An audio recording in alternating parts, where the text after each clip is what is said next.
and it is humid as well.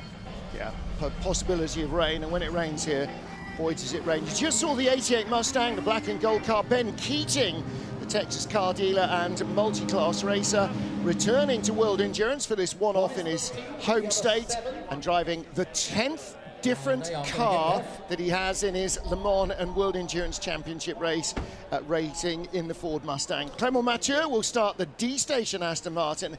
The Aston Martin's looking very comfortable here. All the other teams are saying this could be Aston's race, and Aston have won more here than any other manufacturer in any other class. Absolutely right. Ben Keating, by the way, powered by anger and irritation after driving all the way 2 hours to go and see his college side, I'm afraid, get beaten last night. And so 2 hours back, there's a very angry Ben Keating. Let's see what that does to his levels of aggression on track today. Well, like almost all the bronze drivers in our LMGT3 field, James Cottingham will start the DK Engineering McLaren, and that car not run by DK Engineering, sponsored by his and his dad's company, DK Engineering, but the McLaren with the team with a big result last time out. They got one car on the podium, and in fact, for a lot of the race, looked like it could have been either of their cars in the top three.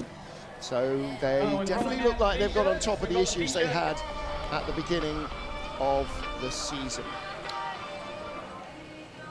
Well, this is deep in the heart of Texas. We're about 2 hours from Houston, about 2 hours from Dallas, and right in the heart of the country. The Gulf states are suffering with some fairly severe weather.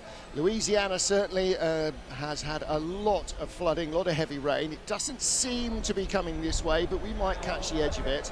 But front engine cars have been going well. That normally would have helped the Corvette. The Corvette's got good balance here and reasonable speed, but it doesn't seem to be right where maybe it might have been in the older cars. Indeed, not, of course, a front-engine car anymore, the Corvette. Indeed. The number 81 with Tom Van Rompuy, 5th on this grid, but the car in the GT World Challenge North America, already a winner here, so there will be some data, albeit on different tyres, that will certainly help them.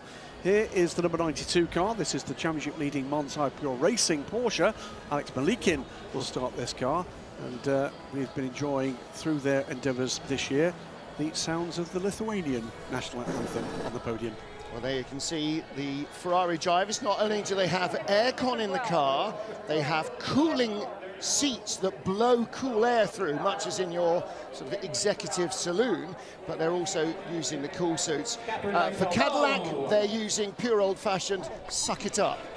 They don't have cool suits, they're just getting away. A surprising number of the prototype cars don't actually have active air conditioning, so it's going to be quite physical. Yeah, Toyota not having the air conditioning as well, much to the drivers' disgust, as they know their competitors might well have a bit of an advantage in that respect today. But speaking of Cadillac, Martin, only 2 drivers sharing that car, not 3 like the rest of the hypercar field. So it's definitely going to be more of a challenge for Alex Lynn today and his teammate El Bamba. Michel Gatting with a very unconventional helmet there, ahead of the 85 Iron Dames Lamborghini, looking to turn around what has been a shocking run of bad luck for this squad. But blending in seamlessly with the locals, I think we'll agree. All who wear, of course, pink Stetsons.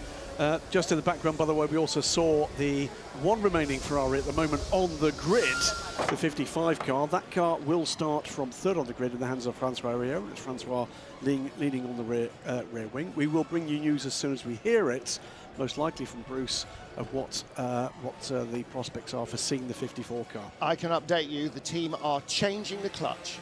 Yeah. Now, it wasn't that hot because you'd only travelled about 300 metres, but it's still going to be a race against time.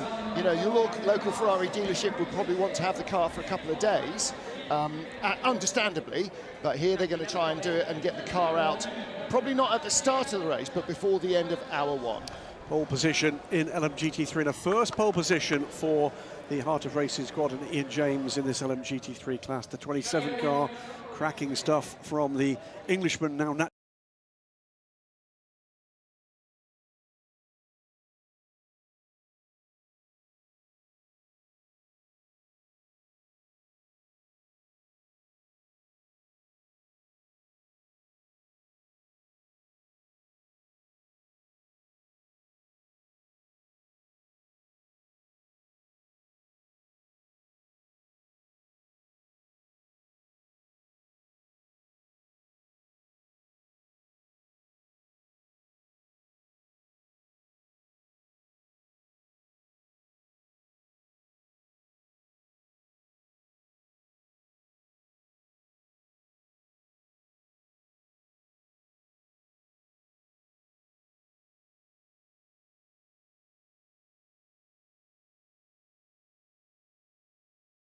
Valentino Rossi are certainly helping to draw crowds' attention to the sport. Yeah, work in progress here at Cota with this event, and there is commitment to this effort moving forward.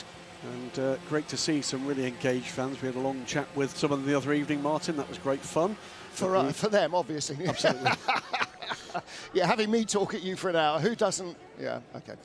So this weekend, of the 3 possible slick Michelin compounds, we're using the medium and the hard. And look at the sort of ambient track temperature, basically above 25 Celsius of track temperature. It's suggesting the hard tyre is the way to go. Well, yesterday, track temperature was 50 Celsius, which is in Fahrenheit quite a lot.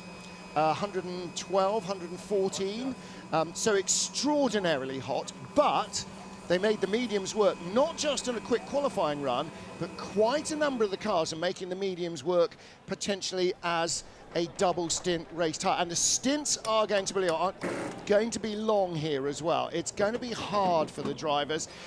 And as a driver, it's a very physical track to drive, and then you throw in the heat. And the length that you're doing it for. There's going to be a long, hot alligator wrestle for the drivers. Just before Ant drops in, 122 degrees Fahrenheit, 50 degrees Celsius. Yeah, and the tyres are really going to be feeling that. So the drivers are fully aware of it. They could even feel it on the 1 lap or 2 laps they had in qualifying, depending on their strategy. And it's a circuit that is punishing on the equipment, punishing on the tyres, definitely, at the best of times, let alone temperatures like this that we have here today. But I really do, I mean, I've done this race at this time of year before a few times, and I can speak from personal experience that these drivers are going to, it's on their minds. It weighs on their minds, despite the fact that some of them have got air conditioning. It's always going to be, you feel the humidity creeping into the car at that speed. The air conditioning's fighting against the ambient temperature, and they only have to use the air conditioning, don't forget, to be within a certain threshold of the ambient temperature. So what do? Run it at the bare minimum. Well, the engineers say when you put your car on low and it's coming out at 15 degrees or sort of 45 degrees Fahrenheit, that's not happening here.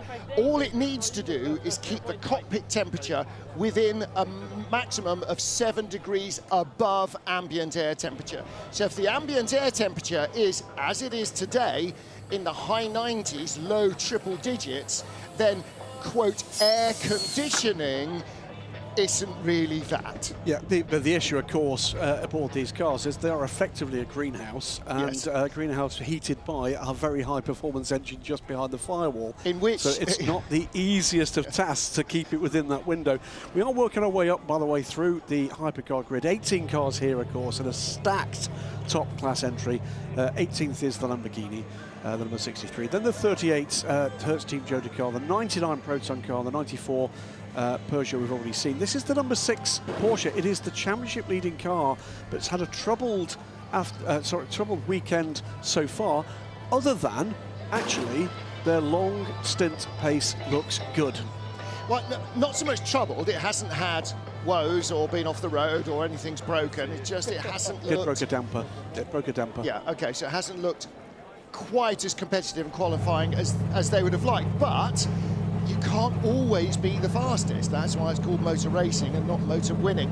There's Alex Lynn and Earl Bamber suited up and ready to go in the number 2 Caddy, which is definitely drawing a lot of American eyes with its sound. They will start 3rd on the grid, but just ahead of the number 6 Porsche is the slower of the 2 Alpine in qualifying. Mick Schumacher had to open the door on the car in the 12-minute qualifying session to try and allow a B out, which had somehow got in with him. He did say it was a wasp. A wasp, okay. Yeah.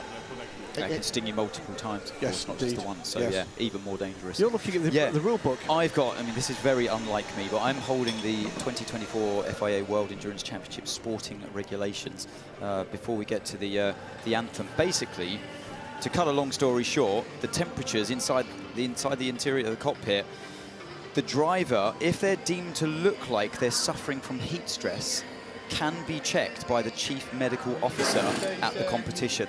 And if they're deemed to be struggling too much, the driver will not be authorised to continue to participate in the race. Wow. Okay. That is 9.1.12 temperature in the cockpit. Back in the day, I've seen that happen. It's certainly in GT racing back in the day. Yeah, it's certainly coming here in American Le Mans Series racing. Drivers with sitting in ice bars and stuff, trying to bring their core temperature down between stints. And the Alpine team, the Peugeot team, have got inflatable pools out round the back of their team units where they've got lots of ice water to try and bring their core temperature back down. And that's the key thing. It's not the air temperature, it's the body core temperature. That's why you sweat, to try and stop your body overheating. The first thing it does is it stops your adrenaline promoting blood supply to the bits that the body wants to keep alive. So it focuses on keeping the brain focused as much as it can, but to the detriment of pretty much every other function. Will Stevens starting in 10th place. Hertz Team Cota car number 12 made it into Hyperpole. Didn't quite get the laps together. There was a number of drivers in Hyperpole, I think, who didn't really feel they managed to get the best out of the car. But all the Porsches, the Cadillac and the Ferraris are what most of the rest of the hypercar field are expecting to be at the front. Toyota are definitely hoping to pick up points, but they're not expecting to challenge for a podium. But only one of the two Toyotas made it into Hyperpole. There are tiny margins, by the way, involved in that contest. Hyperpole coming into its own in this era, Martin, of two deep classes. Well, the gap between first and second at the end of Hyperpole and second and 10th was the same. Pretty much 0.280 or and it was thereabouts. 4 thousandths from 10th to 11th to get through into Hyperpole. So it was very tight indeed. Our national anthem, and to do so, please welcome local recording artist from Austin, Texas, Tamika Jones. Oh, say, can you see by the dawn's early light what so proudly we hailed at the twilight's Alaska gleaming, whose broad stripes and bright stars through the perilous fight o'er the ramparts we watched were so gallantly streaming, and the rocket's red glare, the bombs bursting in air, gave proof through the night that our flag was still there. Oh, say does that star-spangled banner yet wave o'er the land of the free and the home of the brave?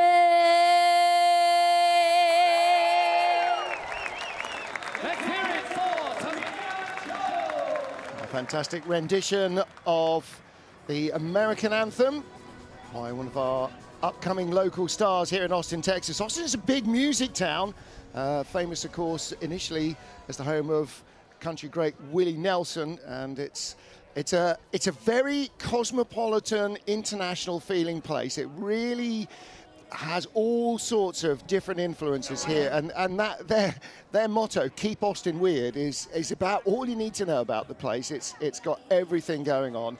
And so what a great place to bring international sports car racing from across the globe. Of course, they're used to having Formula One Grand Prix here, and everybody, I'm sure, in the crowd was watching what happened at Monza earlier today.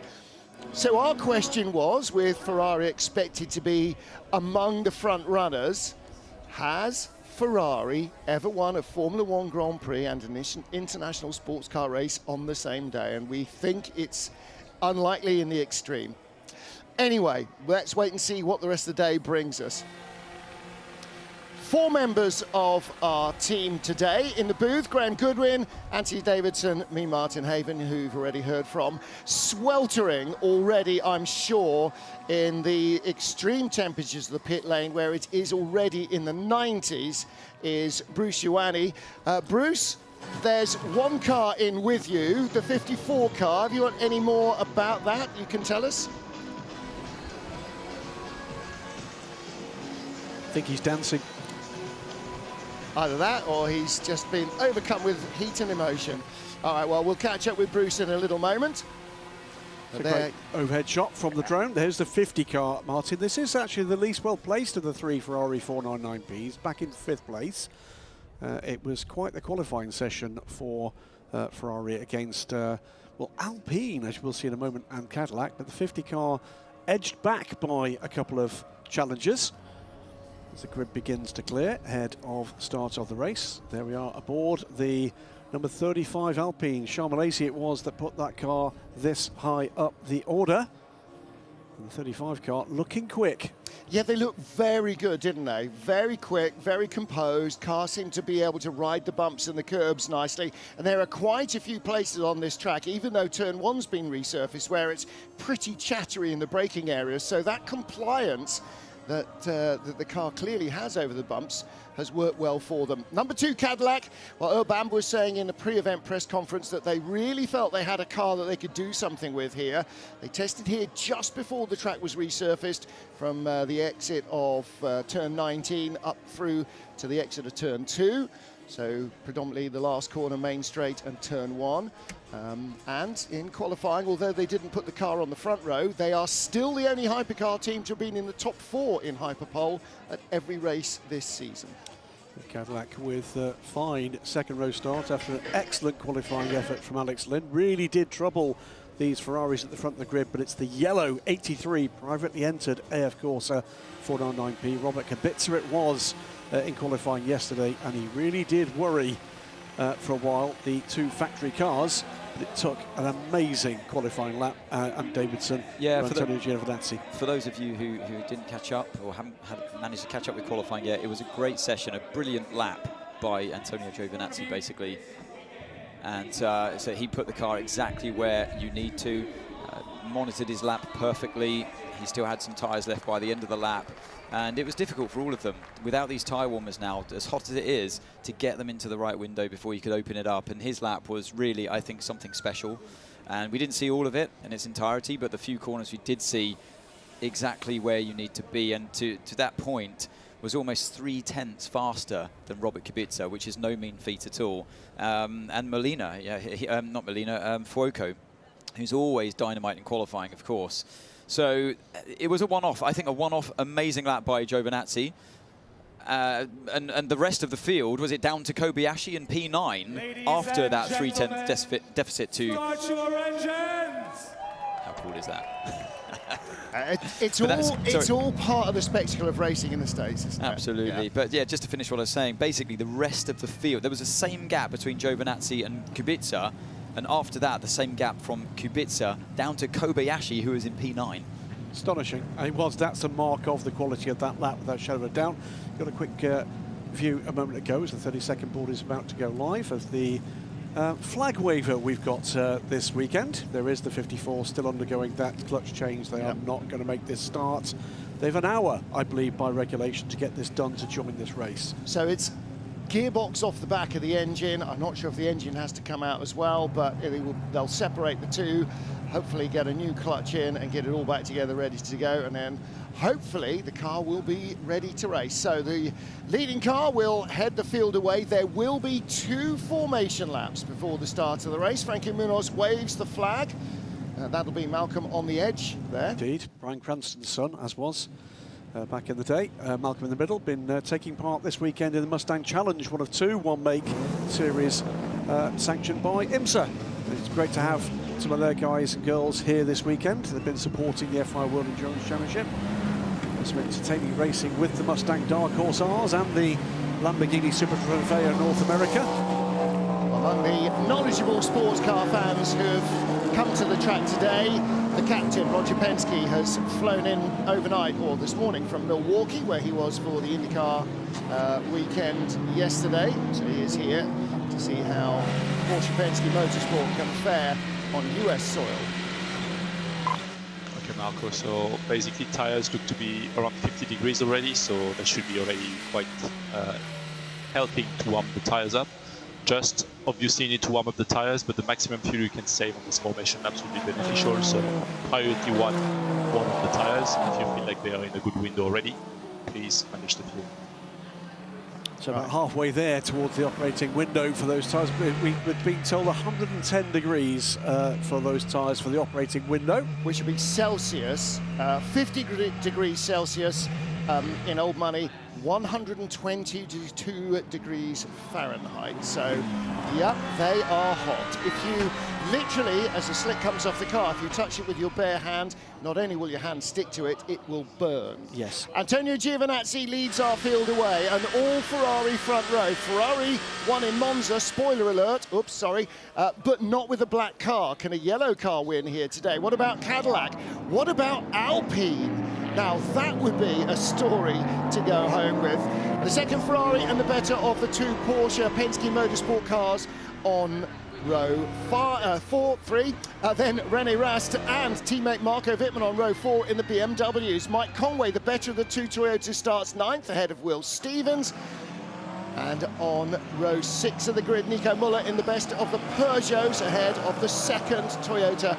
Brendan Hartley starts that. The Toyota drivers will single stint the second Alpine and the second of the Penske Porsches ahead of Peugeot number 94 and the 99 Proton competition Porsche. So what of the rest of the field? Well, 17th, the 38 car from Hertz Team Cota in its special livery.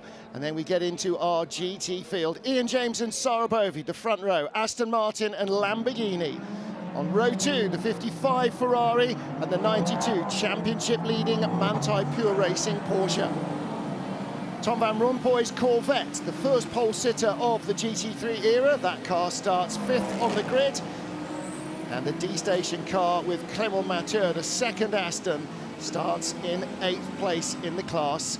Ben Keating got into the Hyperpole session, first time ever in the Mustang. He was thrilled with that. And the rest of our GT3 field missing the 54 Ferrari as we saw for the moment. That car not out on the grid. Thomas Floor in the garage waiting to rejoin.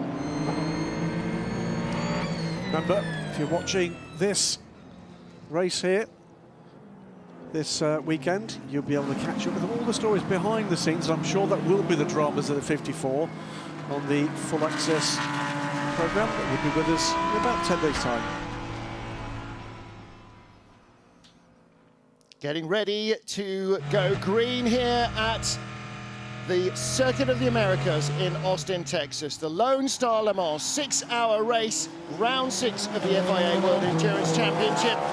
We are ready on our second formation lap, building heat into the tyres for our hypercars and for our LM GT3s. With no tyre warmers, all of the teams need to have that heat. That's generated by working the tyre, throttle and brakes and steering, and particularly generating heat in the brakes. Anthony Davidson helps to build the temperature in those tyres. Yeah, as always, the drivers will be, it's commonplace for them now. They know what to do in terms of building in the heat, but they don't seem actually that concerned with weaving around to build the temperature. They seem quite happy. It's just as I say that, we go on board with the Ferrari 50. A little bit of weaving there, but they seem pretty content at the moment. All line astern, not much weaving going on. Well, heating up of the tyres after pit stops, particularly once the car is hot, should be much quicker than somewhere like Spa, where the ambient air temperature is what the tyre started at. Here it'll be some 60 degrees Fahrenheit warmer than that. The problem is that that sequence of turn 3, 4, 5 and 6, we've seen cars literally tiptoeing around there at such slow speeds. This could be one of the most challenging circuits of the calendar so far. I think it could be the most challenging one for drivers that are on a hot lap reaching a car that's just left the pits. Yeah, because it emerges onto the apex at turn 1. And it's single file through that sequence. Going stationary, yeah, absolutely. So here we go. Ferrari locked out the front row. The red car, Antonio Giovinazzi. The yellow car, Robert Kubica. Row 2, the blue nose, is the Cadillac of Earl Bamber. And alongside him, the much lighter Alpine blue of Ferdy Habsburg. So, do we get everybody safely up the hill around the hairpin of turn 1? How will this work out? In 6 hours, we will have 2 class winners. Right now, everybody has the potential.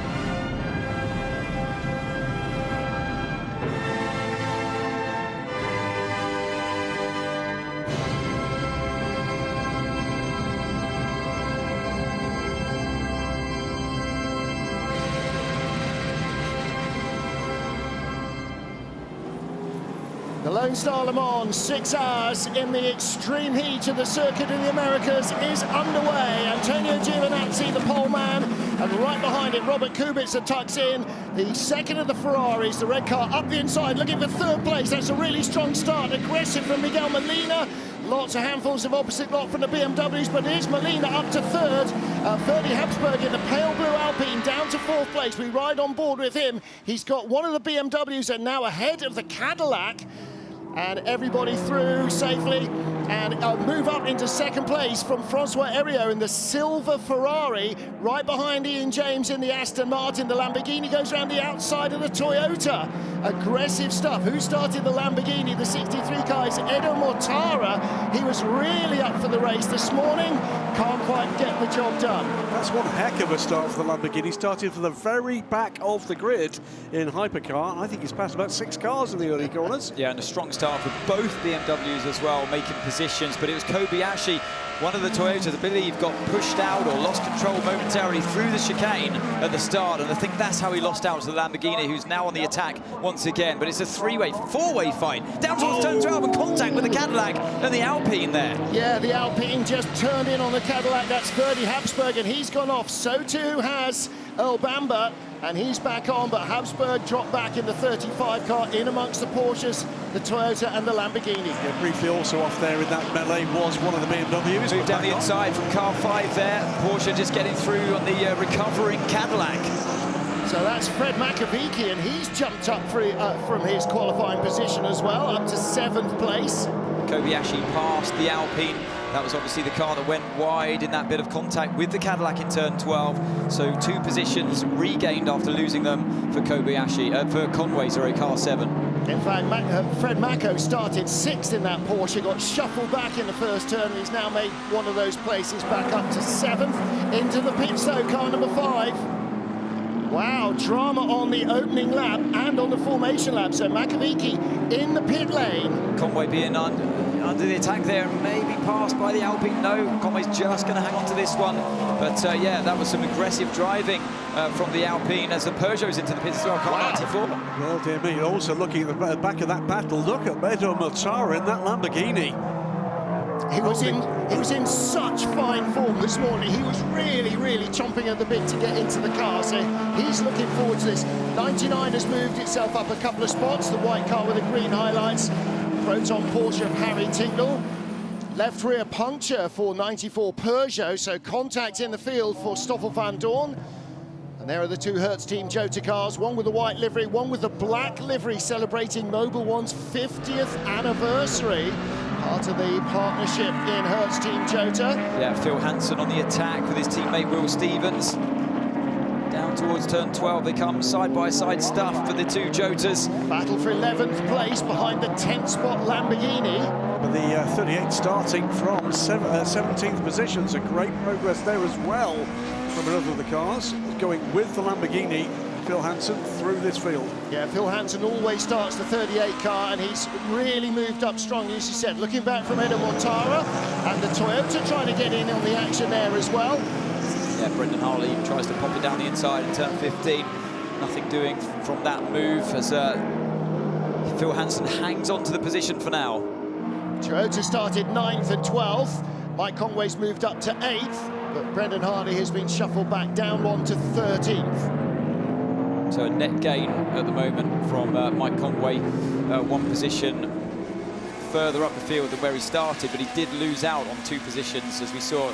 I want to see maybe a replay of what happened there, because I saw some cars jump the inside corners of turns 3, 4 and 5. Unusual looking leaderboard. Ferrari, Ferrari, Ferrari, BMW, BMW, 4th and 5th, then the Peugeot and the Cadillac. The Cadillac got shuffled back down, but a really good start for the BMWs.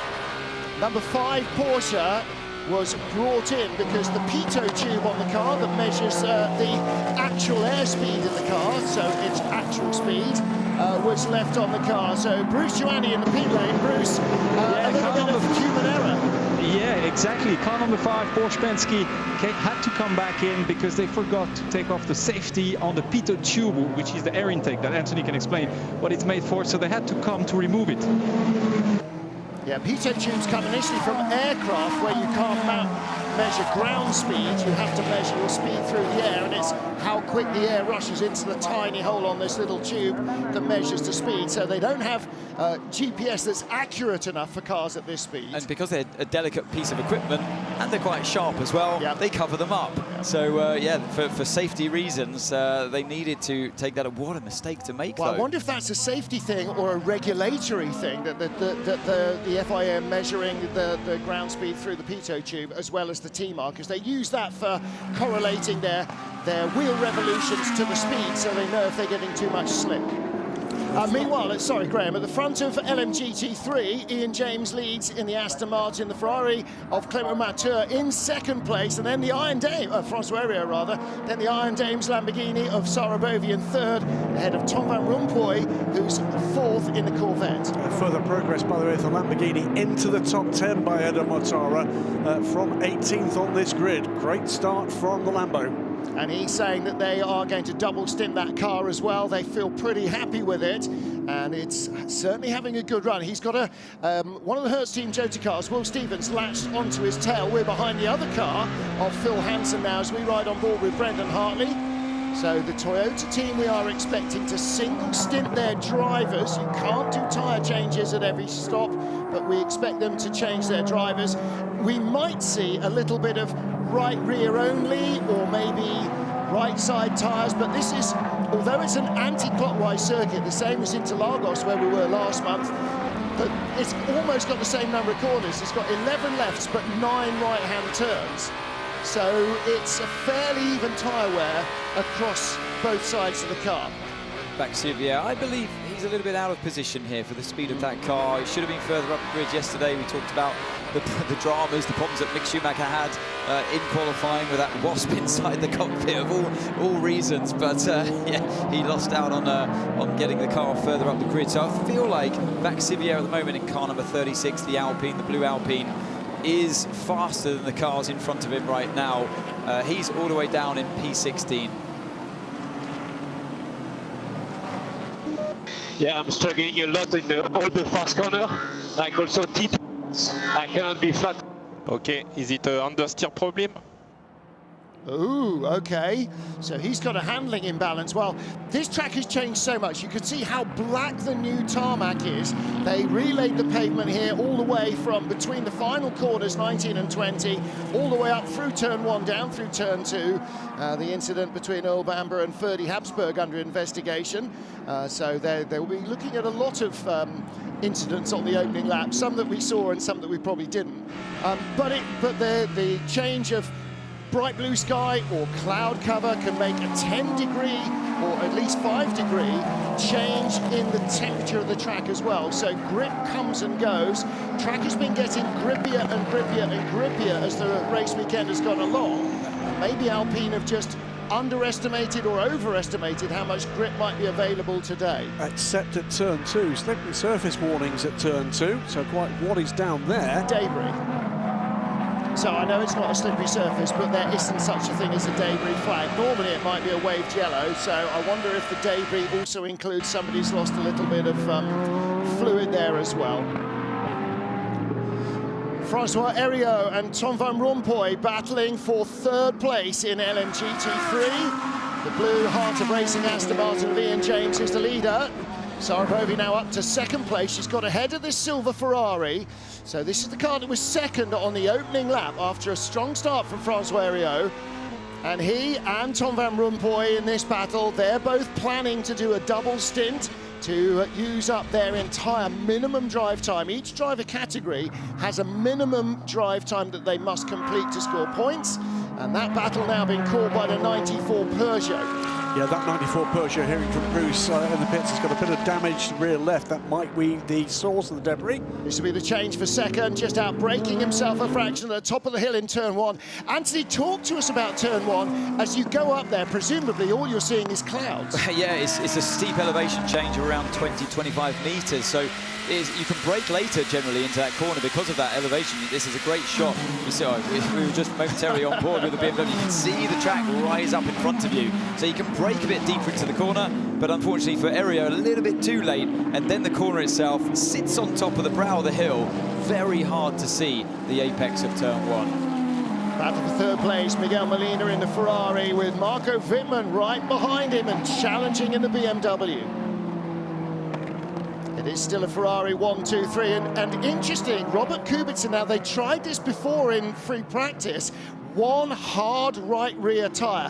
When you change tyres, you don't have to change 4, you don't even have to change 2, you can do 3, 4, 1, any combination. So and it looked like Stoffel van Dorn in the 94 Peugeot, looking at a right rear tyre that is going to last longer than the others. Why? Because then that gives you more options and more tyres out of the 18 that you're allowed to use during the course of the race. Exactly, 4.5 sets available to each of the teams in this hypercar class for this 6-hour race. But how they choose to deploy them is entirely up to them. And which tyre they use, whether it's a medium or a hard. If it gets to being wet, then the wets are free use. And again, look at Tom van Rompuy sending it deep up the inside. And again, Alan, again, you get to the top of the hill there, and presumably, if you like Druids at Brands Hatch, if you brake a fraction too late, then the car's going light over the brow and the braking just doesn't happen. Exactly, because it drops away by almost the same magnitude on the exit of turn 1, so it does sit proudly on top of that hill, and it's a horrible corner to navigate through because either one end of the car's moving or not. So it's either the front that's just ploughing on with understeer or the rear of the car is trying to let go. So, but it fans out, as you'll see, as you approach the corner. The circuit widens quite comprehensively, so that does allow some great overtaking opportunities. That's exactly what we saw there. This BMW, sorry Greg, this BMW here, Marco Wittmann, is racy today, and he's just sitting nicely behind car 50 at this stage. Looks like, I'm not a betting man, but I would say that's a quicker race car today at this stage in the race than the Ferrari. And he's in the dirty air of the Ferrari as well, and he can stay there, and that's a really good thing in a race car. Okay, Brendan, for info, car 7 has slightly higher Foxtrot at the moment, still at 2.0, we're at 1.7. The running bar's 2.2, so consider going softer front bar, I would say. Yeah, I'm crazy on this there high speed, but I wasn't sure if it's just because I'm behind the other car. I don't know what's wrong with that car, guys. How can we always be down on Foxtrot? So you can play with the anti-roll bars, both front and rear, by quite a margin. A couple of % you can change your mechanical balance on these cars. You can't change the aero balance in these cars. You're stuck with that, and therefore the packages of the cars as well stay the same. But the one thing the teams can really play with are the roll bars. It's quite an interesting tool for the drivers, and that's something that's come from IMSA, the American sports car series. So you can run this common platform between the two series, and that's why we have that now in the World Endurance Championship. Something different from how the old LMP1 cars used to be. And that's Brendan basically saying, how come we're always running out of scope on our roll stiff, or not, on the stiffness of our roll bars. I want to be able to go even softer on the front. Softer roll bar at the front will give you more mechanical grip on the front of the car. It shifts your mechanical balance rearward, and that means that you get better turn in, more front grip, but a looser rear end to the car. So this is something that the other cars, a bit of information passed on by the engineer there, and I like hearing that technical stuff with these cars. More than meets the eye from what's going on in the cockpit. 15 minutes into this race, and they're about to get into the LMGT3 traffic, and another element of this FI World Endurance Championship racing comes into play. You're absolutely right, by the way, gentlemen, with what you said a little earlier. The BMW is still right there. But to Robin Frines, just before we came on air, he was indicating they are making progress. We do have something to bring to the party. He was right, wasn't he? Well, they had a really good race weekend in Imola, didn't they? They looked very much top 6 potential. In fact, Imola was their best result so far. 20 car did end up in 6th position. Best result so far this season for car number 15 is 9th place, and that was last time out when we were in Brazil. So they've actually only had 3 points finishes in all the races so far between the two cars, but they definitely look like it's a much more raceable car here. And one of the critical areas is being able to still keep the car close to the car in front. Earl Bamber in the caddy, we ride with him. He's right behind the Peugeot. There's not a phrase you hear that often, but the Peugeot is just about to, just behind René Rast by half a second. So it's actually a pretty close battle, and they're starting to concertina up behind BMW number 20. René Rast not quite as quick maybe as Marco Wittmann, or maybe just giving his car a bit of clear air, and that will allow the brakes to cool, the radiators to keep the engine cooler and so on, than if you're right in turbulent air behind the car in front. I actually think the bottleneck here is Nico Müller in the car 93 Peugeot. I think the BMW has caught a bit in traffic, but you can see the two BMs up in front. Yeah. They've closed back into each other. So here we go. This is going to be an opportunity now for Alex Ing right behind in the slipstream of the Peugeot. Müller knows it. He defends to the inside. So what you're going to look to do here, either drive right around the outside. Yep, I expected that to be pushed off the track. You have overtaken off the circuit there. The Toyota gets involved as well. Conway, a beautiful move to switch back on the inside of turn 2. Who's going to win this fight into turn 3 is Conway, but he gets a little bit upset over the bump. He hangs on to it, but that was an overtake off the circuit. He can argue, though, there was contact. I believe he was forced off the track by Müller. And there goes the Alpine as well. So, yeah, Nico Müller being passed by Conway, by Earl Bamber, and now by Ferdy Habsburg as well. But Ferdy Habsburg is going to have to be down pit lane. He's been dealt a drive-through penalty for that contact early in the race, deemed to be responsible for the collision. Here's the Jota as well, getting involved with this car 93. Müller's really on the back foot here. That Peugeot just looking in the mirrors all the time. And now this is going to be Will Stevens dragging alongside the Peugeot down towards turn 12. Last of the late breakers, here we come. Talking to Paul di Resta just before the race this morning in the autograph session, I said, have they fixed the clutch issues? Both cars didn't finish free practice 3 because of a clutch issue, and he said, well, you'll have to wait and see. And I said, well, we'll know, won't we, because the car will fail to proceed. And he said, not necessarily.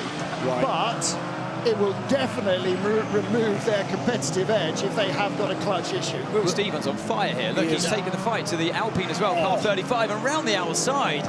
Some great opportunistic driving there by Stevens. 2 cars in about 3 or 4 corners. Yes, Will up into 8th place now. He'd already dealt with the Lamborghini before we got into this fight in LMGT3 traffic, and now 2 more cars put to the Hertz Team Judges' sword. That is the Ferdy Habsburg car coming down pit lane for his drive-through penalty.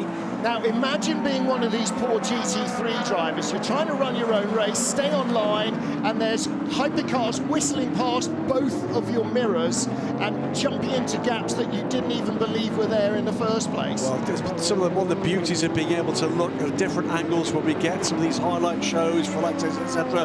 in a few days' time after the race is we do get a lot of this in-car stuff, and it is compelling. And some of the teams posted up as well their own onboards on their social media platforms, and I mean, we were horrified after Qatar. The bits we saw on the live broadcast we thought were quite frightening. Some of the onboards, particularly from the Lexus team, were just yeah, you're right on the apex. There's nothing between you and the car in front. Suddenly a hypercar goes in, and then 3 that are chasing him go into the same gap as well. It's really hard work for the GT drivers as well as for the hypercar guys. So that was around 25 seconds of pit lane loss there, just from driving through. Didn't even have to stop, was Ferdy Habsburg, so the stewards clearly thought that he was responsible for that contact on that opening lap of the race. So that's a shame for Alpine, a shame for Habsburg, but it's, yeah, lost him around 20-25 seconds there. Looking ahead from Alex Lynn, apologies there, and to Mike Conway, trying to now get onto terms with the BMWs ahead. Yeah. So 3 Ferraris, 2 BMWs, a recovering Cota here. Cadillac hanging on in there after a torrid first couple of laps where there's a couple of contacts with and onto the number 2 car of Alex Lynn. This is beginning to settle down, what am I saying? But this is 20 minutes into a 6-hour race. Anything can and will certainly happen in the next 5 hours and 40 minutes. I'm definitely surprised, massively impressed by Conway's progress in this race so far today, up to P6, and he's got the BMWs who have already raved about their speed. Conway is on the attack. Just saw the back of the Lamborghini of Eduardo Mortara. There is the lime green Lambo. Mortara in 10th place at the moment, chasing down Nico Muller. And whatever ailed Muller's Peugeot before, he seems to have got it under control, but there's a Toyota running out wide and just getting through past the past Ben Keating, in fact, in the black and gold Mustang. Yes, Brendan Hartley under pressure from Laurens Vanteur in the recovering number 6 Porsche Penske Motorsport car. They're not in it yet, are they, at all? We know the race pace or the long stint pace has been pretty good all weekend, but they are looking to bed in here. News, by the way, on the recovering cars that we saw in pit lane early in the race. That cover on the Pito Tube, the number 5 car, still in 17th place, but charging down now. And the next target is the delayed Ferdy Habsburg after his drive-through. He's just 7 seconds ahead of a charging Fred Makovicky. Yeah, but they're going to be lapping at pretty much the same speed, and that's the problem then when you have a delay early on. If you have to go into the pits and lose half a minute, everybody's going the same speed as you. You're going to take the whole 6 hours just to try and claw that 30 seconds back.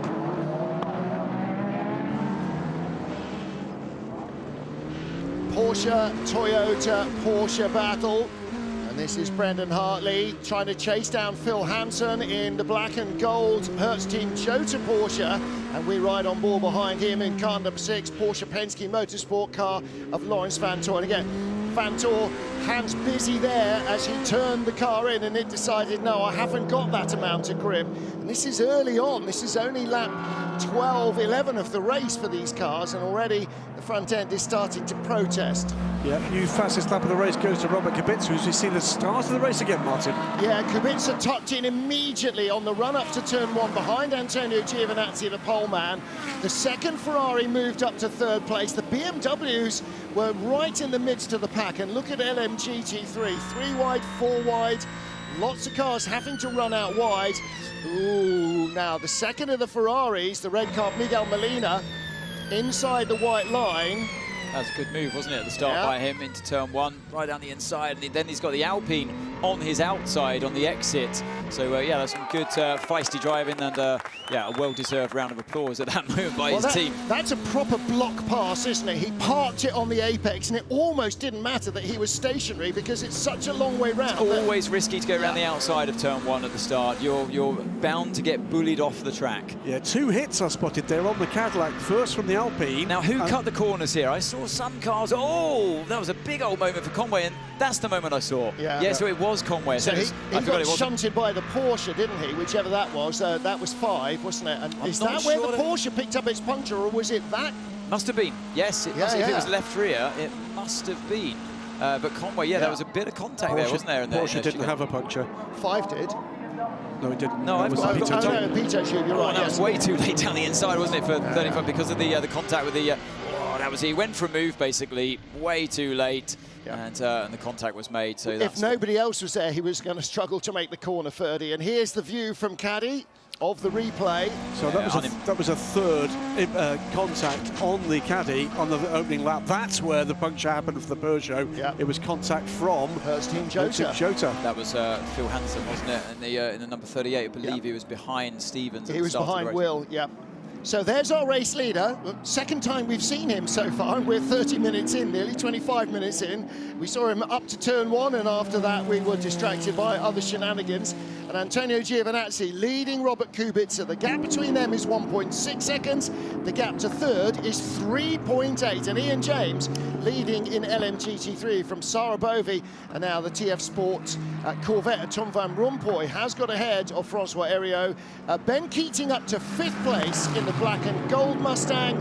And Alexander Malikin, there he is. The championship leading car is in 6th. Glad we saw a picture of Ian James, though. He's not just leading, he's dominating. He's 6.7 seconds up here on Sarah Bovey, a driver that we know knows that car well and is very rapid indeed. But the Heart of Racing number 27 car on the hands of their bronze driver and team principal, Ian James, is dominating here. Well, behind Ben Keating in the black and gold Mustang, there's barely half a second between any of the remaining cars. They're all in this big clump coming together. And here you can see the second of the McLarens and the 46 BMW. So that's Josh Cagle ahead of Ahmed Al-Hati. Al-Hati in the black BMW, car number 46. And right behind them, Darren Leung in the red and white sister car. Giving an idea of the kind of pace in recovery for the number 5 Porsche Penske Motorsport car, Fred Makovic, after that early stop. He's taken something like 10 seconds out of the remaining tail of the leading part of the hypercar grid. He's going to be back with them towards the end of this stint at that pace. Well, the only problem is his last lap was a 1:58.1. The leader's last lap was a 1:53.9, so he's not really closing. He's in traffic. Well, yeah, but that's a 5 seconds on 1 lap loss in traffic, so the leader still managing to build that advantage. I think the championship leaders, both drivers and constructors, Porsche, I think they're in for a tough race today. Yeah. I don't think they didn't have the speed in qualifying, and they certainly don't seem to have the pace right now. They're on a recovery. Of course, it didn't go their way at the start, but I think at some point they're going to hit a bit of a brick wall, a bit of a dead end in their progress. But it's the interesting thing. It's easy to look at the leaderboard at the moment, see 3 Ferraris at the front, and think, oh well, that's a bit boring, and they're dominating. They're not dominating. Their lap times, I've been watching this over the last couple of laps, ebbing and flowing, of course, with traffic that we just talked about.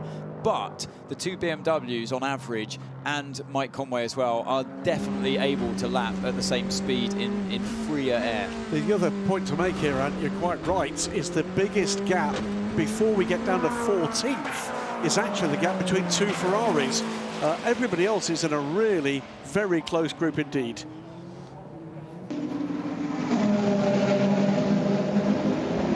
In second gear, corner 13 and 20.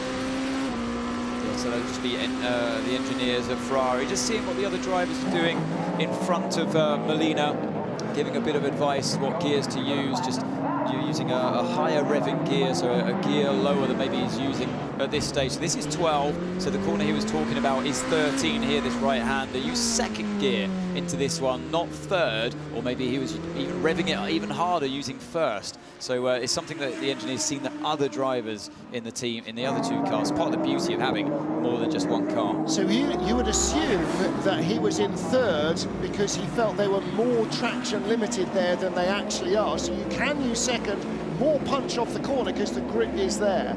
So that's really interesting that the engineers can give you that kind of advice as well as balancing the car, regen, and all the other stuff. Yasser Shaheen is the first man in the race to be given a warning for track limits. Yasser Shaheen in car number 91, the orange and black Manthey EMA Porsche. That's the car that is second in the LMGT3 standings. Porsches have been very strong in GT3, but then of course they've got 75 years of racing 911s, and the 911 GT3 is an extremely well-known product. The McLaren, for instance, that United Autosports are using, well, the green light on the programme was pressed at the end of October. The cars arrived in the beginning of November. They tested some drivers and then put the cars on the boat and waved them off and saw them 7 weeks later in Qatar. So it's been a programme that's in its infancy, to say the least. Well, remember as well, we have had a McLaren on pole position for WEC race this year. It wasn't the United car, it was the Inception car at Le Mans, but that car ultimately absolutely competitive, and it's just getting stronger. Well, again, the Inception car, the team had been racing all season. United Autosports had barely seen the car at all before they got to Qatar, and then their season has been blighted early on by breaking the torque sensors that are mandatory on each of the drive shafts of each of the cars. They measure the power output in real time throughout every session. And the McLaren, there's something unique to the transmission of the McLaren that was just destroying them. And the problem is, they're all made in one place in San Diego, California, so you can't just get a replacement overnight.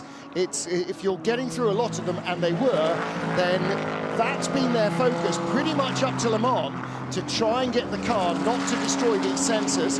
By Le Mans, they had a car that would stay together, or the sensors would stay together on. Then they've been able to start trying to find the real performance in it. And to get onto the podium last time out in Brazil was absolutely the boost to their morale that the team really needed, because they have worked so hard on that car. Great battle here with Ahmed Al-Hati and Josh Cahill. And there is Darren Leung in the background in the red and white number 31 BMW, side by side. Is this going to be the last of the late breakers? Who's got the line here? Well, the inside line works here, but it's the driver on our right, driver's left, who has the inside line at the bottom of the straight. And Ahmed Al-Hati cuts the nose off the McLaren. He does complete the move up into 9th position. Can there be a better encapsulation of what this LMGT3 class covers than those two cars?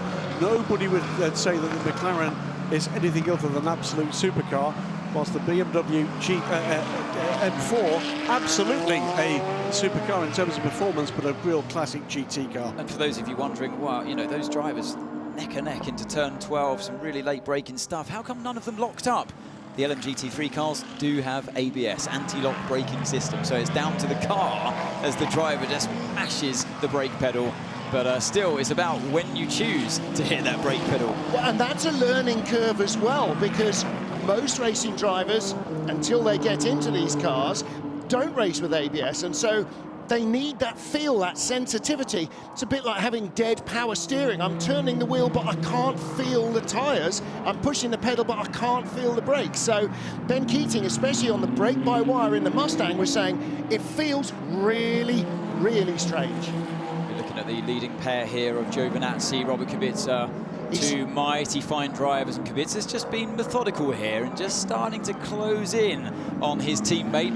And they are teammates, just don't be fooled by the different colours. Love them both, either red or yellow. It's all inverted, isn't it? It's brilliant design work by Ferrari, and they are really at the top of their game here, these two. I'm really enjoying this battle, and I wonder who's done the best preservation work on their tyres. And that AF Corsa car, the yellow car, those guys have been right at the front of the field all the way through. They had a great run through at Le Mans. There's the BMW Marco Wittmann ahead of René Rast. Let's hear from the 51 Ferrari. So 83 just change his strategy. Don't pay attention to them, focus on your race. All right, so that's the message to Antonio Giovinazzi. We have our plan, they have theirs. This is where they're diverging. Just focus on your race, which means keep your tyres alive, don't overstress the car. We know what we need to do. I think they're talking about lift and coast here. I think different strategy might mean that they've upped the power as Conway here on the attack, and with Earl Bamber in the number 2 Cadillac down into turn 12. These two continue to fight it out. I think it was the other way around. I think it's Earl Bamber coming back here at Mike Conway. Cracking stuff up and down this field. Very impressed indeed, by the way, this deep into this stint with the continued pace of the BMWs. They're right there, 0.8 of a second back from the third of the Ferraris. This pair is following on from the two BMWs. This is the battle for 6th place. Mike Conway, as you were describing earlier, and cracking run through the field to get up to 6th. He's struggling to make further progress. Earl Bamber coming back at him now. So I should imagine with that radio call to Giovinazzi that they think that car 83 Kubica is running a bit more power or less lift and coast. So they work their way through car number 91 into turn 1. But Kubica looks like he's biding his time here, but clearly on a different strategy, hence the reason he's caught up Giovinazzi, who still continues to slowly stretch that gap to Miguel Molina in car 50 around the outside of turn 6. That's always an awkward one on the marbles to go through that corner, get through the slower car, the slower traffic. Kubica is looking like a man that wants to lead this race, and soon. Something a little bit more aggressive about the body language of that car through traffic. Well, again, remember how strong that crew were in Imola as well. They really looked like they could be winning that race. They could be winning this one as well. Today, we've already seen a Ferrari win in Formula 1 that wasn't red. It was red. Oh, I thought it was black. No, the overalls are black. Oh, boo. That'll teach me to save it for later, won't it? It'd be nice to see the energy levels, actually, between these two Ferraris. Now, we suspect they may be on different fuel strategies. Obviously, they would have tanked them up at the start, and we know that they can do over 30 laps as a stint. Oh, see, look, I ask, I get. Slightly more, 44% to the 51 car, 43% to the 83. So we'll keep an eye on that as it goes. What we're expecting here is is separation now, or more separation between 51 and 83. But BMW and Caddy, wow. 48% against 45%, 15 in 4th place, 44%, 47 now to the 20, the sister car. And then you're right, Martin, the Caddy also there, doing much better on energy than the cars around him. And that might be might conceivably be 2 laps longer on fuel.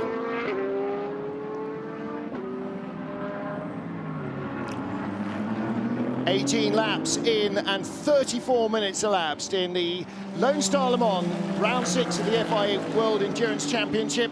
And the number 83 Ferrari, we've just been told on our timing screens, under investigation for a possible technical infringement. We will check it forward the front axle, I'm behind. I'm fast and I can push more. Jovi, there's no discussion. Trust me, we are not giving up P1. Trust me, everything under control. That's what you want to hear, a calm engineer.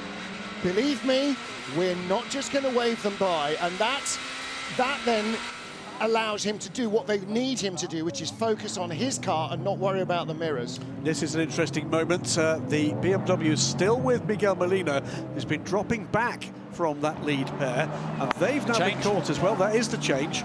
You've got the Ferrari 83 Wow.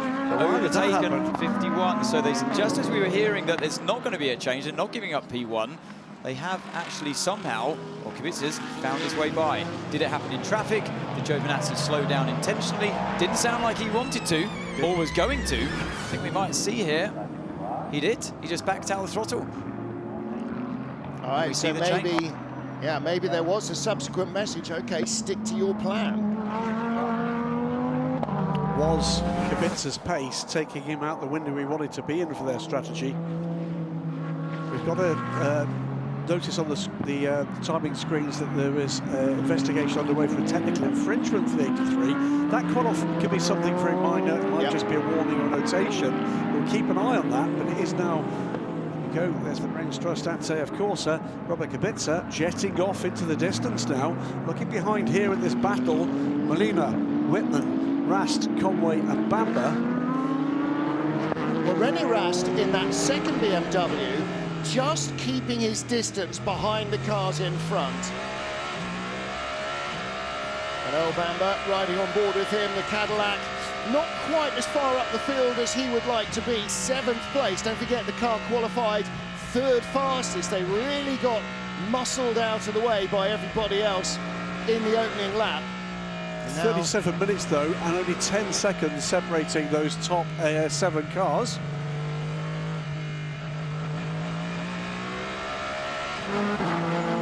We'll waiting to try and find out what is going on with the 83 car. Meanwhile, around Clement Mathieu in a 777D station Aston Martin, Brendan Hartley trying to create some space and a little bit of respite from the attacks of Lawrence Vantor. But there you can see the black Toyota and the red and white Porsche. What are we seeing here? This is Mathieu being edged out of the way by car number 38, Hertz Team Jota. Yeah, here we go. So he's sensed an opportunity as a late move, wasn't it? Late move. There was a bit of contact. I'll be interested to see what the stewards think of that one. It was a feisty one, but I know that the stewards don't like to see contact. And then you look to see who was the cause of contact. And yeah, going to leave it up to the stewards to see if they intervene with that one. Well, the good news is that the 777 car didn't go off track, doesn't seem to have been delayed or damaged, so that might be okay. Brendan Hartley with Lawrence Vantor right behind him, the battle for 12th place, so not even in the points yet. 38 Phil Hansen 11th. Don't forget, points only down the top 10. That's the FIA scoring procedure. 25 for victory here in a standard length race. 6 hours is our basic race, the economy mode, and then we have longer races of obviously up to 24 hours at Le Mans. 2 more races in the season, 6 hours of Fuji and the 8 hours of Bahrain, so that would be points and a half. It's premium economy. That is, yeah. That's a decent chunk of points always. Bahrain pretty much ends up being the title decider in just about every title that's up for grabs. Pack racing in both classes here. Talking about that 7-car battle, lead battle. Covered now by 11 seconds as they clear traffic once again. But lower down the order, we've still got these groups of 2, 3, 4 cars battling away in hypercar as well as LMGT3. Those BMWs are not giving up this chase. Well, no, not at all. I mean, if anything, they're quite considerably faster, I'd say, than the number 50 of Miguel Molina at this stage of the race. Obviously, it ebbs and flows in the traffic, but they're putting consistent pressure and travelling within clear, turbulent air every single lap behind that Ferrari. I do believe if they can just get by, they may even start catching the leading duo. You just saw the man in the hat, Vincent Vos. The man who runs Team WRT that run the BMWs both in hypercar and in the LMGT3. Well, let's catch up with Bruce Ioanni. Bruce, what have you got for us from the pit lane? Well, I'm actually standing in the 51 car pit trying to get some information, but nothing from there. They're being silent. The only thing I can see is car 54 that has rejoined finally, and Thomas Lowe still struggling a little bit with the clutch, but I'm trying to get some information about car 51. All right, you might find it more easy to come by in the 83 garage, but I think they'll be fairly tight-lipped as well. So Thomas Floor has entered the race after just 40 minutes. But he's back in and out, I think. That, I believe, is because he would have been dealt a penalty for not joining the race at the start. 1 minute was due to be added to their next pit stop. Yeah. So it's not a drive-through, it's just added to their first pit stop in the race, or their next pit stop. It's Davide Rigon at the wheel of that car. 17 laps down, but that car is now in the race, so we are at all 36 starters for Lone Star Le Mans. Ben Keating, the only Texan driver in the field, currently lying in 4th place in LMGT3. There's the black and gold Ford Mustang. He's got ahead of Francois Heriot in the 55 AF Corsa Ferrari. And next up comes Alexander Malikin. So Manthey Pure Racing have led the championship since the end of the race in Qatar. They claimed victory there, and they have been very strong ever since. Here's our race leader, Ian James, in LMGT2, it would seem, rather than LMGT3 like everybody else's advantage currently. Still 5.8 seconds over the magenta Lamborghini at the top of the shot there. Really impressive start from Ian James. This team, of course, very busy indeed, not just on track here, but testing ahead of next year with the incoming addition to this hypercar class, the Aston Martin Valkyrie. 6,000 kilometres already under the wheels of those cars. I'm delighted that Ian confirmed that they will be back to in LMGT3 next season in the WEC. So another team with cars in both classes. Well, I think he wants to run the hypercars. I'm not sure he particularly wants to drive the hypercars, so that means for him to compete, they want the GT3 cars, and he wants the Aston Martin Vantage back. So that's fantastic. And yeah, the Valkyrie will be the next addition to hypercar, but not the last that we're aware of, and there may be still more to come. I'm sure there are a lot of manufacturers on the outside looking in who are watching this and going, what's not to like? I mean, look at this. Porsche versus Alpine. You haven't seen that battle in endurance racing since the late 70s. Well, not all of us have been there. I can read books as well. But you're right, there's a none too orderly queue of manufacturers and teams looking at what's going on here. This is why we're getting crowds everywhere around the world. Astonishing, in-depth competition with absolutely world-leading brands, and the racing's great as well. Why wouldn't you want to come? No, 100%. Why would you not want to be here? You've got Ferrari, Lamborghini, Porsche, Cadillac, Toyota, Alpine, and that's just the start of it. It is close racing. The way the rules are being shaped, you can essentially bring any type of package you like. So you just have to be within a certain amount of aerodynamic lift and drag, above a certain minimum weight limit and below a certain maximum power limit. But as close as those parameters, the closer you get to those parameters, the more competitive you are. And so the next car that arrives will be the Valkyrie, normally aspirated, very, very different from anything else on the grid. And boy, is it going to sound fun. But again, it works. Do you want to base it on a road car? You can. Do you want to have a clean sheet of paper design like the BMW? You can. Do you want a hybrid? You can. Do you not want a hybrid? You don't have to. V8, V12, V10, you can run a single cylinder running on hydrogen if you can make it work. And that's the beauty of it, Anthony, is it's not just a variety of manufacturers, but every single car looks different from all the others.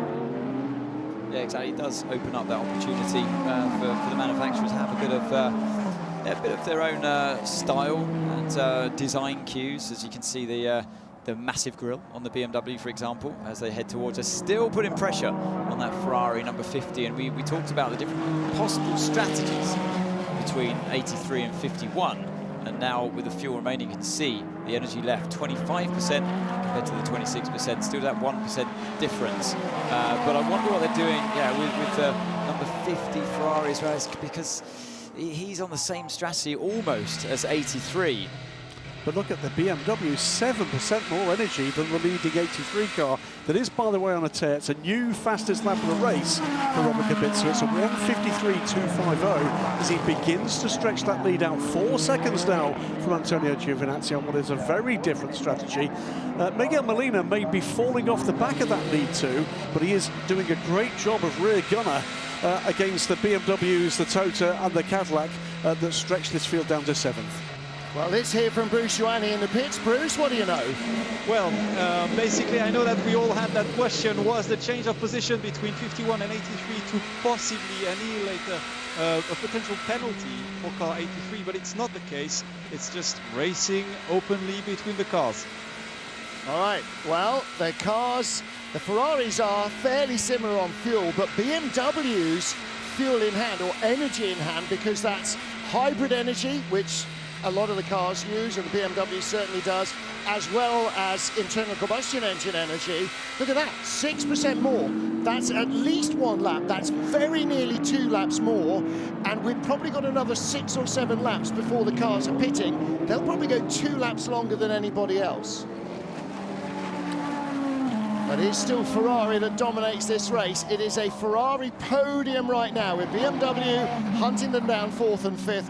Mike Conway in 6th place in the number 7 Toyota, up from 9th on the grid, but their sister car number 8 not making that kind of progress, still not above where they qualified, which is 12th place. Great shot there from the rear of the Peugeot with the Lamborghini following it through. Just goes to show the forces, the aggression, the punishment these cars are taking, and we're only 47 minutes into this race. That should mean, gentlemen, that BMW will lead this race, at least briefly, at least, if they extended their energy levels as much as it looks like. And I think that might be the first time we've seen a BMW lead in the WEC this season. I'm thinking Imola, but but you might well be right. And Alpine as well. I mean, I think we ought to sort of flag up Alpine. Okay, so car 83, which is our leading Ferrari, has been given a reprimand for a technical infringement. It's tyre pressures, I believe. It's not the first time we've seen this. It is one of those ones that there's going to be warnings, reprimands, etc. It's one of those ones that's absolutely on the edge. So it's not always necessarily a major race-affecting drama, but it's something they're basically being told, watch it, sunshine, otherwise trouble. Minimum tyre pressures are stipulated by the tyre supplier in both categories for any racetrack, but it's not legally binding. However, they have been pointed out that we know that you've got lower than what's the stipulated minimum. This is on board with Julian Andlauer. That is Harry Tinknell, sorry. Harry Tinknell, beg your that's pardon. Ferdy Not Habsburg. used to seeing him in the car, are we? Ferdy Habsburg recovering a position back on the field. But that's, whilst we watch the Pure Racing car and the 55 Ferrari, that group at the rear of the hypercar field is also compressing and doing so rapidly. I think we're going to get a pack racing there as well. Yeah, we really are. So Ian James still leading in LMGT3 from Sarah Bovey, Tom Van Rompuy, then Ben Keating at the front of this little queue that we were just watching. Alex Malika goes by Francois Heriot, and we will find out when we get into the pit lane for the first round of fuel stops in LMGT3 and in Hypercar, who is going to manage a double stint and who is not.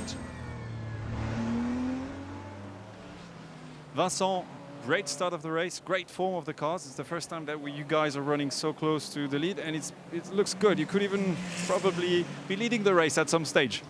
Well, it's looking good at the moment. Yeah, since the first free practice, I mean, we had a good feeling with the car, and it seems like everything is running smoothly. But yeah, more than 5 hours to go, so a lot of things will happen again, and let's try to take the best out of it. Okay, thank you very much. Good luck. Thank you. Always understated Vincent Voss. He's been a massive plus into the World Endurance Championship with WRT and LMP2 in the earlier days, and now with this two-pronged attack, in fact four-pronged attack if you call my car a prong, why wouldn't you? Two hypercars, two LMGT3 cars. It is 4th and 5th for the 15 car in the hands of Marco Wittmann, 5th for René Rast. Number 2 Cadillac, left front corner dive plane damage. Looks like actually one of the lights is out as well on the left front corner. That was in that lap 1 contact. Well, there were 3 lap 1 contacts. He was hit by an Alpine and a Porsche in turn 1, and then the incident we saw that Ferdy Habsburg was punished for later on in the lap. So they believe it was the Alpine contact that took the dive plane off, so that not only shuffled them down the order, but it sort of blunted the car aerodynamically. So what we might see at the first stop is a new nose going on the car to rectify that aero balance. Yeah, and a great demonstration there actually through the chicane, how Conway was able to slip through just in front of Bamber, and now Bamber got stuck behind that car that Conway passed. So look at the ground you lose from having approached turn 1 pretty much on the gearbox of the Toyota. He's now having to make up that lost ground as Conway now gets the traffic into turn 11. See that little kick up on the extreme edge of the nose of the car, the splitter. There's one there on the right-hand side, there isn't one on the left-hand side. So that directs the airflow around the outside of the car. It helps affect aerodynamics, the balance, the grip, but it also helps affect the cooling of the brakes and the wheels and tyres. So you're losing that, you're creating turbulence, that's drag. You haven't got the nice tidy airflow, so the car is going to be feeling a little less grippy at the front, and that's not good news for the tyres either. It's not. I mean, I think the drag is the biggest deciding factor here for Bamber.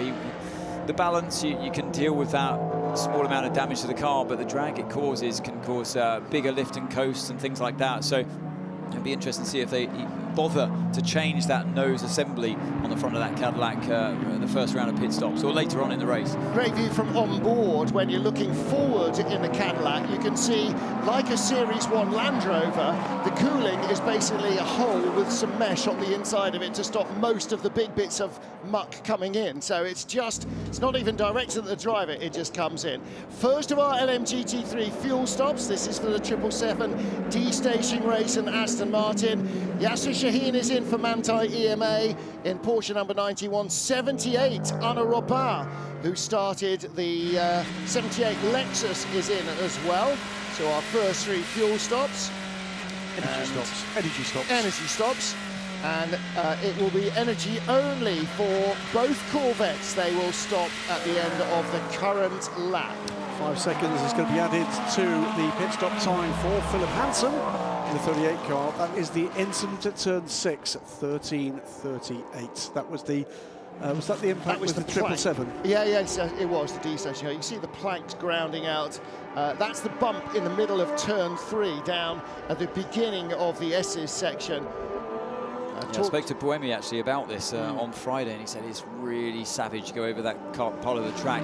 Almost feels like you need to avoid it properly, but it seems like as the rubbers come down on the circuit, or built up I should say, it's now allowing the drivers to take the normal racing line, but it's not ideal. A little bit of a twitch of oversteer there on the exit for of turn 13 and 14. I think the tyres at this stage, just before the first round of pit stops coming, starting to take the full force of it. Interestingly, car 36, we see the 94 come into the pits for their pit stop. Interestingly, I don't know if you mentioned this already, car 36, the Alpine, has got hard tyres both on the rear with Vaxivier and mediums on the front. The only cars we've done that. We've obviously got Kubica out the front of the race with just the right rear that's the hard tyre. But yeah, the Alpine, one of their cars at least, deciding to run both. Right.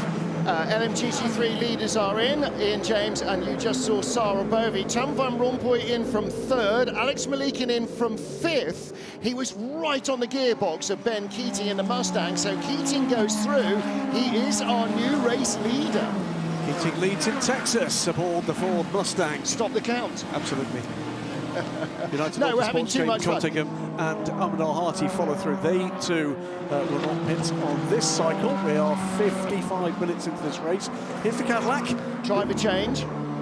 Alex Lynn will take over from Earl Bamber. Don't forget, just the 2 of them driving, which means they don't get 2 stints off if they're single stinting.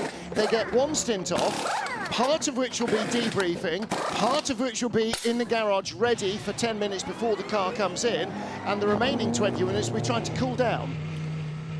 Stoffel van Dorn, by the way, stays in for a 2nd stint aboard the 94 car. That comes Sarah Bovey. Alex Lynn is our driver change, taking over from Earl Bamber. Ian James stays in, Sarah Bovey stays in, Tom van Rompuy stays in, Alex Malikin, I think, will stay in. Most of the LMGT3 drivers, the bronzes who have started the race, will try and double stint, and I'm sure lots of their engineers will be going, are you okay to stay in? Really, are you okay? Hour and 45 minutes each of those drivers needs to do in this race, and if they feel fit enough to do that in one fell swoop, then... Well, they've done 54-55 in the first stint, so a double stint will cover it with a little bit of change. But it's hard when you're the driver inside the car to make that decision before you go in. Basically, there's no backing out of it once you make that decision. Let's hear from René Rast's car 20. I will update you shortly. If you stay in, would you like some water to pour down your overalls? Question. That's exactly what we were talking about. You can see the someone called it desperate measures. Someone called it strategy. That was a close one, wasn't it? Through turn 2. Wasn't it? It was close for me, and I'm not in the Lexus. I think he's probably wiped a layer of chrome off the grille. It's the drivers are desperate to get through before they come to this snaking section of corners. Desperate to get through the GT cars. Leader is in, but overshoots the pits box by a fraction. Ben Keating stays in. Strong run from Ben Keating, that first stint at a car that he's not that familiar with. But we know the quality of the Texan. Look how much energy the BMW car number 20's got. 14% left. The others are down in low single digits. He's done a remarkable job there, has Marco Wittmann, to save that fuel. Basically, you take the decision when you're in the car, do I go for an overtaking? It's Rast, it's the other one. It's Rast who's got even more. Yeah, Wittmann has, and he's been in the dirty air of the Ferrari, but René Rast has sat in clean air, kept the temperatures low, just concentrated on saving energy. Exactly, so you take that decision inside the car. You say, do I go for a move? Do I push the car in front to try and overtake on track? Or if it's kind of nip and tuck between them, between the speed of the cars, do I just go for, just consolidate now, save the fuel for later on in the race. And Graham, the other two cars that are obviously in that pit position with more fuel already are both Porsche Penske Motorsport cars. Right from the beginning, they're making this a fuel race. The 6 car absolutely is on the same strategy, also in the teens in terms of energy left, whilst everybody around him is run dry. Here's the 83 car from the lead, Robert Kubica. You can see that right rear, the red stripe, the hard tyre. What are they going to do with these tyres on this pit stop as the fuel goes in? Cadillac, by the way, had left sides as they swapped to Alex Lynn. Did swap, by the way, another red-rimmed tyre on the pit apron, should it be required. Not that one, next to it. Looks like they could go left sides with a pair of mediums. Hopefully with the right pressures in this time. You don't want to be, now you're under the watchful eye, even more so from the FIA, the rule makers of the sport, and there is that hard tyre waiting on the sidelines. How many laps is René Rast going to do? He's still got 11% energy. And what's that going to do to the number 6 Porsche and the number 5 Porsche? Still out there, still with just about 10% energy, which should be enough for this lap plus one more.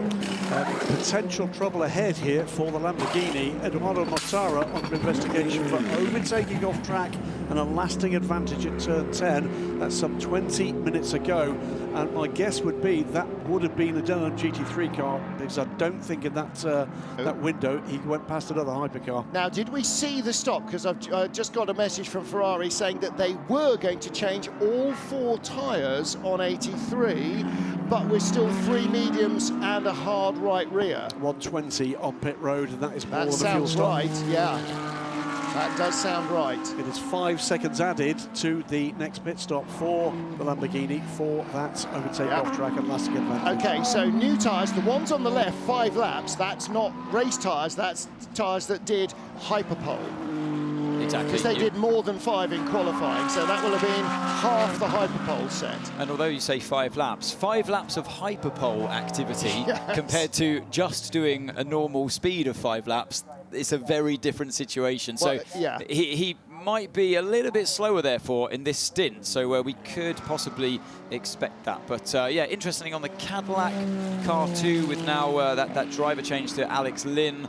They changed just the left-hand side of the tyres there to a brand new set of mediums. BMW fans, stand by, because the BMW will lead in about 60 seconds. Ferrari number 50 is in, 51 will be in at the end of this lap, and car number 20 might go possibly another 2 laps before it needs to pit. Now, at the moment, that will probably still see it back in 5th place when it rejoins, but in another 4.5, 5 hours, that if they can maintain that fuel advantage, suddenly they're going to be spending 1 pit stop, much less time stationary than their rivals. The 15 car is in and out of the pits, the hands of Marco Wittmann. Quicker pit stop, so I'm guessing that might be a 2-tyre stop for the BMW. But you're absolutely right, René Rast, lots of energy. Why wouldn't you use it at this point? Yeah.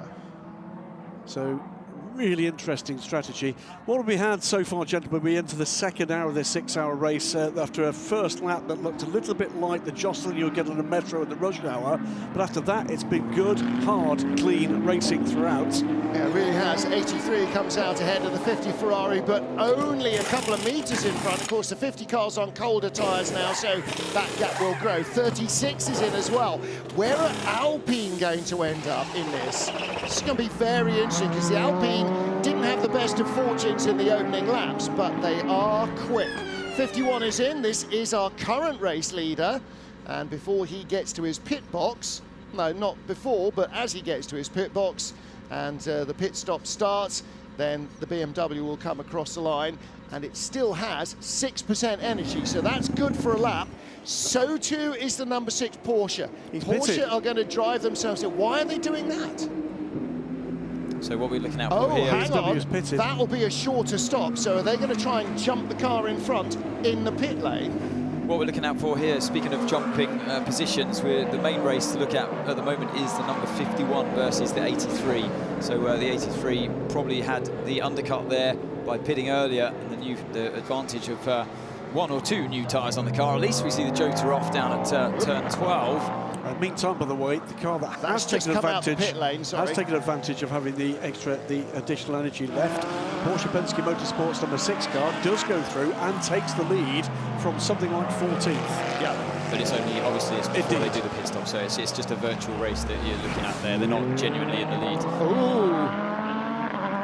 This is car number 12, just out of the pits. Callum Eilert trying to defend against Alex Lynn. Yeah, on the inside, a bit of a right rear lock-up, and that was enough to put him offline. As soon as you're there, you're on the marbles, and you pass the point of no return. But yeah, all part and parcel of trying to get these tyres up to temperature after pit stops. Now waiting to see where the 51 Ferrari comes out. It should be ahead of the 83 Ferrari. So no net gain for the 83 car there. And it is the number 6 car that remains on track and will probably pit at the end of this lap. 83's ahead, just, but he's ahead. Okay, that's the advantage of the undercut and coming out on tyres, warming them up before your rivals do. So the 83 Ferrari stays in front.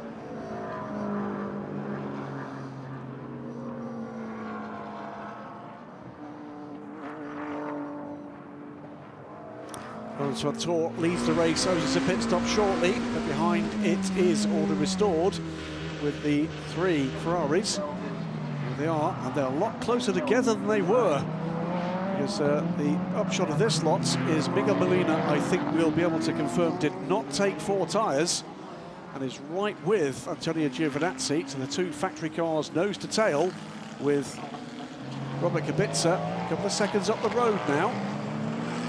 As the 51 car gets his tyres back up to heat. Yeah, and this is really the danger time for Antonio Giovinazzi in 51. Miguel Molina's got a lap of heating the tyres, and in race trim, his tyres now will be hot. Leader is in the pit lane. That's the number 6 Porsche of Lawrence Van Tor. And will be passed for the lead in just a few seconds by this train. He'll come by our commentary position now. Molina's not going to get this done, is he? He's not close enough, didn't have enough of a run on Antonio Giovinazzi, so he will remain second, third rather, behind Gio. Yeah, he has a look, but yeah, you're never going to come past by that far back. Yeah, even flash the lights as well. Just it's a bit of an intimidation tactic from the following driver. But I think that now Giovinazzi's back up to speed. Let's see how they get on in this second stint. Not much change in terms of gaps, Graham, between the lead group. There is one change of position, though, Martin, and that is the Cadillac, by dint of a slightly shorter stop, it's ahead again of the number 7 Toyota. Yeah, so there has been a driver change in the number 7 Toyota, as we were told. Nick de Vries has taken over from Mike Conway. In number 8, it's Sebastian Buemi, who's taken over from Brendan Hartley. And Harry Tingle being warned for abusing track limits in the 99 Proton Porsche. On board here, the 15 car that is right with those battling factory Ferraris. Marco Wittmann doing a great job aboard the 15 car. He spent the first hour under the gearbox of the 50 Ferrari, so he's in a familiar position. And again, René Rast behind. I'm not quite sure why they burned those extra laps. No, I didn't really gain any advantage. I'd love to understand that a bit more than I currently do. The other change, by the way... Sorry, Graham, in fact, 20 having 2 more laps fuel than the Ferraris did a 1 minute 14 stop. 15 car did a 1 minute 12 stop, so they didn't gain any time either, or a position. So they had fuel in hand or energy in hand and didn't use it, and that's strange. Back down at the bottom of the top 10 now is the man who briefly led, Ben Keating, ahead of Mustang teammate Zach Robichon. But ahead of them, the change, it's not a change of position, but it's a change of gap. Sarah Bovey now, despite the fact that both Ian James and Sarah Bovey's cars were 1 minute and 10 seconds on pit lane, that gap now under 2 seconds. It was over 6.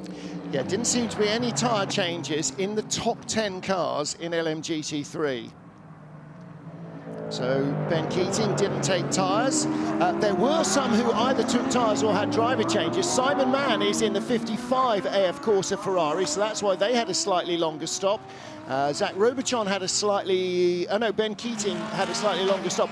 than Zach Robichon. In fact, he had nearly a 14-second longer stop. But there is the lead battle, Ian James versus Sarah Bovey. It's the Aston Martin man fending off the Lamborghini woman. Aston Martin with 7 wins here in GT Pro and GTE AM at the Circuit in the Americas. So they are the manufacturing brand with more wins than anybody else here. You can see, yeah, well, you did see the tyre information as well. So a fair fight going on there between the two of them. 30 laps each apiece as the McLaren dives down the inside of the 777 D-Station car into turn 15. That was a nice decisive move there.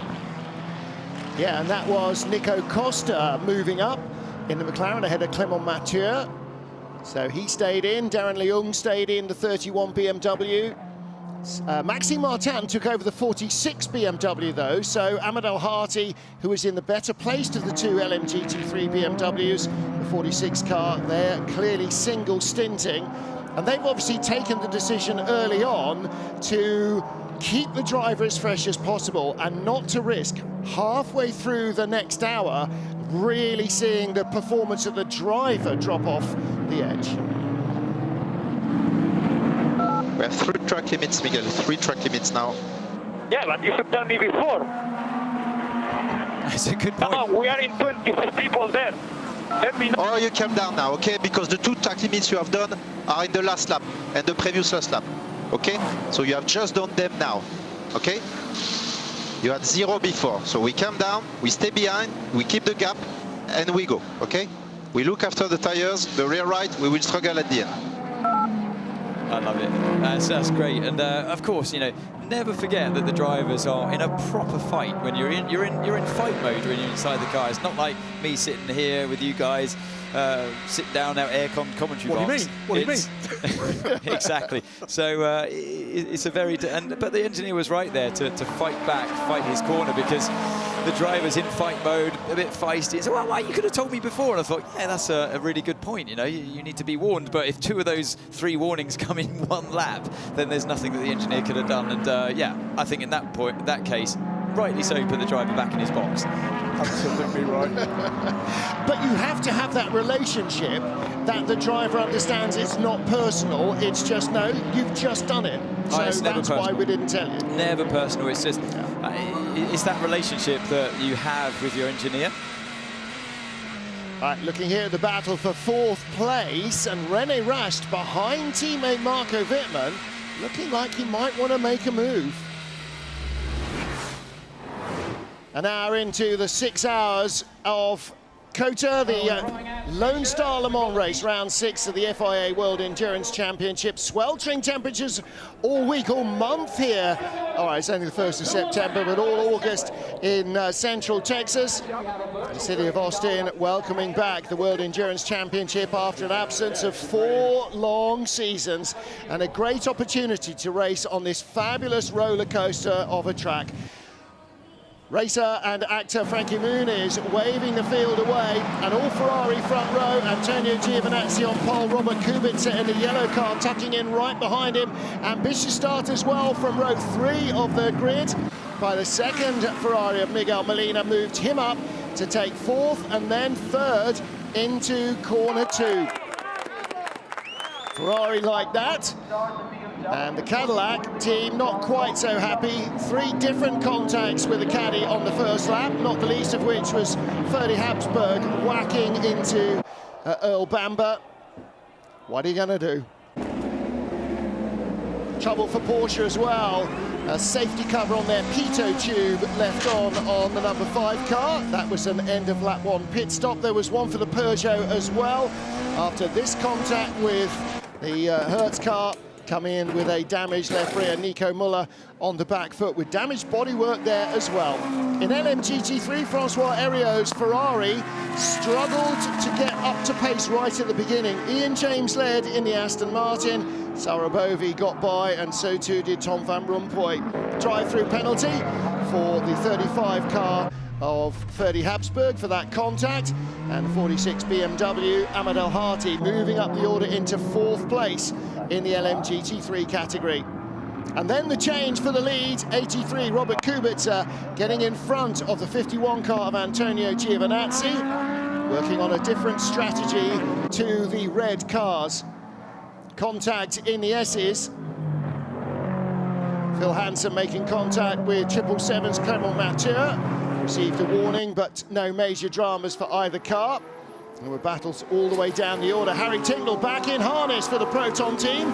Raced last weekend at Mosport in Canada in IMSA, and this weekend in Cota in the World Endurance Championship. Ian James leads in LMGT3, Robert Kubica in the hypercar class, and there is your race leader. We're an hour and 12 minutes in, and Ferrari still with the top 3 places, BMW 4th and 5th, and Cadillac creeping back to where they need to be. They're in 6th place at the moment, Graham, and trying to chase down the Beamers. Yeah, what's happening at the moment, though, is we're getting bigger gaps between some of this leading group. Robert Kubica's got that gap up to 4.2 seconds. It's a near identical gap from Antonio Giovinazzi in second, back to Miguel Molina in third. Marco Wittmann just dropping a little off the back of that, but with Rennie Rast right with him. Ooh. Alex Lynn trying to keep in touch. Now, we saw on that tyre graphic just now 2 very different strategies going on with the top 2 cars. So Robert Kubica in the race leading car had a full set of 4 tyres. The left-hand sides had done 5 laps, the right-hand sides were brand new. They only changed the rear tyres on Antonio Giovinazzi's number 51 Ferrari, the first of the 2 red cars. So his front tyres have done the entire race so far. So what they're trying to do is use their limited tyre allocation to the best of what they want. But the 2 teams clearly, or possibly even just the 2 drivers, feel that they need a different tyre balance to what their rivals do. So, Ant, that makes it really hard to read, because one car, okay, after the first stint, we're cycling all the tyres around. The other car, no, our fronts are good to go, or we're just going to have to live with it if they aren't. I mean, it's going to be really hard to understand. As we heard from the 2 Toyotas, you can have a very different balance between 2 cars. I think we can hear from car number 8 now as we ride on board. Sebastian Buemi. Okay, Seb, Ware was only 15-20% on front left and 50% on rear left from Brendan Stint. So much more wear on the rear left, about 50%. Interesting. So much more wear on the rear left, but still a lot of teams, car 83 that leads this race, of course, deciding to run a hard tyre on the right rear, not the left rear. So it might be, like I said, very different balance there on the Ferrari. So at this stage in the race, just to decipher what's going on, Kubica's basically got 4 new tyres on his car. Yes, the left side's got 5 laps. Give or take, there's a bit of difference there with the ultimate performance, but clearly a performance advantage over Giovinazzi. Like I said, old tyres still remain on the front, but a brand new set of mediums on the rear. Number 50 has got, as you look at the tyre graphics, between 8 and 38 there on screen. But car 50, that's in 3rd place when Miguel Molina continues to drive at the wheel there. He's got just a left set of used tyres that went on probably 5 laps like Kubica had as well. So lots of different strategies going on even within the same team at Ferrari. It'd be interesting to see whose pays off the best, but like I said, very different balance sometimes on the different cars, different drivers' style on top of that. So yeah, Buemi's had the information from his engineer regarding Brendan's driving style. Now let's see what Buemi can do and if he'll suffer the same kind of wear on all 4 tyres. And again, the difference between 38 that we ride with and the number 8 car behind of Buemi is that 38, Oliver Rasmussen had 2 left side tyres. So he's got a little bit more grip overall than the Toyota does with older tyres all round. So again, they're looking at different, whatever suits their car and their drivers, never mind even what the car on the other side of the garage is doing, they're learning from it, but it might not be what their driver wants on the car. Yeah, just by the way, if you're confused about maybe Toyotas and Jotas changing positions. We're actually watching two different battles here, and they're in the opposite order. It is the 7 car with the 7 Toto with the 12 Hertz Team Cota car, Nick DeVries and Kalamata right behind the Cadillac, by the way, in a 3-car battle for 6th. And some little way back in 11th, it is the Hertz Team Cota number 38 car, Ollie Rasmussen, fending off Seb Buemi and number 8 Toyota. Well, behind this number 7, number 12 battle, you just saw the leaders in LMGT3, and that gap has come right down. At the top of the screen, Ian James in the Aston Martin, half a second now behind him. There is the Lamborghini of Sarah Bovy. That's 1-2 in LMGT3. So Bovy has gone from 10 seconds back to 6. Right there. About 6. It's Six, about 6 or 7. Yeah, it was about 6. But that all happened in quite a rush. So I wonder whether or not Ian James at some point coming out of pit lane in his early laps of this stint had something of a moment. He lost about 5 seconds very quickly. Ian James just thinking about defending slightly into turn 12 there. He didn't take the full racing line, didn't get the car all the way over to the right-hand side like you see from Sarah Bovy, who follows. So, yeah, Bovy now starting to pile the pressure on. This is going to be a great scrap in the next couple of laps. Well, we saw before they got into the cars, the Iron Dames drivers all with sort of packets of tea bags or something on. Those were their cool suits, little cool gel pouches. Yeah. Exactly, so they'll have been in the freezer overnight or whatever to get them as cold as possible.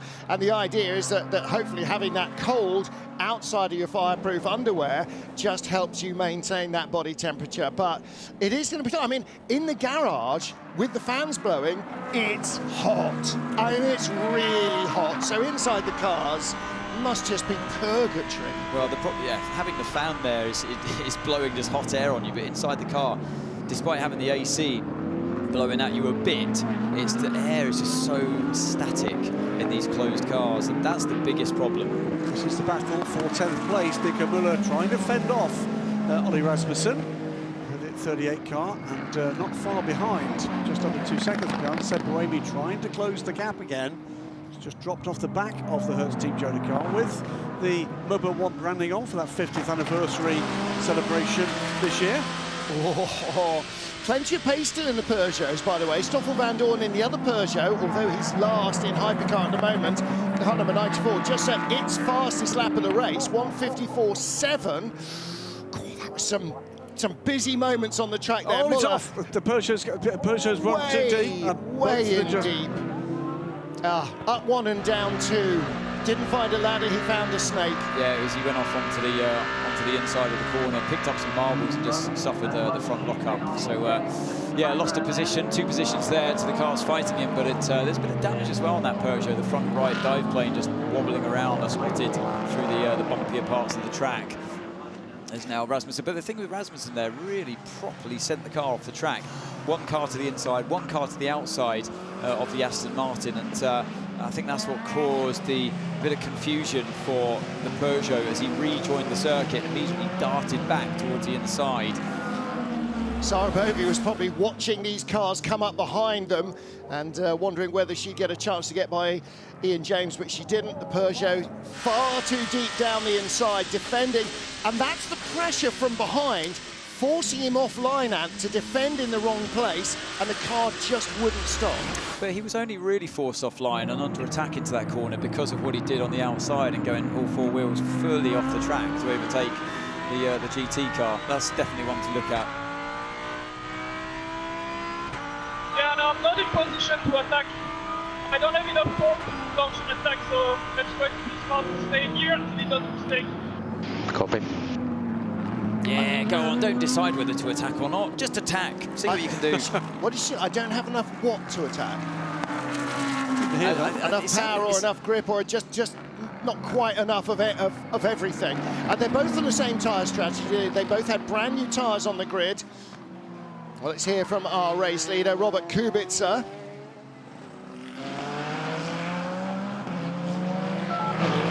The track is creeping up quite a lot, so I think Hans will work well. Copy. I think this tire could be, it's going to be double, I think. It's very good paint. I think if you have to double stint, you have to put hard on the left, it would be good.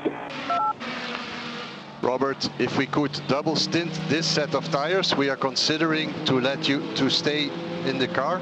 Would you be okay for a third stint? Yes, but let's see how we would attack. Copy. All right, let's see how I last, let's see how the tyres last. But the key detail in that is what everybody else will be experiencing, is the track is gripping up. It's getting more and more grip, which means the tyres are sliding less, Anthony, which means you're not overheating them so much as you might have been doing in free practice. It's an interesting one from Kubica there as the track continues to rubber, and he's saying we can use the tyre with less grip but more durability. You could look at it two ways. As the track grips up and starts to slowly cool down as we go deeper into this race today, some would argue that you can therefore run a softer compound tyre and make it last more, because the less sliding around you do and the cooler track conditions that will come later on in the race, it could open up the opportunity for the mediums to work even better than they are at the moment. So yeah, we're going to see some even more differences, I think, as this race continues. Also an interesting encapsulation of what Robert Kubica's role is in this number 83 team. Huge experience, huge pace, but also helping this team, the young drivers, to progress for the future of Ferrari's hypercar program. The other key thing to remember about Kubica is that he changed all 4 tyres. Based on what they'd experienced up to that stage, he was predicting, or they were expecting, the tyres to be a bit beyond their best. Now he's going back going, we definitely need to be double stinting these tyres. They are going to last longer. Yeah, it's pretty normal, actually. Yeah, but they were the only Ferrari that did change all their tyres, so they had a different feel. Come on, this guy needs to lift up. Too hot? Hear that? I think she said too hot. I thought she said, do I need to lift? I thought I heard lift as well somewhere in there, need to lift. Maybe they got side by side earlier on and she wasn't happy about something. I don't know, but yeah, a bit of a difficult message to try and understand. If you get alongside somebody and they don't contact. lift, then what are you expecting? Yeah, that was Giovinazzi just a with little the Lexus. Too tight. Was that 78? I think it Around might the have outside been. of turn 7. Yes, it was 78. It's a racing incident there between the two of them. He just went for there was a gap there, and yeah, the Lexus drifting out, and there was room when he went for the move, but it wasn't like he lunged down the inside. That S's element, although everybody says, oh, it's a bit like the Beckett's S's, it's not, because you sort of straight line the first 2 or 3 corners, and all categories, all cars, try and run straight through all the curbs, and so you're not sinuously following the early part. You're just going blatting straight over the curbs, and that makes it very different to find room to get by someone. So the problem with turn 7 is that, and the complication there, is that you don't usually run all the way to the exit, and that's what Giovinazzi was betting on as he went around the outside. You have to compromise turn 7 to open up turn 8. Yeah. So the racing line isn't actually going all the way like you do here on the exit of turn 11, for example. You don't actually use all of the track on the exit of 7. So that's why I say racing incident. Giovinazzi wasn't expecting the GT to come all the way over, and they had the contact. I think no harm done. The only slight problem is that apparently there is now some debris between turn 7 and 8, and what that normally means is that we might end up having to have a full course yellow or a safety car to allow marshals to get out and remove. It depends how big the debris is. I think BMW might be thinking about swapping these cars here. This might be happening right now. It just happened. Anthony Davidson, are you running them by remote control? Well, I didn't know that was going to happen, but I just saw, yeah, huge pressure from René Rast on Marco Wittmann. I think he's been a bit faster the whole way through this race so far. Certainly looked after the fuel a bit more efficiently, and he's really on the attack. And he waited patiently all the way through the first stint, didn't make anything approaching a move, just sat a second and a half back. And they're on the same car. They're on the same tyre strategy as well. Yeah. So a set of left-hand tyres, of used left-hand tyres, went on to both cars there. So it's exactly the same tyre strategy right now for those two. Car 38, by the way, is going to get a 5-second addition to its next pit stop. That's Oliver Rasmussen after overtaking off track a little while ago. Would be interested at some point to the energy graphic to see whether or not that switch. René Rast's pace has certainly moved up a notch to Marco Wittmann, who's now behind him and has been ahead to this point. But is this the point at which they're adopting a different approach to energy management? Let's hear from Ferrari number 51. They are currently lying in second place. Antonio Giovinazzi. laps to go. 19 laps to go. Let's go for it. I mean, that sounds a bit endless, doesn't it, when you've already done 45 laps? Oh, just another half as much to go again before you get a chance to get out and collapse in a muddy heat.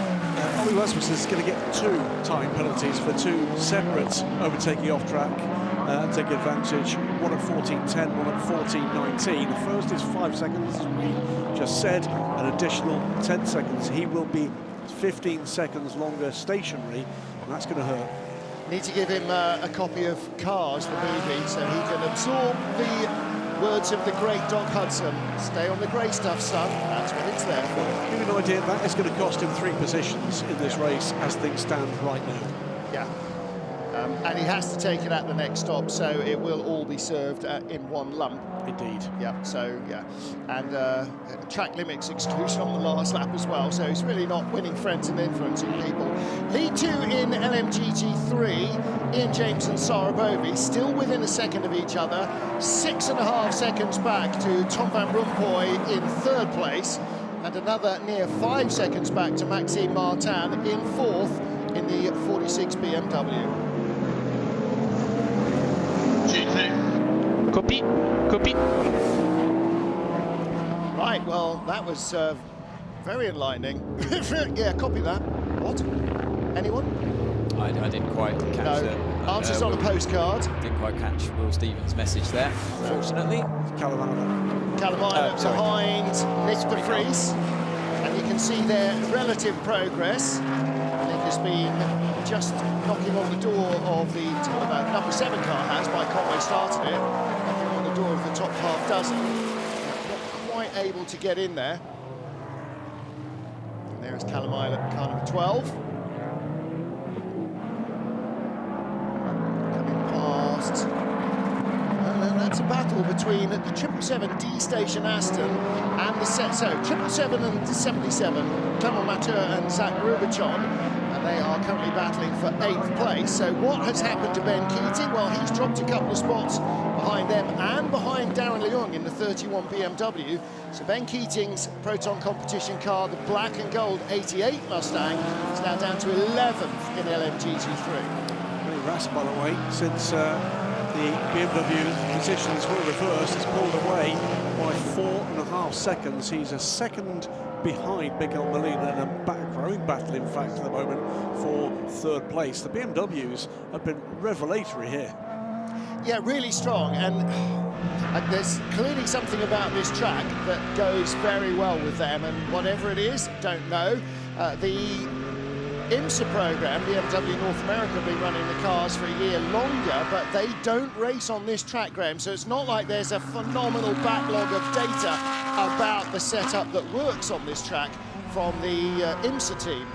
Harder Racing leading from Iron Dames, that's still within a second. Sarah Bovey behind Ian James, the pole sitter, who ride on board in the Lamborghini. We heard her on the radio saying she lacked something to get by.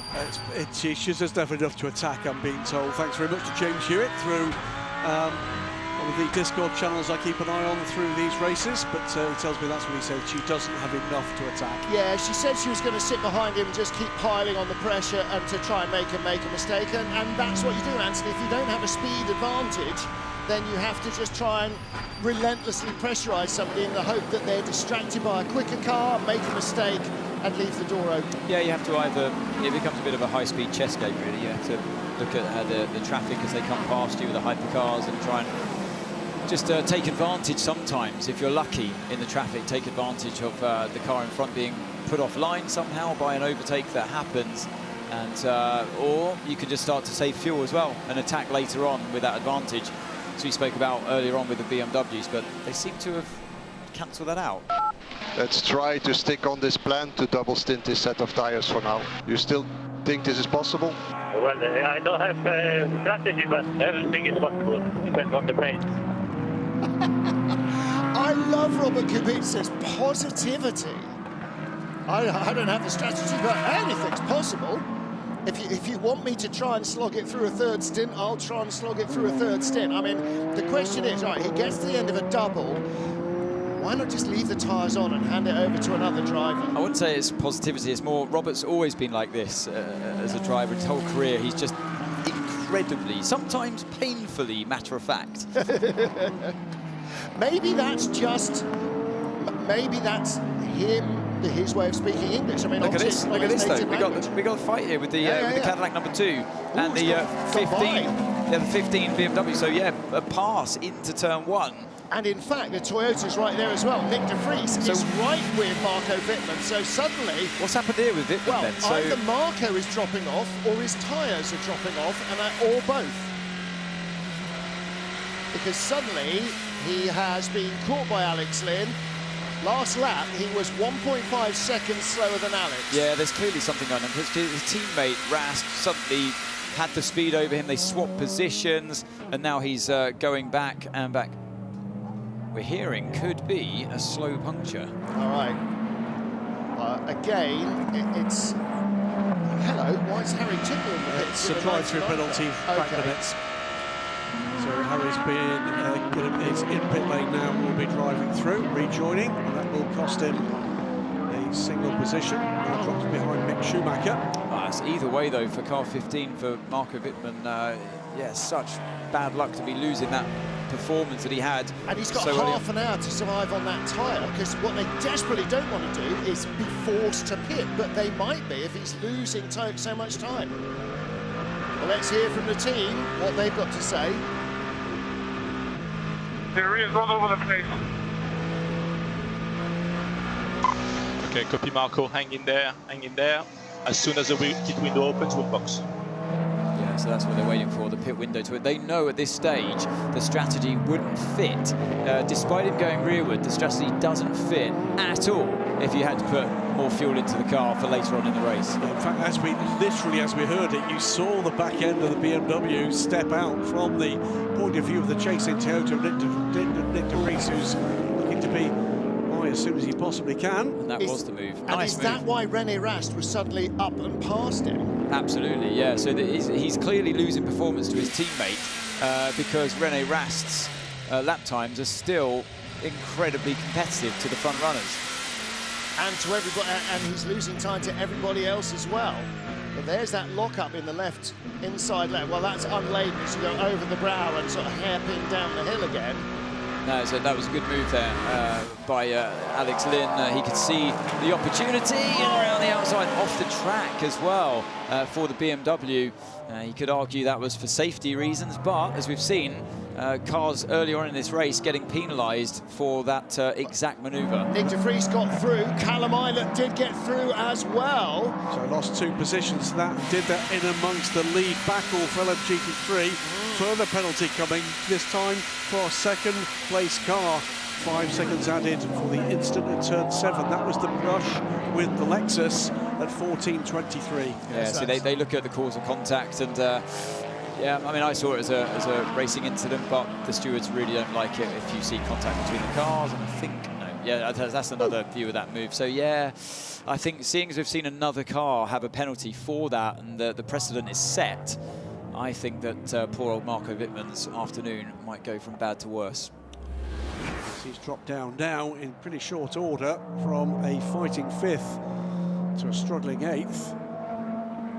Well, he was, after the pit stops, 4th. Yes, indeed he was. Because he was 4th from the first lap behind the 3 Ferraris. He was the best of the rest, and now he's reversing out of the points.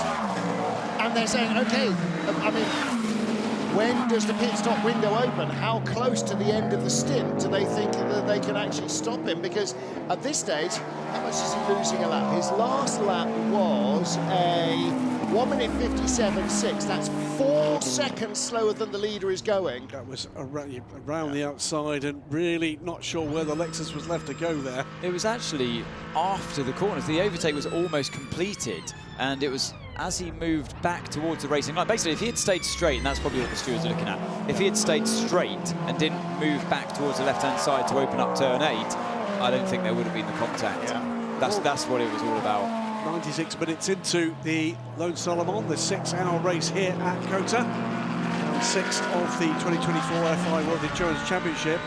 And if you think you've sussed where this is going, can you let us know? Well, well, what we've learned in this hypercar class is the established order in an hour of racing can change dramatically when you get deeper into a second stint. Yeah, what you see at the start does not necessarily reflect what you're going to see at the end. And Marco Wittmann, a case in point, 4th out of the first couple of corners, 4th out of the pits after the end of the first hour, and now down with a slow puncture to 9th place and being caught by Oliver Rasmussen. Rasmussen is 2.5 seconds behind him and lapping about half a second quicker. So Oliver Rasmussen, the number 12, Hertz Team Jota car in 10th, chasing the 15 BMW. Great view there of the viewing platform. That is open to any members of the public, the media and everything else.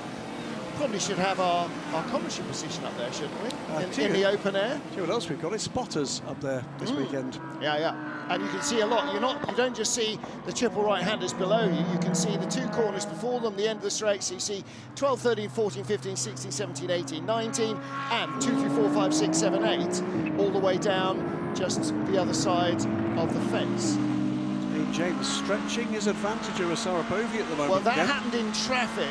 She got held up badly by the 3-car hypercar battle and just got really edged out up at the hairpin at turn 12. Yeah, 11. Callum Ilott through the S's as well, made a move down the inside and held her up even further. So the gap naturally gets bigger and smaller in traffic, and that's what I was referring to before, where, oh no, and this is Marco Wittmann off. Has to be.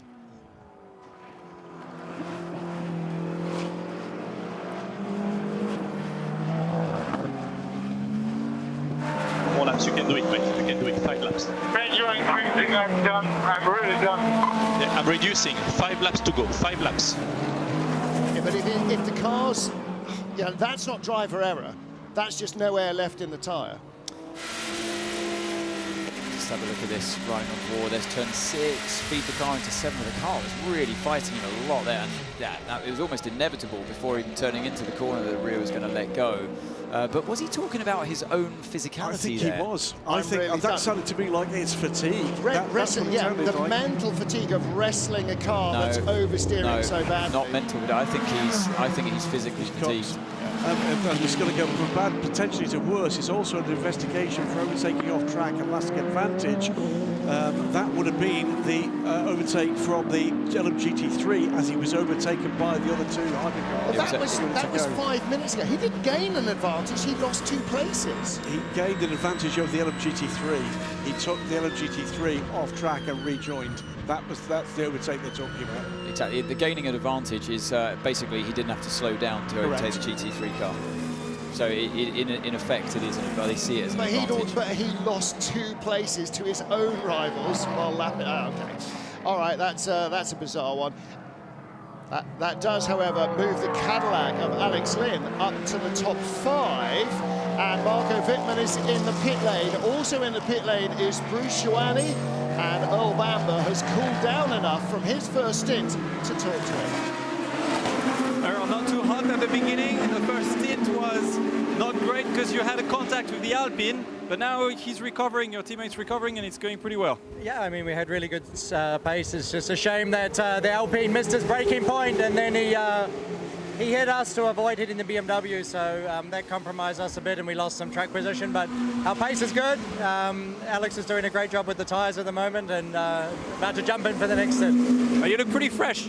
Yeah, no, actually the first stint was not too bad, so I felt pretty fresh, and it's going to be a long day for both of us alternating throughout the day, but I think he's done a great job fighting in a really tight fight with the Toyota right now, so everything's to play at a home race. All right, thank you very much, Earl. Thank you.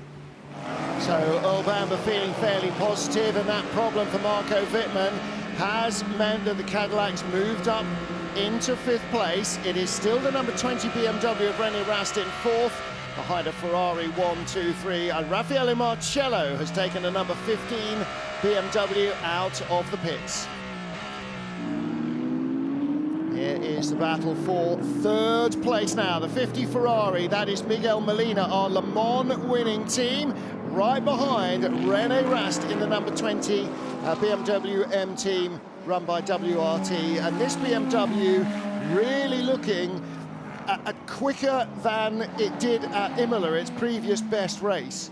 Fundamentally so, it's been in the mix all the way through. As this car's race goes from strength to strength, I'm afraid the other one's is turning to ashes. That driver change seems to indicate we were right that it might well have been driver fatigue in the number 15 car, and worse still, the next time around, next time down pit lane, there will be a further 5 seconds to serve for the 15 car for that overtaking off track. That was the GT3 car in the battle between the 3 hypercars. Michael Wittmann choosing to go to the outside and off track as the other 2 went up the inside, took him and advantage over the GT3. And don't forget, a lot of what goes on behind the scenes is caught by our All Access team, and the All Access program from Texas will be out before we race in Fuji in 2 weeks' time, so you can see the Full Access show. They're all on our YouTube channel, so you can see the season so far from behind the scenes. It's not exclusively Kevin Esch and Andrea Lotter giggling in the back of the Porsche garage, although that is the content you're going for. There is other stuff there too. Maxime Martin chased by Tom van Rompuy. Max in the 3rd place car now in LMGT3. He's brought the 46 BMW up ahead of the Corvette that was 3rd from the start of the race. So good battle. Car started by Ahmed El-Hati, that BMW. Maxime Martin is their top-ranked driver. And of course, Valentino Rossi, the man whose signature signing hand is most under pressure in the entire pit lane. We're just 2 minutes from the point where there's good news for all bar a handful of our LMGT3 teams, because we're an hour and 45 minutes in a couple of minutes into the race, which means anybody that's run full bronze time from the start will be able to switch should the opportunity arise, either against their established green flag strategy or if there's an interruption that allows that to happen earlier. Ian James, therefore, will be done.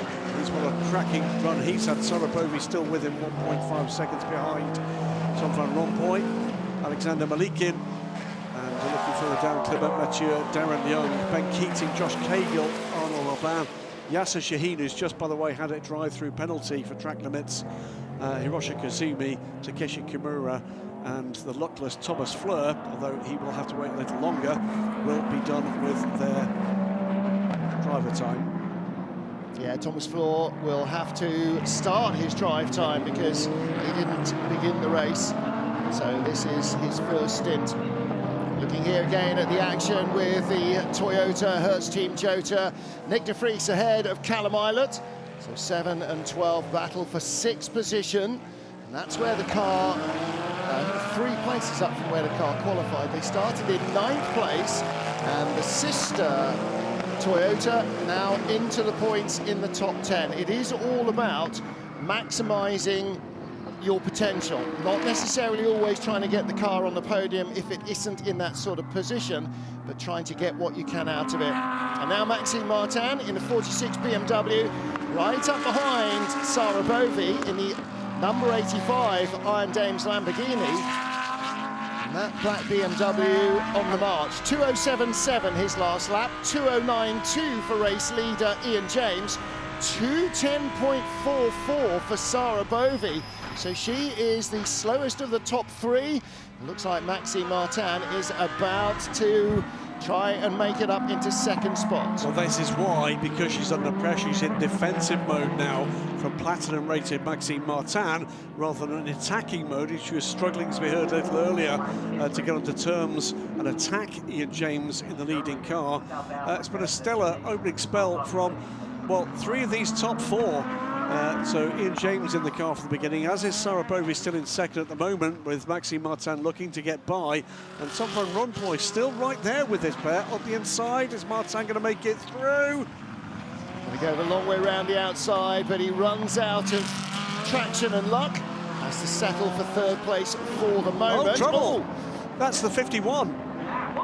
Yes, it is. Yeah, it's down to turn 12. And there goes 50. So that is the car that was in 2nd place, Antonio Giovinazzi. Now, was that traffic? Let's have a look. It is traffic. Oh, one of the McLarens. And the Peugeot. He hit the Peugeot. Ooh, there could be a penalty coming for that, and not just the time that he's lost on track. He was right at the apex. I'm not sure, was that 94? Not sure that Stoffel van Dorn was expecting him to make that lunge. He's still not going. He's No, still... he is still parked there. There are yellows at turn 12.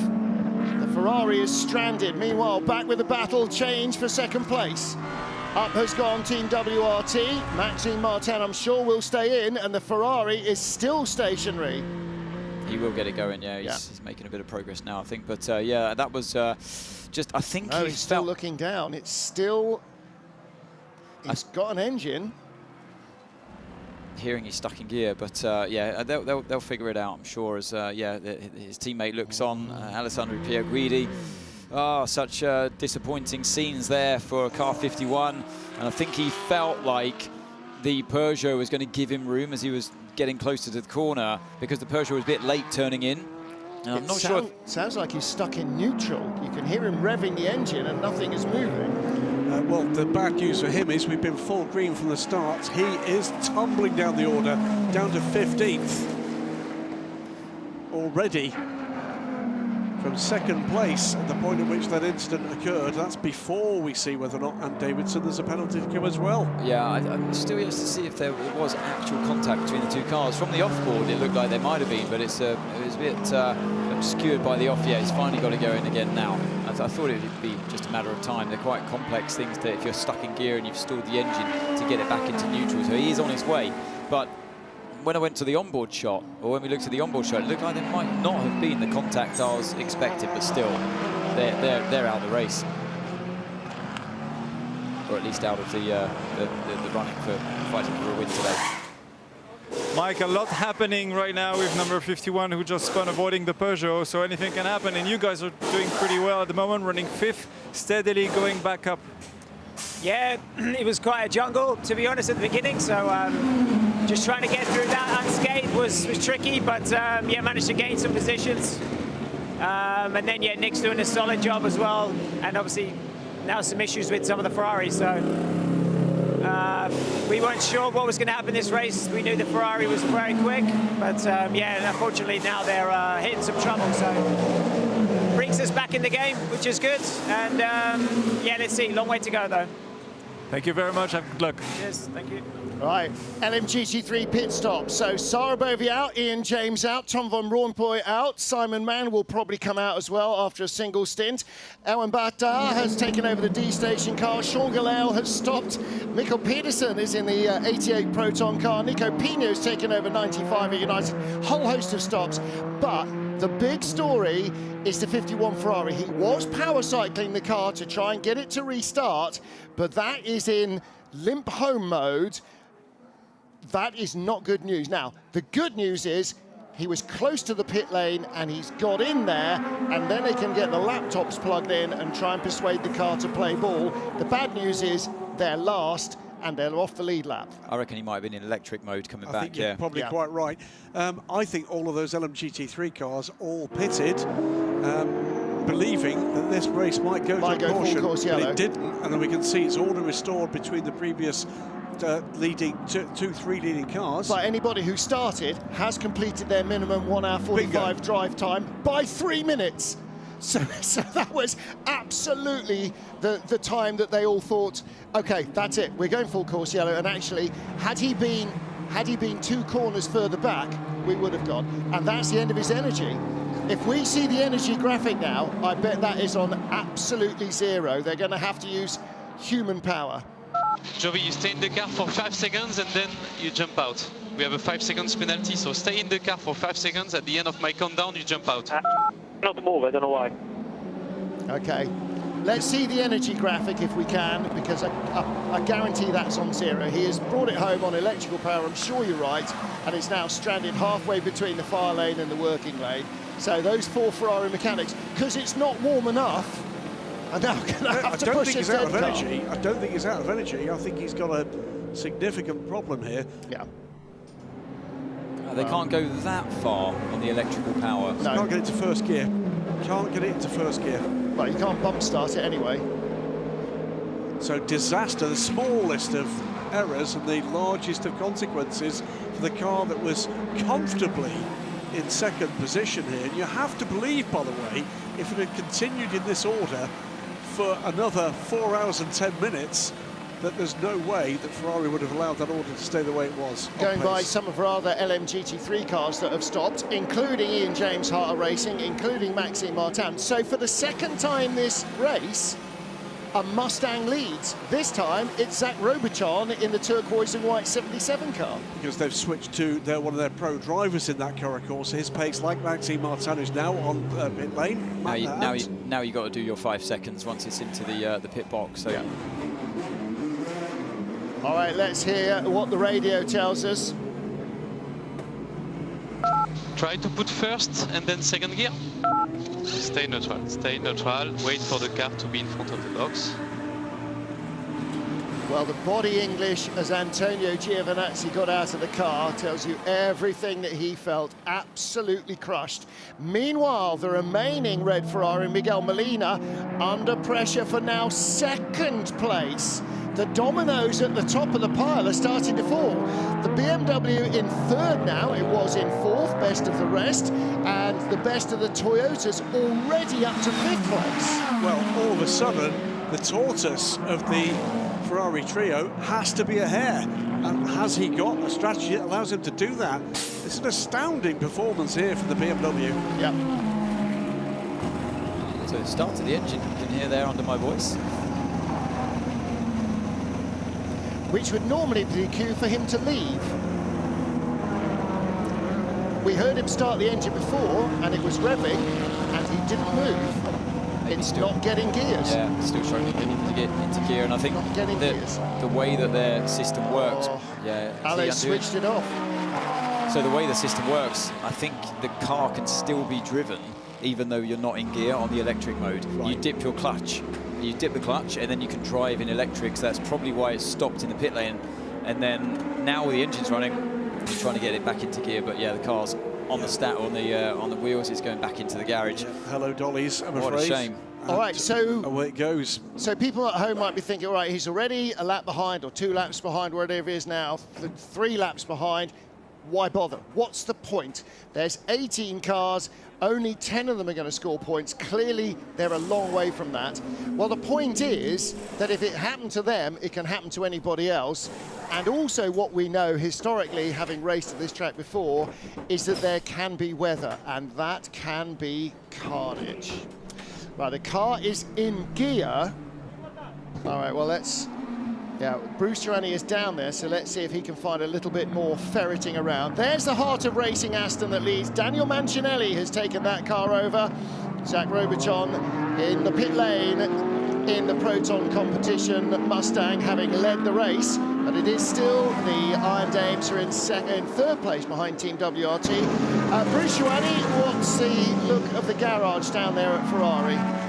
Yes, I'm just watching at the car, now the rear wheels are running, but in fact the car was in gear. It's just like if they could not release the clutch, so there must be an electronic system that doesn't allow them to release the clutch, because the car was in first gear or in gear anyways. All right, okay.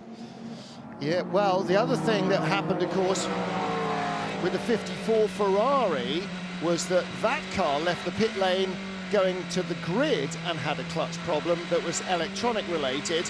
What do electronics not like? Heat and vibration. I wonder if it's the same problem they suffered last year, I believe, with the leading car of the race in Le Mans. Every pit stop, remember, they couldn't get the car going. Last 2 stops, yeah. Was that clutch related? I seem to remember it was. No, it was. The engine wouldn't fire.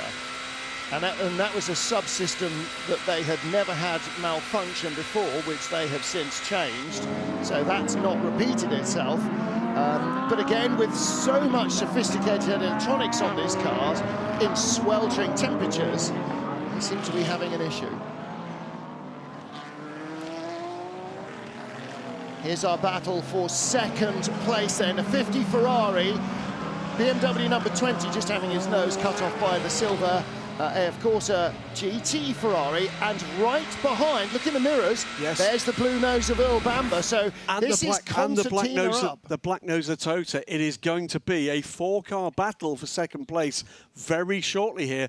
That's because the pacer, Miguel Molina, in defence of his position for René Rast, has dropped off a little here, and he's been caught by 2-3 cars from behind. René Rast absolutely on the ragged edge there, through doing anything he could to get past the slower cars through the S's, fully on the attack. But yeah, lost quite a lot of time there behind the AF Corsa LMGT3 Ferrari. It's not Earl Bamber in the caddy, of course. He's in the pit lane chatting to us. It's still Alex Lynn in the Cadillac, and behind him is Nick de Vries, Callum Eilert, and in fact Alex Lynn has now peeled out of that battle. That's where the Cadillac has gone. Alex is in the pit lane, so the Cadillac already topping up its energy. And again, look at the BMW compared to the cars in front. 4% and 5% energy. He's got 11% in hand, and he's still attacking the Ferrari in front. How are they doing this? Are they running on fairy dust or what? Well, but they ended up pitting on this very similar lap, didn't they, to everybody else? That's a strange. Maybe it's just maybe it's a sensor issue or something on that car, but it wouldn't make sense that he's managing to save that amount of fuel but not actually utilising it. Could I point out the one thing that it could be here, if indeed this proves not to be a sensor issue? It is the lead car that's an LMDH spec car, not an LMH car. It's deploying all of its energy through the rear wheels. Is there something about the way in which they're strategizing this car that's allowing them to maximize that? I have to say, we're going to need answers later from the people that know, because right now we're just guessing, but...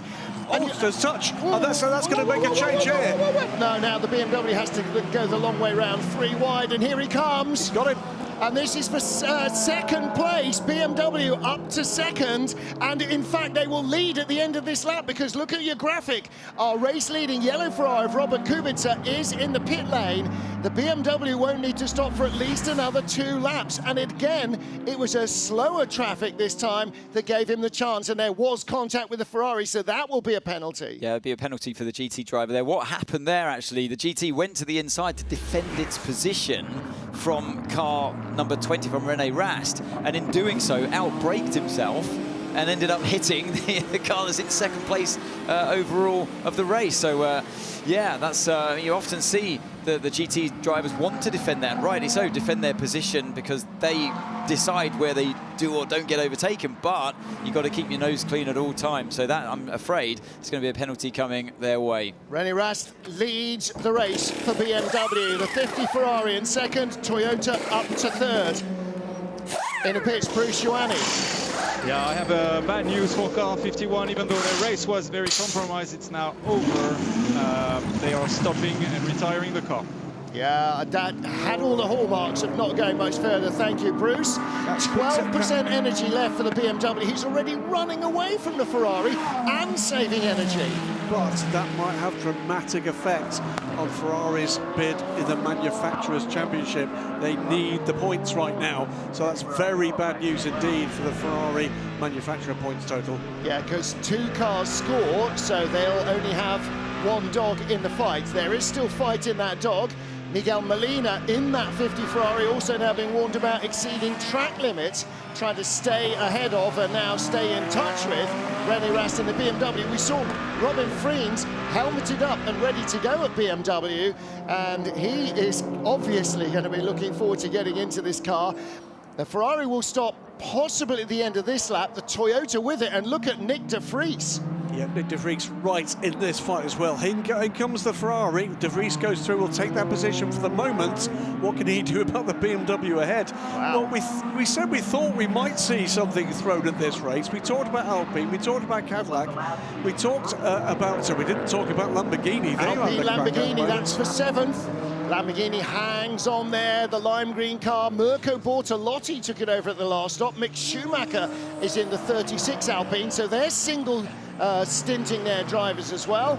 And Schumacher inside Bortolotti moves up, so that is a change for 7th place. Taking a look at the bodywork where that impact happened at the rear left. Yeah, I mean, we saw bodywork fly, didn't we? And I'm sure it came mostly from the Ferrari, not the McLaren. Here's another look at it. Sorry, the Corvette. Yeah, so maybe it was more from the Corvette, actually. But either way. So Molina at Car 50's had a penalty or an investigation for abusing track limits. Again, I don't know where. It was just a warning, it's not a potential penalty.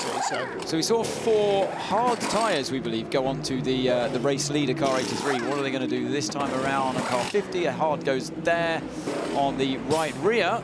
So they've done rears only. No, they did all 4. No, they did all 4. Okay, but it's what 83 did: 3 mediums and a right rear hard. It looks like so they've gone to 83's strategy, and 83 kept their tyres on, did they?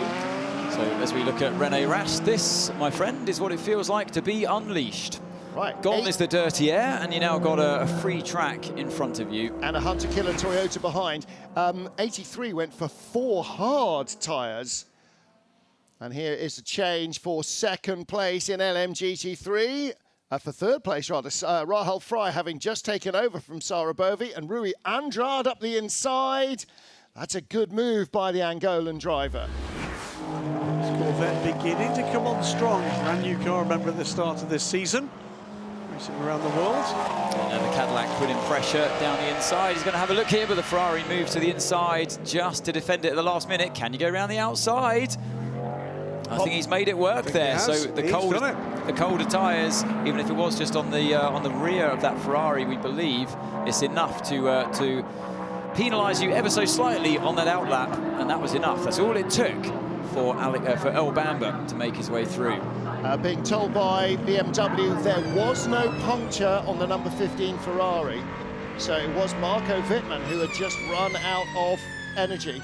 The BMW, yeah, 50 million, yeah, BMW. Yeah. Wow. So yeah, the driver. That's how I read his message to the team. Is shorten my stint. I basically, yeah, this is becoming more and more difficult.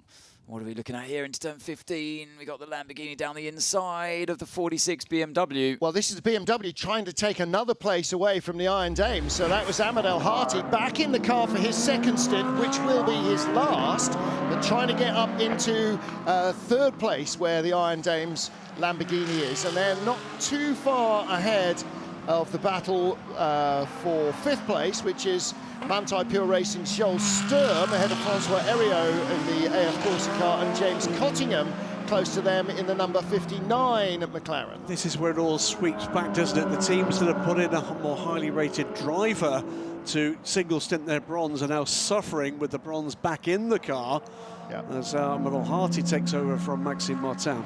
Nick de Vries in car 7, that has suddenly come alive, hasn't it? And it's now closing in on the BMW hand over fist. So just looking at the average lap times, as you see Nick de Vries in the pit lane now in that car 7. The average lap times of their stints, by the way, Nick de Vries was 2/10 on average faster than that of the BMW René Rast. Earl Bamber made a point in the pre-event press conference of saying how impressive Toyota was in the heat and abrasive circuit of Brazil on the medium tyres. He said, we couldn't do that.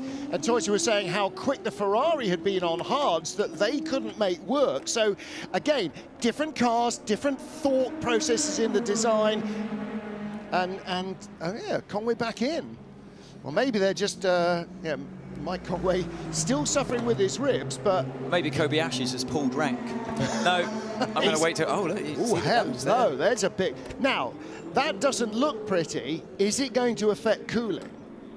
It probably shouldn't where it is, but anything that affects airflow through and under the car is definitely going to affect cooling in some way, shape or form. Potential debris at turn 1. Tyre changes all round for Mike. It's odd. They're going on the mediums again. I find it's odd that Mike's back in the car. Why wouldn't you put Kobayashi in it? It was definitely Mike that started the race. Yes. Handed over to de Vries. Great stint by both of those drivers. Now it's Mike back in. Is Kabiri okay? BMW still leads. René Rast, well, he was okay this morning in the autograph session, so unless he's fallen off something, I'm assuming so. René Rast still leads. So René Rast now at least one more lap than anybody else, and 2 more than most.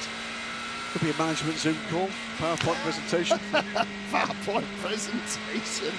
That's what I said. His team principal, he's pulled rank, said, "No, I'll do the latest in. Thanks, guys." When it just cools down a little bit. Now we see car 20 back into the pit lane. Yeah, finally the race leader René Rast is in the pits. What a great moment for him and for WR Team BMW though, to be leading here in Texas.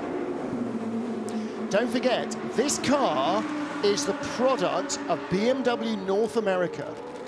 Brilliant. Conceived and designed in the States. So this is very much their baby here in North America. I'm sure the BMW North America people, as well as everybody back home in Munich and WRT, will be really excited with the potential that this car has got in the race. Yeah, some fantastic, sorry, Graham, some fantastic stints there by René Rast. He kept it cool when he needed to. No heroics in traffic. He waited, he bided his time until that the moment with the traffic that struck car 50 and was able to find his way through. I think he looked after his tyres. He got the best out of them.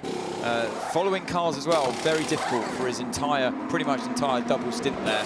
83's just gone by to resume the lead, but is he going to be second? Should be ahead of the number 7 Toyota. There's the end of the road for the 51 Ferrari. So that is done for the day, as we heard from Bruce Ioani. But it is a battle between Ferrari, BMW, Toyota and Cadillac right now. Best of the Porsches, 6th place Hertz Team Jota, Penske in 8th place and way down in 13th. But it's a good mix of different manufacturers. And are Alpine out of it? Well, right now they're not looking as strong as they did at the beginning. But there is Yiffy Yi in the yellow Ferrari that leads, and the Toyota in second place ahead of the Caddy as the BMW rejoins. That's the Caddy taking position. Yeah, of course the BMW on cold tyres and the Ferrari trying to get by as well. So Robin Freins losing a spot to the number 50 Ferrari.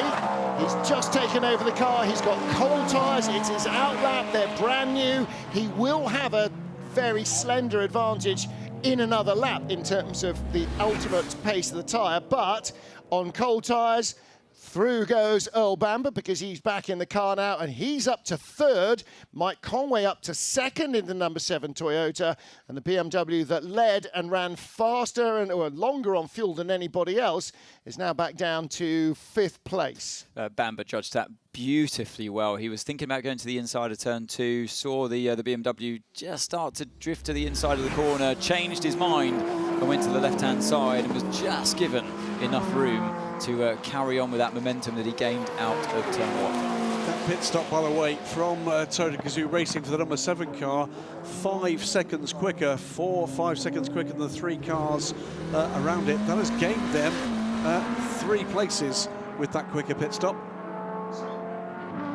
Did they do all 4 or only 2 tyres? See that. Sorry, who were you talking about? Number 7. Number 7. Yeah, well, Anton's got his toy box out again. The trusty app is, yep, he took all 4 and they were still 5 seconds quicker. So in this which case, how have they done that? This is really interesting. So Conway has taken on, as we say, 4 new mediums. Nicholas Nilsson took on 3 new mediums and 1 new hard on the right rear. Oh, trouble for 12. This is Norman Nato, only just into the car and back in the pit lane. This is 9th place for Norman Nato. That's going to go. This is not a scheduled stop. No, it's not. This is a definite issue for Hertz Team Jota's number 12 car. He had done 4 time laps. Yeah. No, that did not have all the hallmarks of coming in quickly. That was coming in very slowly. And yeah, just to finish what I was saying about the tyres, and I've had it confirmed that car 83 with Yi Yifei at the wheel has 4 brand new hard tyres. So, wow, let's see who gets the tyre strategy right. It was Kubica's call, wasn't it? He read the track conditions and wanted 4 hard tyres. Oh, hello, BMW and Mustang. Whoa! The turquoise car, 77, Ryan Hardwick, Sean Gallale in the red, white and blue. BMW has just crept in front for 9th place. 2 silver drivers, or silver ranked drivers here, battling away. Could there be 2 more different front engine cars than these 2? Well, there's an Aston Martin in front, so that's a third. That's 3 different front-engine cars right there. And we've got a whole host of mid-engine cars as well. Of course, the Porsche, the Corvette, the Lamborghini, the McLaren, and that's Norman Nato again. He's come in, whatever it was, they've shooed him off, and it did not work. And that's what happened to the 54 Ferrari, leaving the pits to go to the grid. I have lost everything again. I think we need to go power cycle. Copy. So yeah, power cycles, hybrid off, ignition off, main off. Okay, that is not good news for Hertz Team Cota. Norman Nato made an unexpected pit stop. They waved him straight through pretty much, immediately leaving the pit lane and stopping uphill on the climb up to turn 1. Pit exit, drivers left. Yellow flag warning from race control. And he is actually officially in the pit exit road as well. Luckily, Okay, almost everybody has just stopped. Pit exit road is now clear. Pit exit road is now clear. Right, he is moving again. He's creeping out of turn 1 and heading down the hill into turn 2. So just ahead of this battle, they will come up behind a very, very slow Norman Nato. He's barely got into turn 2. I think he's looking for somewhere to stop and recycle, or possibly park it and walk home without getting too hot and sweaty. I was going to say that would be a very nerve-wracking speed to be heading towards the slow speed towards the chicane. So I think the car stopped before even... yeah, for me, I'd have been going left there, not trying to follow the track. I'd have been getting as far out of the way as possible. I'm sure we've got race control talking to Hertz Team Cota. Radio and or Discord channel to find out just exactly what their prognosis is here before a decision is made as to whether or not we'll get the first intervention in this race. Well, we have yellow flags currently at turn 2, guarding Norman Nato, but here we go. Battle between Rui Andrade and Rahal Frey, and Andrade in the yellow and black rather than the black and yellow Corvette is easing away, and through goes the BMW. Robin Freins now in 5th ahead of Raffaele Marcello, and the gap between them down to 8 seconds. But don't forget that the 15 BMW stopped half a dozen laps earlier than, or in fact quite a lot more than that, almost nearly 10 laps earlier than the 20 BMW because of driver exhaustion. Yeah, Raffaele Marcello has done 17 timed laps on those brand new quad of medium tyres. And car 20 has done 3 laps of Robin Freins. Yeah, that was a big, big difference.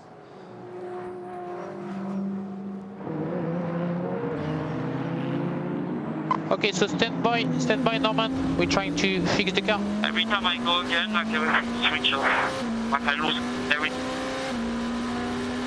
So frustrating for the driver, isn't it? You know, it's just electronics, there's nothing you can do. White flag, slow-moving car, that's often to guard somebody coming out of the pit lane. It has, and it's not moved. Sorry, no. The 12 has not moved since we last saw it. Still down at turn 2 as he tries, there we go. And again, double yellows being shown to Michael Christensen. The driver's safety system inside the car reflects all the flag signals being shown at the specific part of the track you're on. So as you're coming into the flag zone, it shows. As you depart it, it goes. And the race control also have the ability to send messages directly either to all the cars in one go, like a full course yellow or a red flag, or a safety car, or specifically to drivers about track infringements. Here's Alex Malikin. It's not, it's Joel Sturm and Ahmed Al-Hati. This is for 3rd now. Joel Sturm goes through for 4th place rather in LMGT3. Joel Sturm in the points leading Manthey Pure Racing Porsche, as we're now 2¼ hours into our 6-hour race. What's the temperatures looking like, Ant? Is it hotter than it was at the beginning of the race? Track temp 45.1, air temperature 35.6. The question now comes as we 12 is moving again.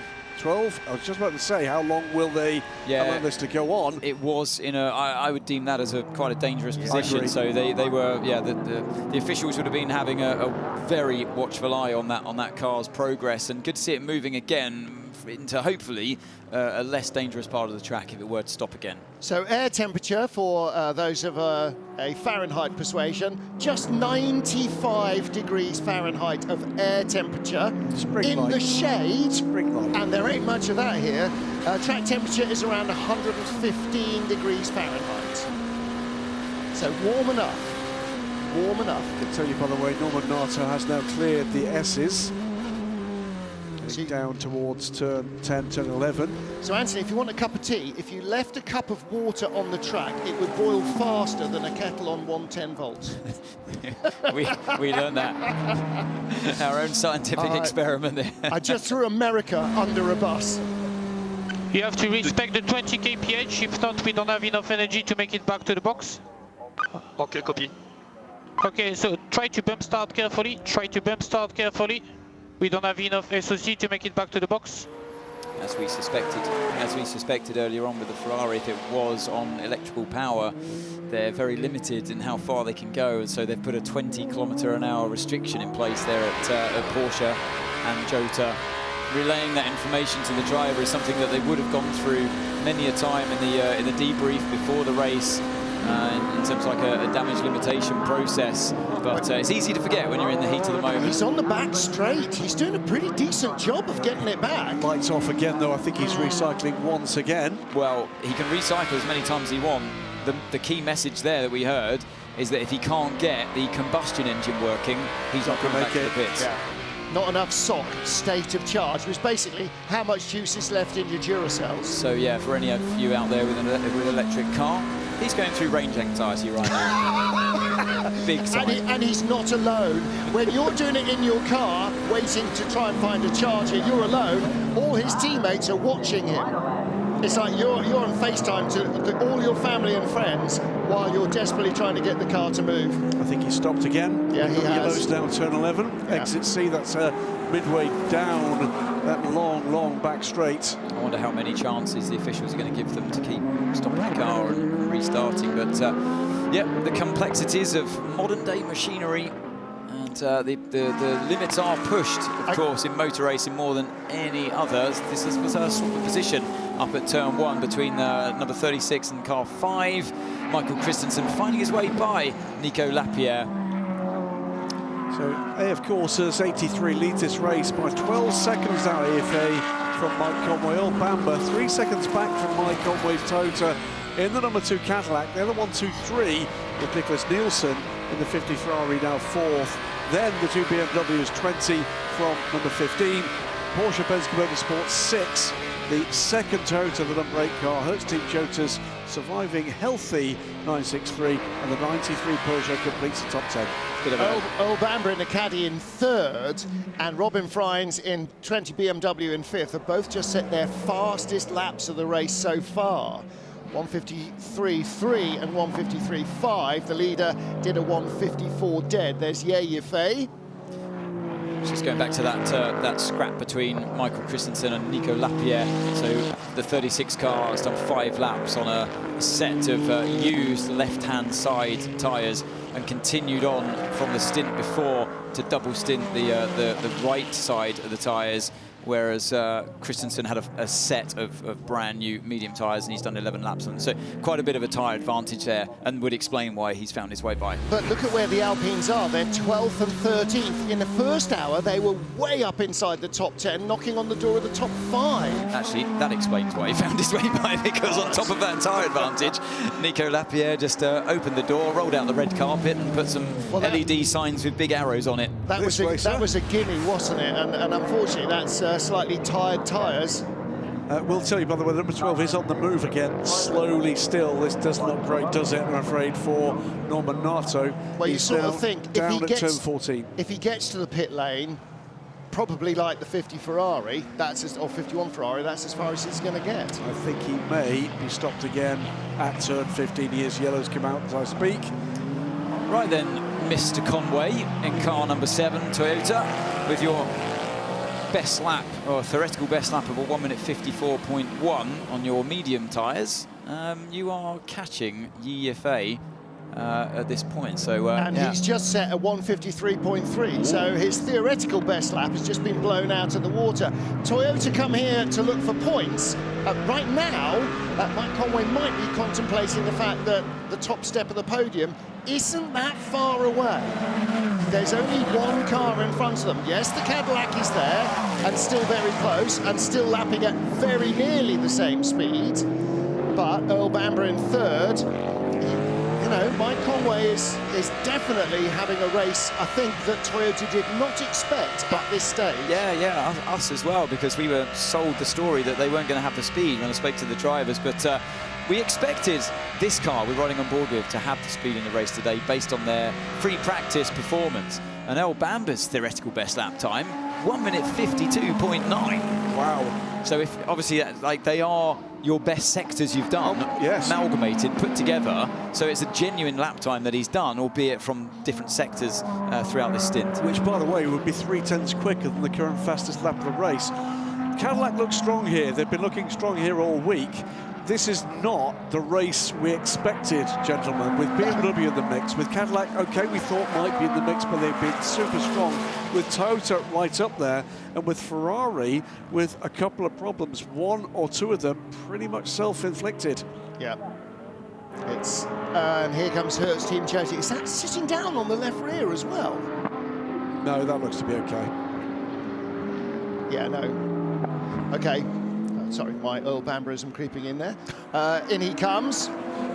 Well, now that looks a little quicker than the Ferrari came in. I wonder if he's managed to get the internal combustion engine running, because that did not look like the last dregs of electrical power. 12.5 minutes that lap took him, from pit out to pit in. Still quicker than me, probably, in a hypercar, and that's why I'm doing this. Here's your championship leaders riding on board with Andre Lotterer in car number 6, Porsche. And actually, he's put in a very handy stint so far on his, he's done 14 laps, theoretical best lap time, 1 minute 53.4, but his consistency, his average lap time through this stint has been 1 minute 54.5. So yeah, that's very competitive actually compared to, say, EFA, for example, 12 laps, 54.5 average lap time. Yeah, never underestimate an older guy. That's what I always tell people who underestimate me and Martin. Yep. Yeah, when we get older, never underestimate us then either. Absolutely. So Hertz Team Cota wheel the number 12 car away. Whether it comes back or not, only time will tell, I'm afraid. But we might have just lost our second hypercar. This is probably the most extreme heat we've raced in this season. I wonder if that is going to be part of the answer.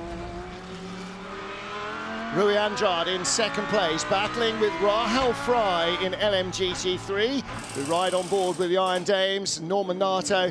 Well, he wasn't in there long, but that is hot work, that frustration of constantly trying to go through all the procedures and get the car back. Because if you can't get it to the team, you've got no chance. He did all that was asked of him, somehow got it back to the garage, and then it's up to them to plug in the laptop and see whether there's anybody home and whether it's going to leave again. Remember, this is a car that earlier in the season sat second in the Drivers' Championship. Why they're still pushing here? Well, number one, because of the race team, and that's what you do. But number two, there is something else up for grabs here, which is the Hypercar World Cup, which they take part in. There are 4 cars in that fight. The lead one at the moment is this car. Could we actually get to the point where 2 races out of the 6 so far are won by non-factory teams? 5 different cars have won a race this year in 5 races. What's going to be the 6th winner? Yeah, that's a very valid point. And that's one of the joys of the category, is that no matter what you've brought, what it looks like, what it sounds like, how it works, what it's powered by, the parameters are the same. You can't have more power, you can't have less weight, you can't produce more aero, you can't produce more drag. So they look different, they sound different, they work differently, but the maxima and the minima are the same, and that's what makes them so close. The other major point to make here, by the way, is should we get the checkered flag at this moment, and of course we won't, the 25 points for the win in the Manufacturers' Championship would go to Toyota. Yeah. I'm guessing there's a couple of questions out there. Why not Ferrari? Let's have a listen to what's going on with AEFA. We'll explain that when we've listened to what's going on. position 1. ABS, position 1. What is ABS? ABS, position 1. That's driver knob grey. Driver knob grey. We've oh, Sarah Bovey properly, I beg your pardon, Rahal Frey properly shoulder charges Rui Andrade. There's a significant damage to the Corvette, front left corner as a result of that. That is going to end up with a penalty from the stewards for the Lamborghini team, and I think she's got a penalty now. That's a right rear puncture. Yeah. Now we need to rewind that a little further, or maybe a suspension breakage. It looked like air in the tyre. The Corvette continues. They build them forward tough. So let's have another look. Yeah, sense it up the inside, but not quite enough space aside on impact. And I wonder, I think you might be right here, Martin. I think the right rear might be damaged, the toe link or something. But yeah, it's a little bit late and a bit unseen as well. Here's how it looked from Andrade's point of view.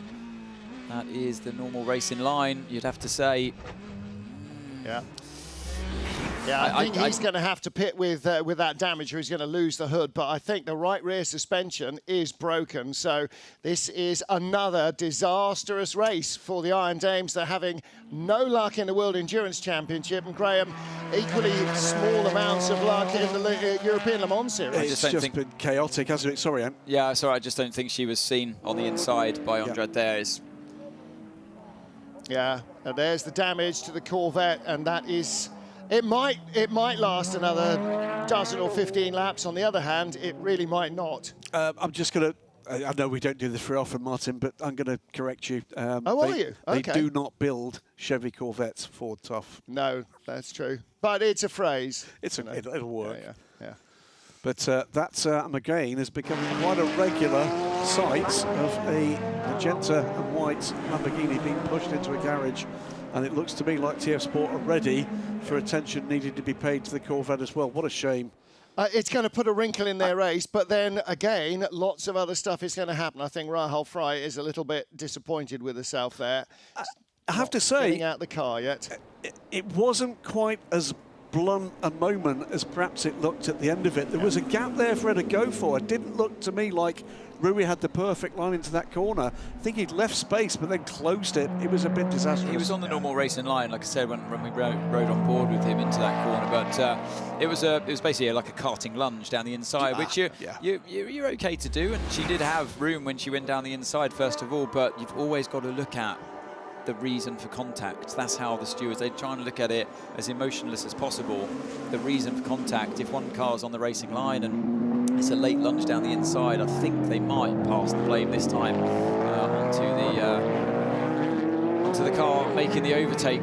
Well, but the move was on when it started. I don't think the move was on as you got later into the corner. Yeah, unfortunately the door closed, didn't it, before she could get her nose out of the way.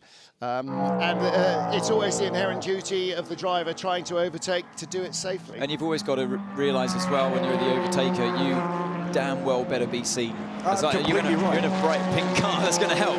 But these cars, you're so cocooned from inside them, it's sometimes impossibly hard to see directly alongside you.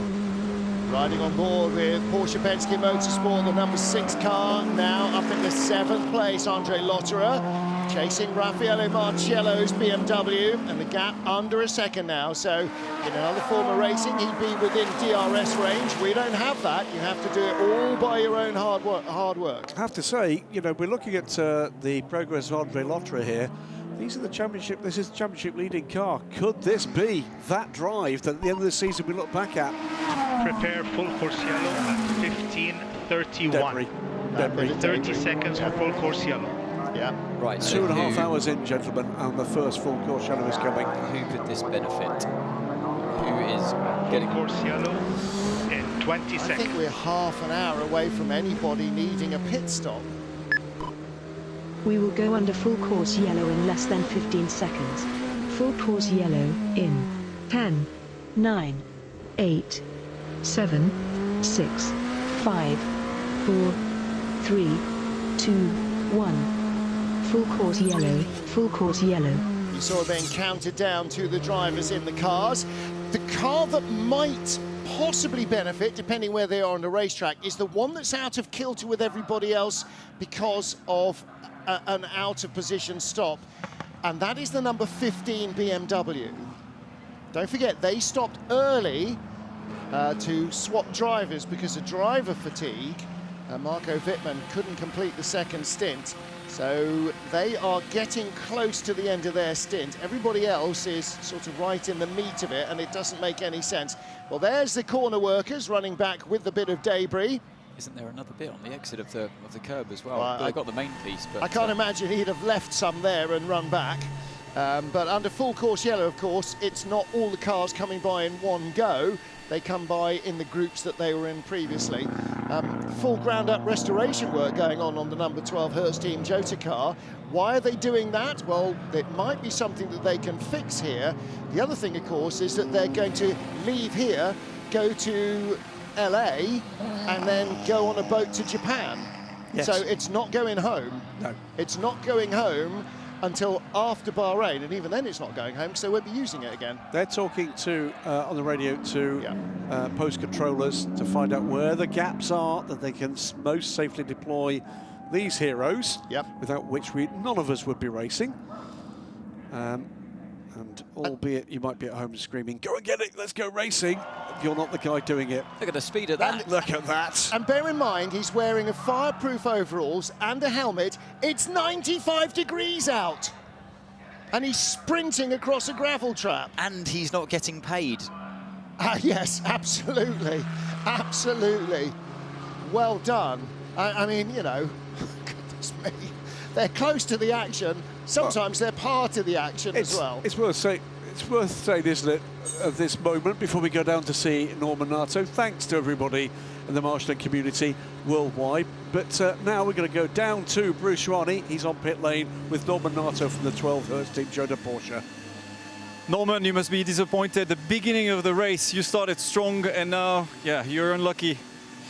Yeah, at the moment we still don't know, still not sure what the issue is. I arrived in turn 19 and I've lost the connection with the car. It's not mechanical, it's an electrical issue at the moment, but it's a kind of issue. It takes time and you never know from where it's coming. So we're still looking at it. Yeah, it's quite unfortunate. I think again, we had great pace in race. So yeah, I think we're playing at least for top 5. We all know it's a long race, but yeah, I mean, it's part of the game. So far this season, honestly, we had no issue on the car, so it's a bit unlucky, but that's what it is. Okay, thank you very much. Yeah, you could hear it in his voice, couldn't you, Ants? Bitter disappointment from Norman Nato. That number 12 car's been in the mix all through the season, but electrical, that's a tough one at this stage. And they were in the mix as well. They were, for some part in the race, shadowing that of the Cadillac and the Toyota car number 7. They were in the mix after the Ferraris, but disappointing scenes to see that car in the garage. But at least it has made it back to the garage. 2, 1. Full course yellow removed. We're back to green flag racing. There are 3 hours, 26 minutes left. This 6-hour race in the World Endurance Championship here at the Circuit of the Americas. Lone Star Le Mans is back, and we'll be back again next year. And if you're enjoying this and you're sitting watching this in the United States, make plans. Come and see us. We'd love to have you here trackside. Just looking at where the cars were, number 83 and car 7 who lead this race. And looks like it's pretty even Stevens after that full course yellow period, where we sometimes see cars gain an advantage or lose out depending on where you were on track when you get the full course yellow. If you're in a slow speed corner and you're already doing 80 kilometers an hour and you get the full course yellow button that limits your car to the 80 kph, then it makes no difference. But if you're flat out barreling down the main straight, for example, could be a few seconds in hand there. Great little battle here between 2 of the LMGT3 cars. This is the 95 United Autosports McLaren, 11th place for Nico Pino and Maurice Schuring in the number 91 car, the Porsche from Montside Team EMA. If you want to know the difference, McLaren is the black and orange one and the Porsche is the orange and black one. Yeah, I got to throw the Corvette into there as well, because as we see the Lamborghini come back out finally from the garage. So the damage, we hope, repaired for the number 85 Iron Dames car. That car, of course, has dropped to the back of the field.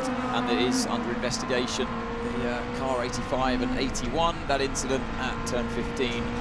The stewards are going to have a look at that one. So with the Iron Dames about to rejoin the race, that means the only two cars still in trouble. But it is the 51 car we know to be out of the race. The number 12 Hertz Team Joda car we heard from Norman Nato just a moment ago with Bruce Schwani, electrical troubles from that one. Under investigation at the moment, unsurprisingly, that incident between Rahel Fry and Rui Andrade, that one under investigation. We saw that one, the contact that led to problems for both cars, and we've not seen the Corvette down pit lane to fix that problem, the flapping bodywork. Car 77 though for Ryan Hardwick, that is the Corvette, the number 77 Proton competition car, in 10th place at the moment, under investigation for full course yellow procedures. So at the moment, the two Corvettes running in 9th and 10th. We're sticking with this LMGT3 battle between the Le Mans winning Porsche. Second in the standing as well, Manthey EMA, the orange and black car. While Schuring aboard that car, he is just half a second ahead, half a second behind Nico Pino in the United Autosport 95 car. Back with the BMW, Raffaele Marcello. Now, they didn't stop under that full course yellow. They obviously weren't in the right place on the track, but they will need to stop soon, and they're going to be out of kilter with everybody else for a while. Under pressure here from Andre Lotterer. I think a stellar stint, Andre. There's been all sorts of chat that this is probably, possibly, maybe, conceivably going to be Andre's last year as a racer. I'm not sure he looks like he's the man who's heading towards retirement. He's got the bit between his ears. I think he's really enjoying himself with his teammates, with this team. And now they've gone from being kind of nowhere last year. Penske are very much in the fight every time they roll the car off the truck. And that does an awful lot for your motivation, doesn't it? It does. I mean, I have journalistic policy of never messing with drivers' careers, and you know they will either decide when it's time to go, or their teams will decide for them. As you see that change, at least briefly, between the McLaren and the Porsche. As he made that stick, I think Marashoga's made his way through. What does Nico Pino say about that? The Chilean driver to the inside goes to the outside, but I think that move is done. Andre's still got pace, he's still got a lot of heart, and he's got a lot to give in whatever capacity he stays in this sport, and it would be a poorer sport should he decide to hang up his helmet. Well, I think if he hangs up his helmet, a little bit like Alex Wurz, I'm not sure he's going to be allowed to leave the Porsche family. He's got so much experience, you know, that he brings to bear, as well as obvious pace. Yep. And he's really having a strong season. He's having a great race here as well. We're on board with the sister car. This is Michael Christensen. Again, this is to get both of the Penske cars into the points. And so attacking Mikkel Jensen in the 93 Peugeot, the better placed of the two. Paul di Resta in the 94 is still a lap behind that car after its puncture on the opening lap. Yep. So Lotterer, 6 all over the back of Raffaele Marcello. This is the battle for the last position in the top 10. Not the last position by the way the manufacturer standings, because we've still got two private cars in that top 10, the lead car, the 83, and the undelayed 38, or the less delayed 38, from Hertz Team Cota. So manufacturers' points in the moment going down to 12th, the first of the Alpines, that's at 12th and 13th at the moment. Mikkel Jensen and Michael Christensen. Yeah, what's happened to Alpine's pace? They had really decent one-lap pace in qualifying, and nothing in the race. Rumours that there may be in this heat with that package some cooling issues that might be around the rear end of that Peugeot. It looks absolutely wild. It's day-on-day in action here. Quite lively. Yeah, quite lively. Double Danish. Yeah. Which is a tasty breakfast. We all love the Danish. Yeah, indeed. Yeah. Tastier still here. Plenty of Danish in this field, of course. Now then, this is all about LMGT3.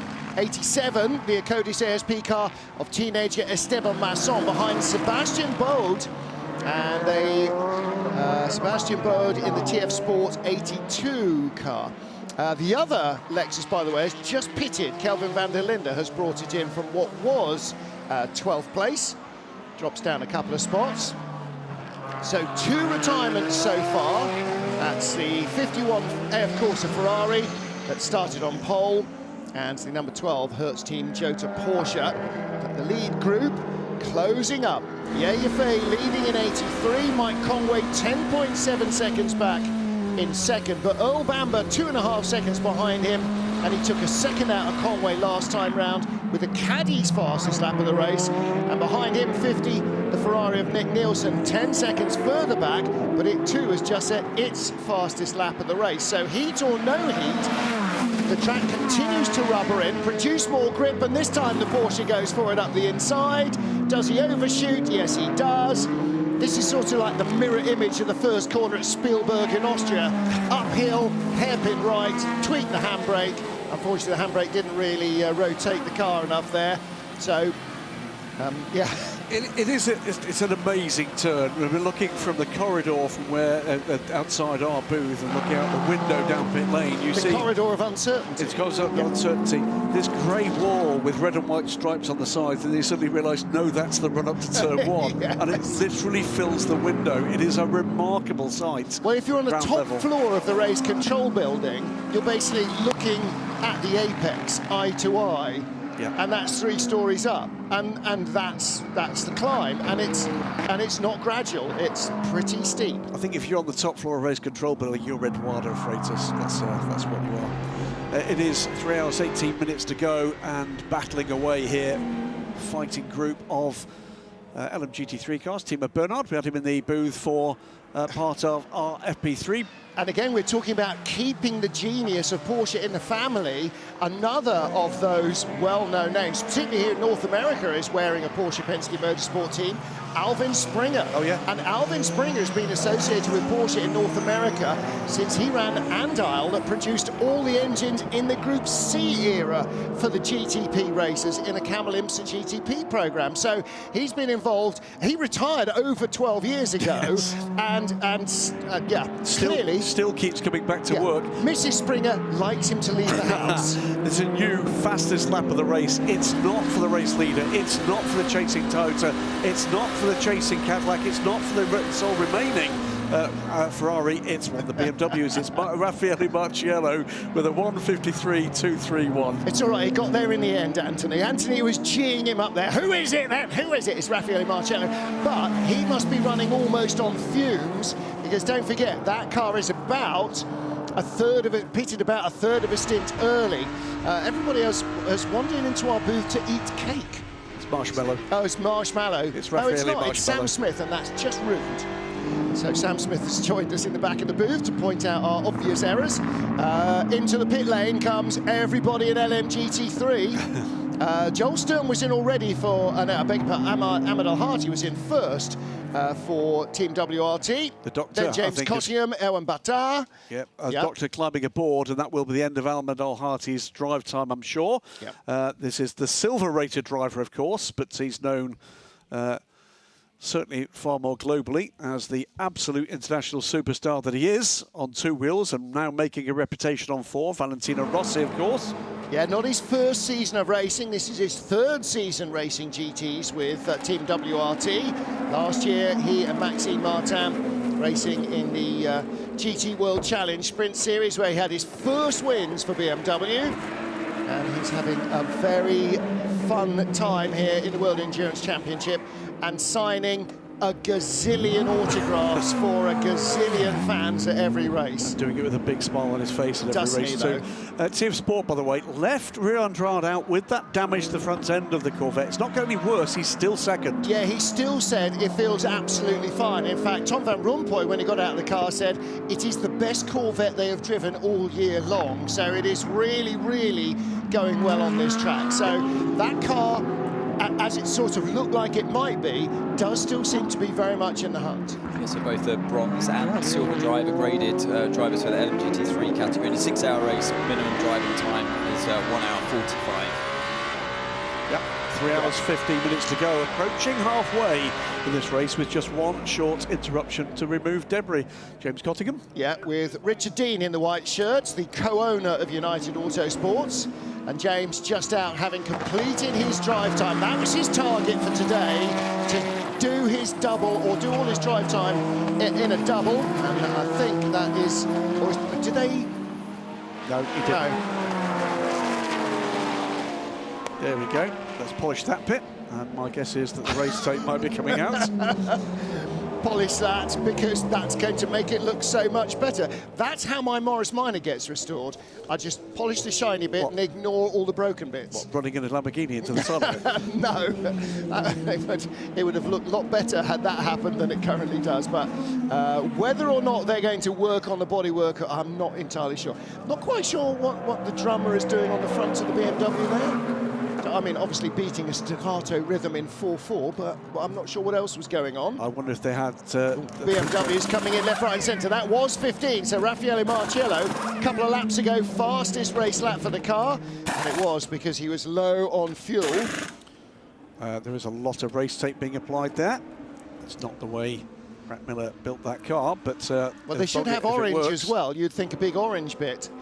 The cars are sort of like the McLarens, a mirror image of each other. I wonder on the BMW whether or not the driver may have been saying that there's a bit of flappage on the bonnet. Might have been. But I'm not sure that just drumming on it with your hands is actually going to keep the bonnet down. It's a technical term, man, you wouldn't understand. Yeah. Out goes everybody. 88 leaves. Mikkel Pedersen in the black and gold Proton Engineering Porsche. So it's Porsche Proton Competition Mustang. There's a pound in the kitty. Yeah, Fay, by the way, leads, but it's now under 12 seconds, 11.1 seconds. And Mike Conway is edging closer. Earl Bamber still 2.3 seconds back, and again edging closer. Nick Nielsen not at the moment making inroads there. This is interesting. Suddenly Charles Milesi is right with them. Charles Milesi, 1:55.7 last time round, between half and 3/4 of a second quicker than the cars in front of him. New fastest lap of the race. Guess who? This time, Mike Conway, 1:52.994. The first lap under 1:53 in this motor race, and he draws the gap under 11 seconds. Well, if only he didn't have broken ribs, he'd be able to drive quickly. Meantime, by the way, Nick Nielsen makes a liar of me. He puts in a 1:53.0 for that car's fastest lap of the race. Stoffel Van Dorn, by the way, under investigation, speeding in pit lane. That car, I'm afraid, out of real contention at the moment. Lap down, it's in the hands now of Paul Di Resta. So the car they're chasing here with car 5, Michael Christensen fighting the Peugeot with Mikael Jensen. Mikael Jensen has done 17 laps so far on a brand new set of mediums with one brand new right rear. So as we look back at this fight from the Peugeot and then flip to the onboard of the Porsche as you tackle the final corner of this 20-corner circuit anti-clockwise. Now, do you have a chance, Michael Christensen, to go down the inside? You're close enough. Do you do it? Oh, it's defended from Jensen. He knew. He anticipated that one very well. A little bit late, but he got the job done. Block Christensen, but Christensen's got a good run down the hill. So, again, lots of Dane-on-Dane action. Mikkel Jensen being very strong in defence. Christensen's got, by the way, a brand new set went on of all 4 mediums. He's on lap 24, so they're slightly older than the car he's fighting, but seems to have the speed. Well, we're going to catch up with Corvette's Tom Van Rompuy as we watch this battle continue. Tom, we just saw the pit stop that went pretty well. Your teammate Rui Andrade is doing a good job. You're having a strong weekend here in the US, which is good. It's kind of home soil for Corvette. How is this car going? The car is feeling really well. We have a really strong car, as you said. I managed to have a good first double stint. Managed to pull up to P3. It's a bit of a shame with the incident with the iron dames, but the team did a really good job on fixing it quite quickly. So let's hope we can have a good result here. Okay, it's looking good. Good luck. Thank you. Yeah, just said Tom getting out the car and telling the team that that is the best Corvette they've had on track this season. In is our leader, So Daniel Mancinelli took over from Ian James. Ian started the race and did his double stint, got his drive time out of the way, and now Daniel will do a double stint. So we look back to this three-way fight with Charles Malesi, dropping back a little bit that lap, but probably through traffic. He's certainly got the speed, and a very similar tyre age actually to the Peugeot that's in front of the car we ride on board with now. So yeah, genuine pace advantage, you have to say, from the Alpine of Charles Malesi. In which case, look back at what his tyre usage has been. Here we go. Is it going to be another late move and under the brakes this time into turn one? But Christensen didn't quite have the run there that he wanted. Just wondering what about the tyre usage in Alpine might have caused them to drop so far back so quickly. Look at that, man. That was absolutely disgusting. Yeah, always. Apparently the way to race here in Dweck. Oh my God, I know that was ugly. Stay calm, 3 laps more. Yeah, I do think in all Because seriousness... you wouldn't have done the same. I do think in all seriousness, you know, they're moving under the braking zone it's not... it's a thing that drivers don't like, because if you make a late move and then the driver reacts to that move when you're on the brakes, you've already decided where you're going to be braking from the car behind. Yeah. So you can't stop any faster just because the car in front of you blocks you. So there is a serious risk of just ramming the car in front at that point. So that's why racing drivers don't like cars in front moving under the braking zone. But, you know, every driver who's trying to attack, and that happens to them, forgets all the times that they've done it to defend against a similar... Absolutely. I've never done that in my life. What are you talking about? So, officially, our third retirement of the race is the number 54 AF Corsa Ferrari. Now then, battle of BMWs. This is for 5th place. Valentino Rossi going by Sean Gelael, 2 silver-graded drivers. Sean Gelael popping back on the inside, though. That's the other way you can do it, but having to yield through turn 2. Yeah, and actually Valet did a pretty decent job, because as you ride on board, the Ferrari was taking away the road from Valentino, and so Sean then had to allow for more than one car's width inside him. So here we go, good, Christensen. clean stuff. This is the closest he's been. Yeah. And Jensen picks up a little bit of a toe from the Aston in front. They dart now Christensen's on the inside. Surely it's going to be his corner this time around, but Jensen goes to the outside to possibly switch back, but Christensen's got it covered. But that's the difference. He made a move that was indefensible. So there you go. Undefendable, rather, indefensible. Sorry, I'm correcting my own. It was undefendable. He made it late enough and deep enough that you couldn't shut the door as soon as he made it. What was very fortunate for Mikkel Jensen is actually that Charles Malesi wasn't quite close enough, because he very nearly lost 2 spots. It's going to be close enough on the exit of turn 9 for a possible attack down towards turn 11, but do you wait until that run up towards turn 1? That's where Jensen seems a little bit more vulnerable. So why did the Alpine fade, and how is Malesi now seeming to find a bit more get up and go? By the way, if you're a fan of the 94 Peugeot team, who are currently running last of the cars that are running in Hypercar, their day just got worse because they picked up a speeding drive-through as well. So Paul Di Resta will have to serve that one, whether he incurred it leaving a pit lane or whether it was incurred by somebody else coming in. But 35 and 36, the Alpines. I'm trying to remember now just how far up the order it was early on, but Charles Malesi trying to go the long way round the Peugeot. I'm sure they were in the top 6 at the beginning of the race. At the beginning of the race. Yeah, to answer your question, guys, it's because he did over 50 laps on the right side tyres only after not this last pit stop, but the pit stop before. So they basically double stinted the right side tyres. So they took them very deep into this race. And then to top that off, when they were taking those right side tyres over 50 laps, they only put a used set of mediums on the left-hand side. And now we see him drag alongside the Peugeot. Surely this will be another easy move into turn 1. That's a proper slam dunk, isn't it? And again, block pass, stops the car on the apex, rotates nicely and drives off down the hill. So he goes through. So it's early pain for long-term gain for Alpine. And yeah, everybody is tyre limited.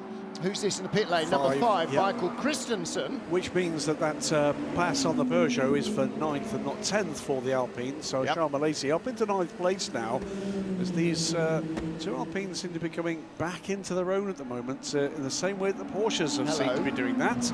That seemed to be Drivers' drink bottles are not normally serviced from the driver's door. That's normally the passenger door. So was that a steering wheel or a seatbelt issue? Possible. I've seen seatbelt issues in 963s, but principally with the Proton car. Might have 2 consecutive races. Yes, that's right. Might have to send Bruce Joanny down to have a little bit of a find out. Well, maybe in that drinks bottle they're just putting in a tea bag, because by now I'm sure that's toasty. Yeah. So drumming on the front of the BMW is to try and shake out any loose bits of debris out of the cooling ducts. There you go. At least that's what Emma's telling me, in the hope that I'll repeat it on air. I literally believe everything that Emma tells me. Maurice Schuring and Mikkel Pedersen in a battle here of brands. The Manthey EMA Porsche, the orange and black car, ahead of Mikkel Pedersen's Proton Mustang, the black and gold car.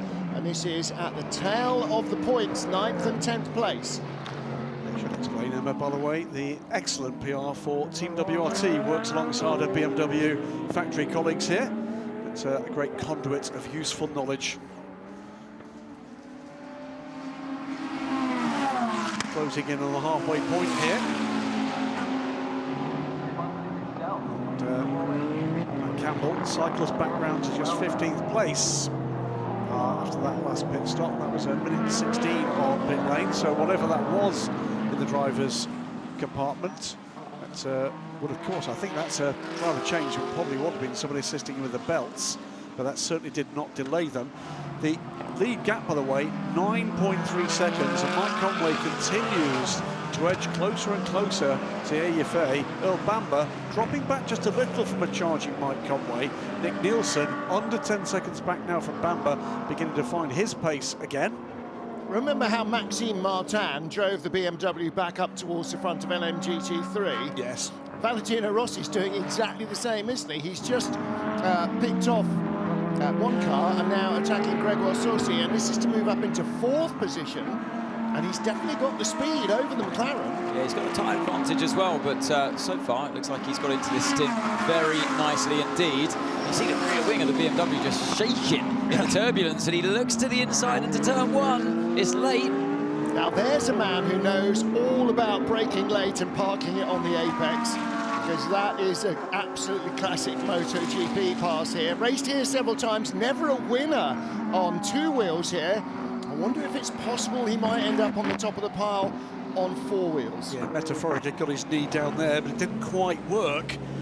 Now it's time for that sweeping bunch of turns, but they've got clear air to do that without the introduction of a hypercar. I'm now trying to imagine him waving his leg, dangling the anchor as he comes up under braking like they used to do.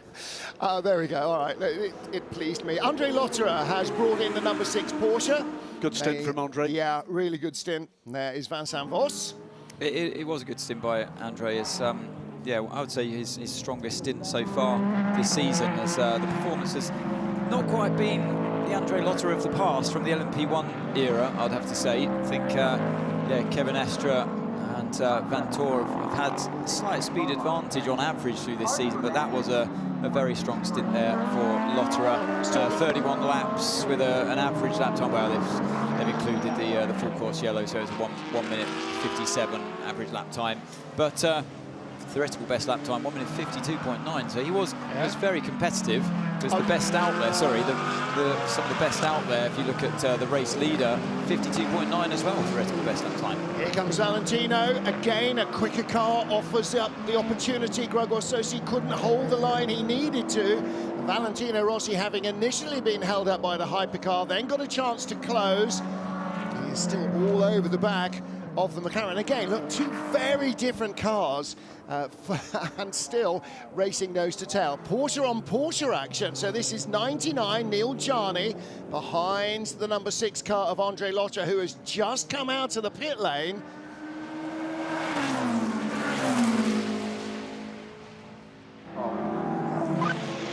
Okay, you are doing a mega job, André. Mega job for old man. It's not too bad. You have a purple in sector 1.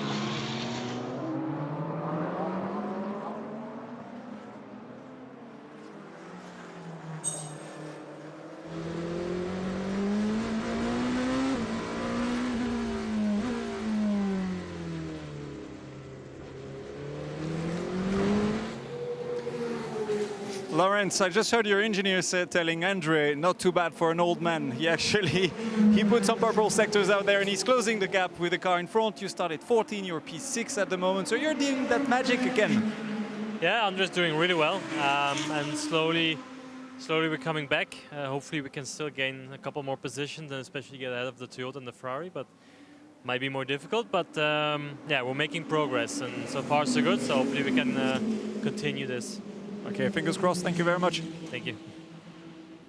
Well, he didn't throw Andre under the bus in quite the fashion that his engineer did on the radio. Not bad for an old man.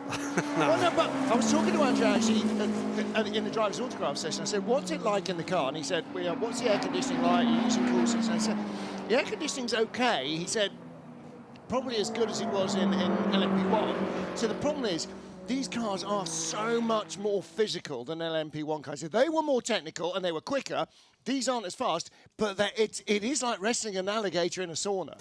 Yeah. And so, I mean, you know, to keep that pace up, and he isn't the youngest of drivers. I mean, I'm still sure he's as fit as he probably ever was. But his motivation is absolutely right there. So yeah, another great stint from Andre Lotter, and he's back out for another one. The great thing about this trio, there's real good spirit. I was trying to remember the insult that was thrown at them on the internet that they've just taken on board, and it was, as I recall it and read it... The Three Stooges? No, it was past his prime Estra, 80-year-old Lotter and second best Vantor, and I think they've had T-shirts made.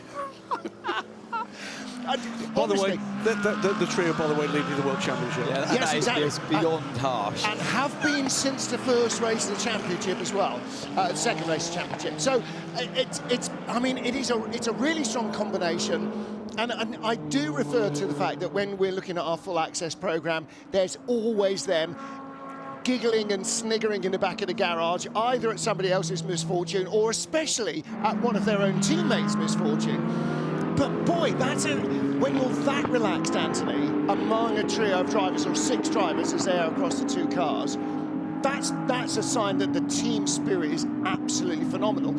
And this year, justifiably, Penske are reaping the rewards of a lot of hard work on the car, and they've got the right drivers in place. Yeah, Mike Conway on pit lane from second place, by the way.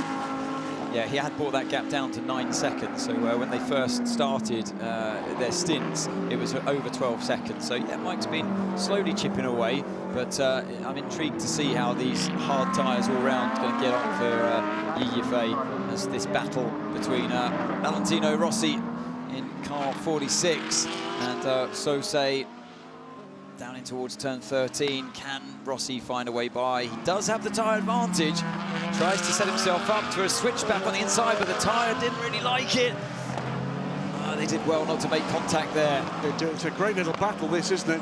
We have, by the way, we're going to have 4 drive-through penalties, all for GT cars, full course yellow procedures. It's car 31, which is the other WRT car. It is, unfortunately, my message has now disappeared. I think it's the 82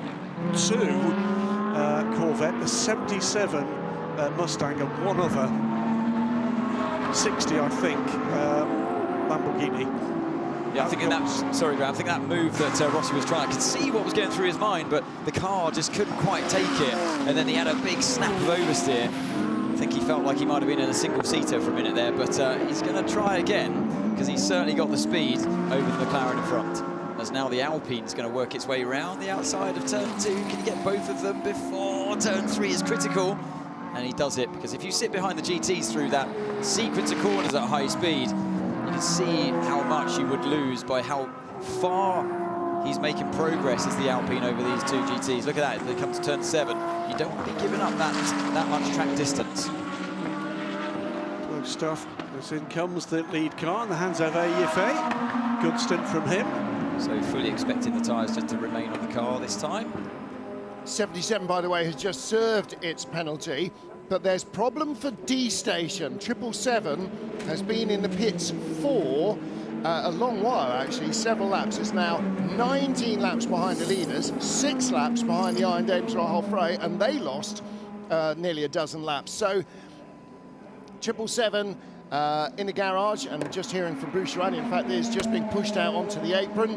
It was Bastar who was that brought the car in. We'll see whether or not he takes back to the track. Car 7 is in, it's just gone back out, Nick de Vries. Just see in the background of this shot, by the way, the 777 car, just behind the 83, the dark green car.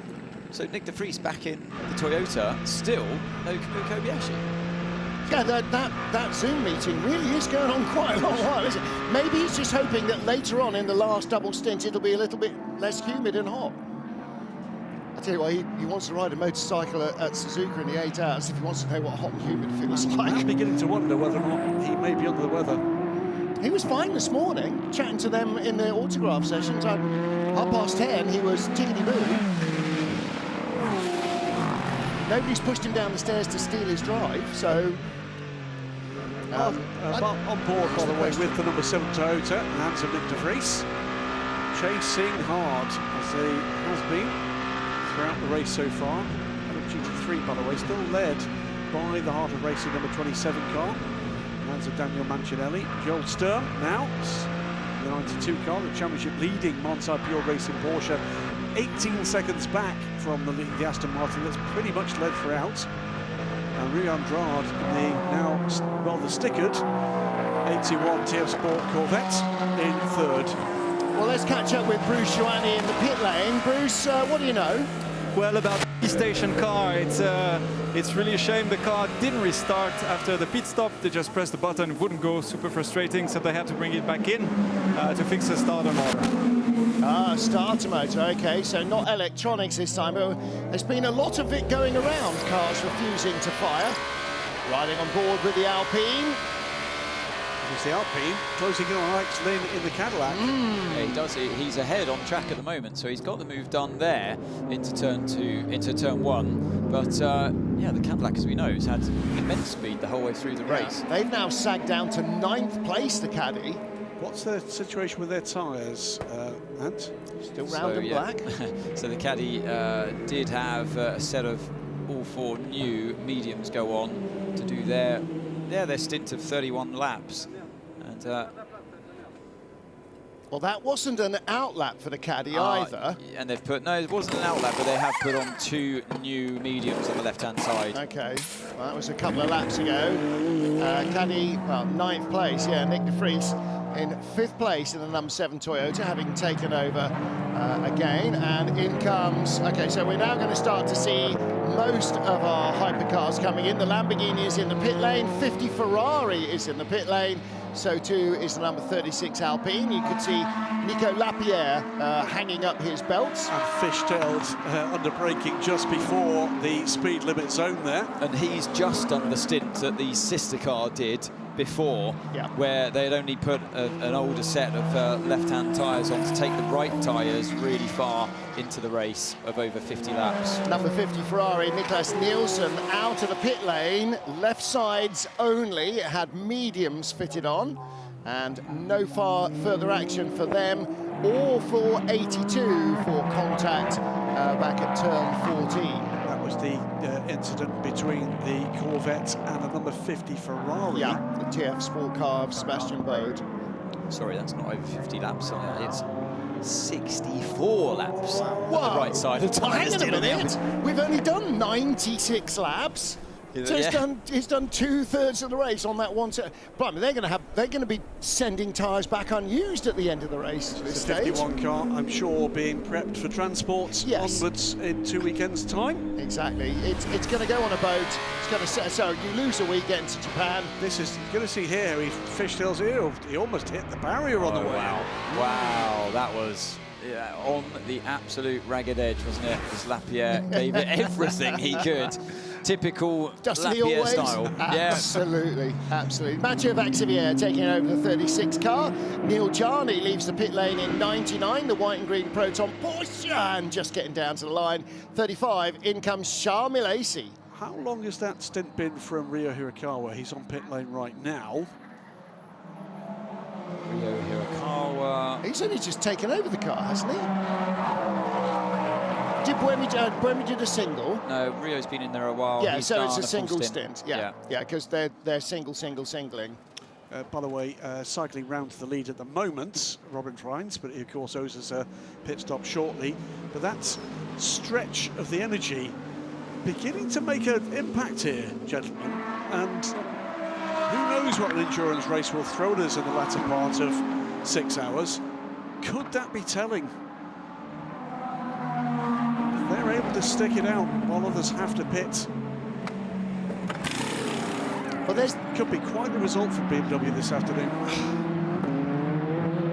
Meantime, taking a look down at LGT3 as things settle in hypercar. The only problem with BMW is that when they had like a 2-lap overlap at the beginning of the first stint, they didn't bother using it, they just pitted early. I still don't understand. No, I don't. If you're running longer on fuel, you want to continue multiplying that, so at the end of the race, you're spending yet another 2 laps less filling time stationary. Absolutely.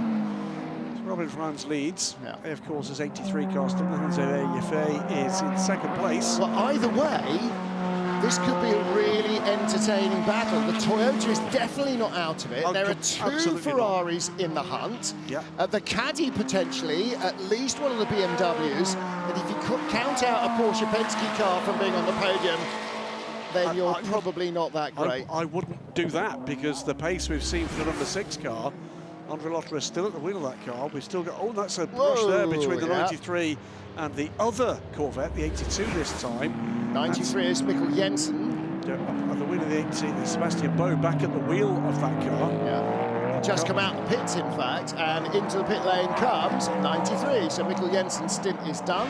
Well, as you know, from the stewards so far this race, they've taken no prisoners, have they? They've been handing out penalties left, right, centre for any kind of contact. So I fear for Jensen there, he might be penalised, even though both cars carried on in a straight line. Cause of collision was definitely car 93, you'd have to say, in that one. I was just about to say that 2 cars have been pinged for track limits on the last lap. One was Nico Pino, one was Andre Lotterer. Nico Pino in the 95 McLaren here has just been given his final public warning, so he'll have to be a little bit careful there. Battling with Sean Gallale.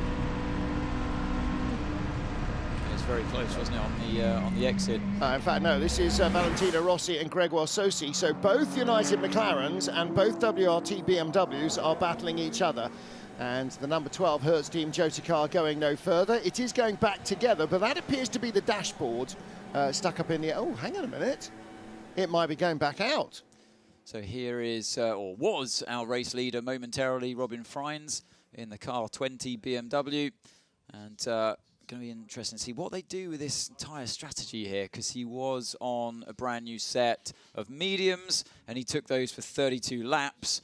Yeah, so 32 laps seems to be the standard of what they're all doing out there. So even though he's saving a bit more fuel, I'm not sure it's absolutely accurate. There seems to be only 2 tyres waiting for him on the apron. Didn't look like 4, so they might be doing left sides only again.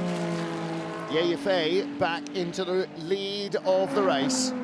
And again, these guys this morning looking very, very relaxed. All of the drivers enjoying meeting the fans and signing autographs and hero cards and lots of photos and selfies. And of course, a long zigzagging tensor barrier queue for Valentino Rossi's garage, as ever was.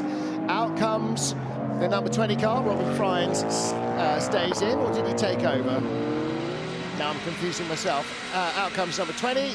Mikkel Jensen still in 93, so no change at the Peugeot. So it is Yaffe who leads. Nick de Vries second for Toyota. Third place, Nick Nielsen in the number 50 Ferrari. In the 4th place caddy, it is Alex Lynn.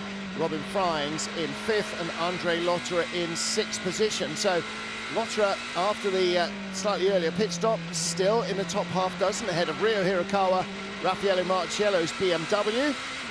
And just 50 Ferrari on that hard right rear, and one of the others, one of the Porsches on the hard right rear, but the 83 car, although it wasn't showing on the graphic, on hard tyres all round.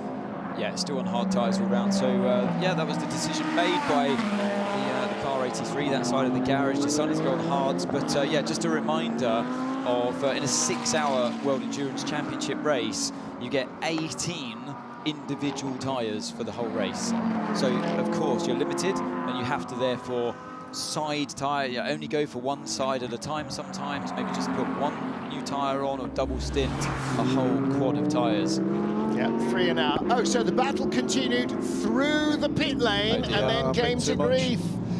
59 Gregoire Sosi and Valentino Rossi did not get through. There was contact, no advantage gained, but I'm sure the stewards will look at that. Cause of contact, you have to say, was car 46 in that one. Went for a move, there was an ever-closing gap, and by the time you got to the corner, maybe not quite the significant part of the car alongside that you would have wanted. Interesting battle in 2nd and 3rd overall, but let's watch this again. Valentino Rossi had several good, strong looks at Gregoire Sosi in the run into their recent pit stop. And of course, they're all now full of fuel and on fresher tyres. This is the battle for 4th place in LMGT3. And coming back at them and aided a little bit by that moment is Simon Mann in the surviving Ferrari, the 55 car. In 6th, but that gap under 5 seconds now, and Simon Mann looking to get onto terms in this battle to be the next car along from the podium battles ahead. Through goes the Alpine and Porsche battle. Ferdy Habsburg ahead of Matt Campbell in car number 5. They go through, and that leaves the door open potentially for Valley. Didn't quite squeeze through there, but Gregoire Sosi's McLaren was a little offline between the final 2 corners, and Valentino couldn't take advantage, but he's got a run. He's closing all the way down the straight. Is he going to send it? No, but Gregoire Sosi goes very deep to defend. Now the doctor will try and cut back underneath, but unfortunately it's not a right-hander at the bottom, or left-hander, it's a right-hander at the bottom of the hill, so inside becomes outside very quickly. 3 1/4 hours in, 2 3/4 hours remain in the Lone Star Le Mans, and the battles rage on track.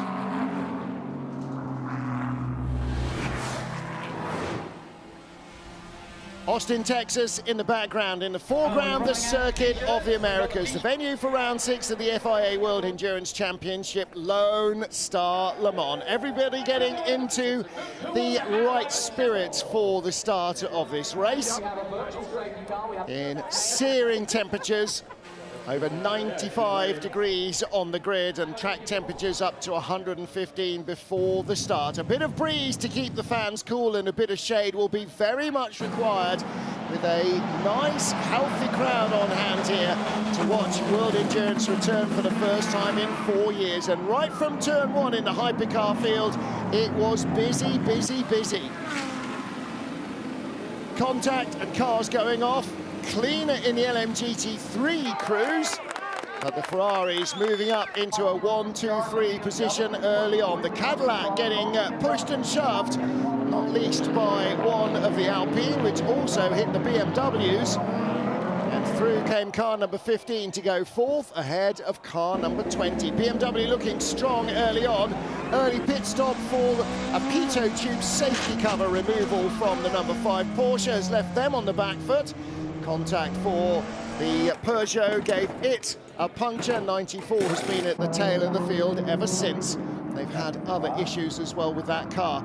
And then the number 83 Ferrari towards the end of the first hour, moving into the lead of the race, a lead they have surrendered only during the pit stops. At that stage, the pole sitting 51 car ran second as the Cadillac started to move its way up the order, and Toyota also showing better race pace than their single lap qualifying pace. 51 making its way through traffic, and then a half spin trying to avoid contact with a Peugeot. Antonio Giovinazzi having to bring the car back on electric power only, and it was retired. That left Ferrari with the 83 car in front, the 50 car battling for podium positions, but René Rast in BMW number 20 charging up through the order from 5th up to 3rd place to 2nd place as he got ahead of the Ferrari, and then leading the race as they run longer on fuel than any of their rivals. End of the race for Hertz Team Cota. Norman Nato, shortly after taking the car over, it packed up and he got it home on electric power. It went no further. In LMGT3, contact between the Iron Dames and the 81 Corvette. The Lamborghini retiring with damaged suspension, or being pitted with damaged suspension. And it is Ian James's team, Harter Racing, that leads in LMGT3. AF Corsa's 83 car, the leader in hypercar. Yeah, AFA still leading this race in the bright yellow number 83 AF Corsa Ferrari, but that lead is coming down again, and coming down quite quickly just now, under 8 seconds again, to a charging Nick de Vries. Cota telling anybody who'd listen prior to this race that they didn't think they had anything to bring to the party. That does not seem to be quite the way things are turning out. I don't think that they suspected that they had podium potential, but I think they thought they'd probably end up with both cars with top 6 pace, and that's what it's producing.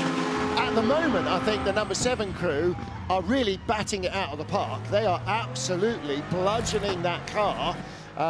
And if they ever put their 3rd driver in, hopefully he'll be able to keep the pace up as well, Kamui Kobayashi. Meantime, the lead of LMGT3, it's been peerless so far. Brilliant opening stints from Ian James in the Heart of Racing 27 Aston Martin, untroubled after winning a battle with Sarah Bovey that went on for, I'd say, a good half of a full stint. But Daniel Mancinelli now at the wheel of the 27, and he's fending off the attack of George Sturm in the 2nd place and championship leading 92 Porsche by now 21.5 seconds. Drive-through penalty, by the way, coming for the 82 car. Meantime, back into the garage from the 777. We heard earlier from Bouchouani on pit lane that they were having trouble restarting that car. Well, they've changed the starter motor. I suspect it may not have been actually the starter motor, so that car may well become our 4th retirement, although number 12 Hertz Team Cota has that officially retired. Not entirely sure. Well, as we speak, by the way, and watch these beautiful slow-mo images on our tabbing and scoring screen, confirmation officially that the 51 is a retirement, joining the 54. 12, it's down to the team as to whether or not they do try to get the car back out.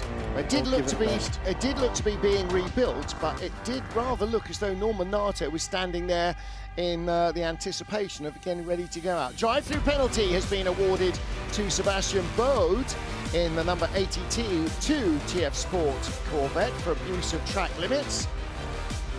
Easily done in these very hot and very slippery conditions.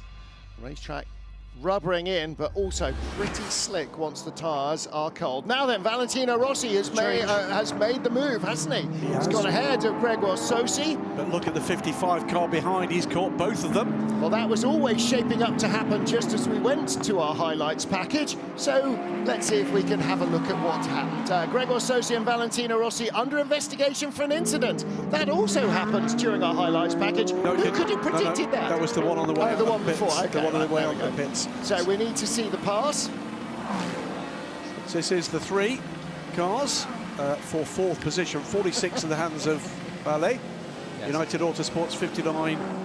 Simon Mann looking pretty racy here, though. Isn't he just? Yeah. He's pulled 4 seconds back on this pair since that incident. And it's interesting, isn't it, that car, the 55 car, and the 46 car has been single.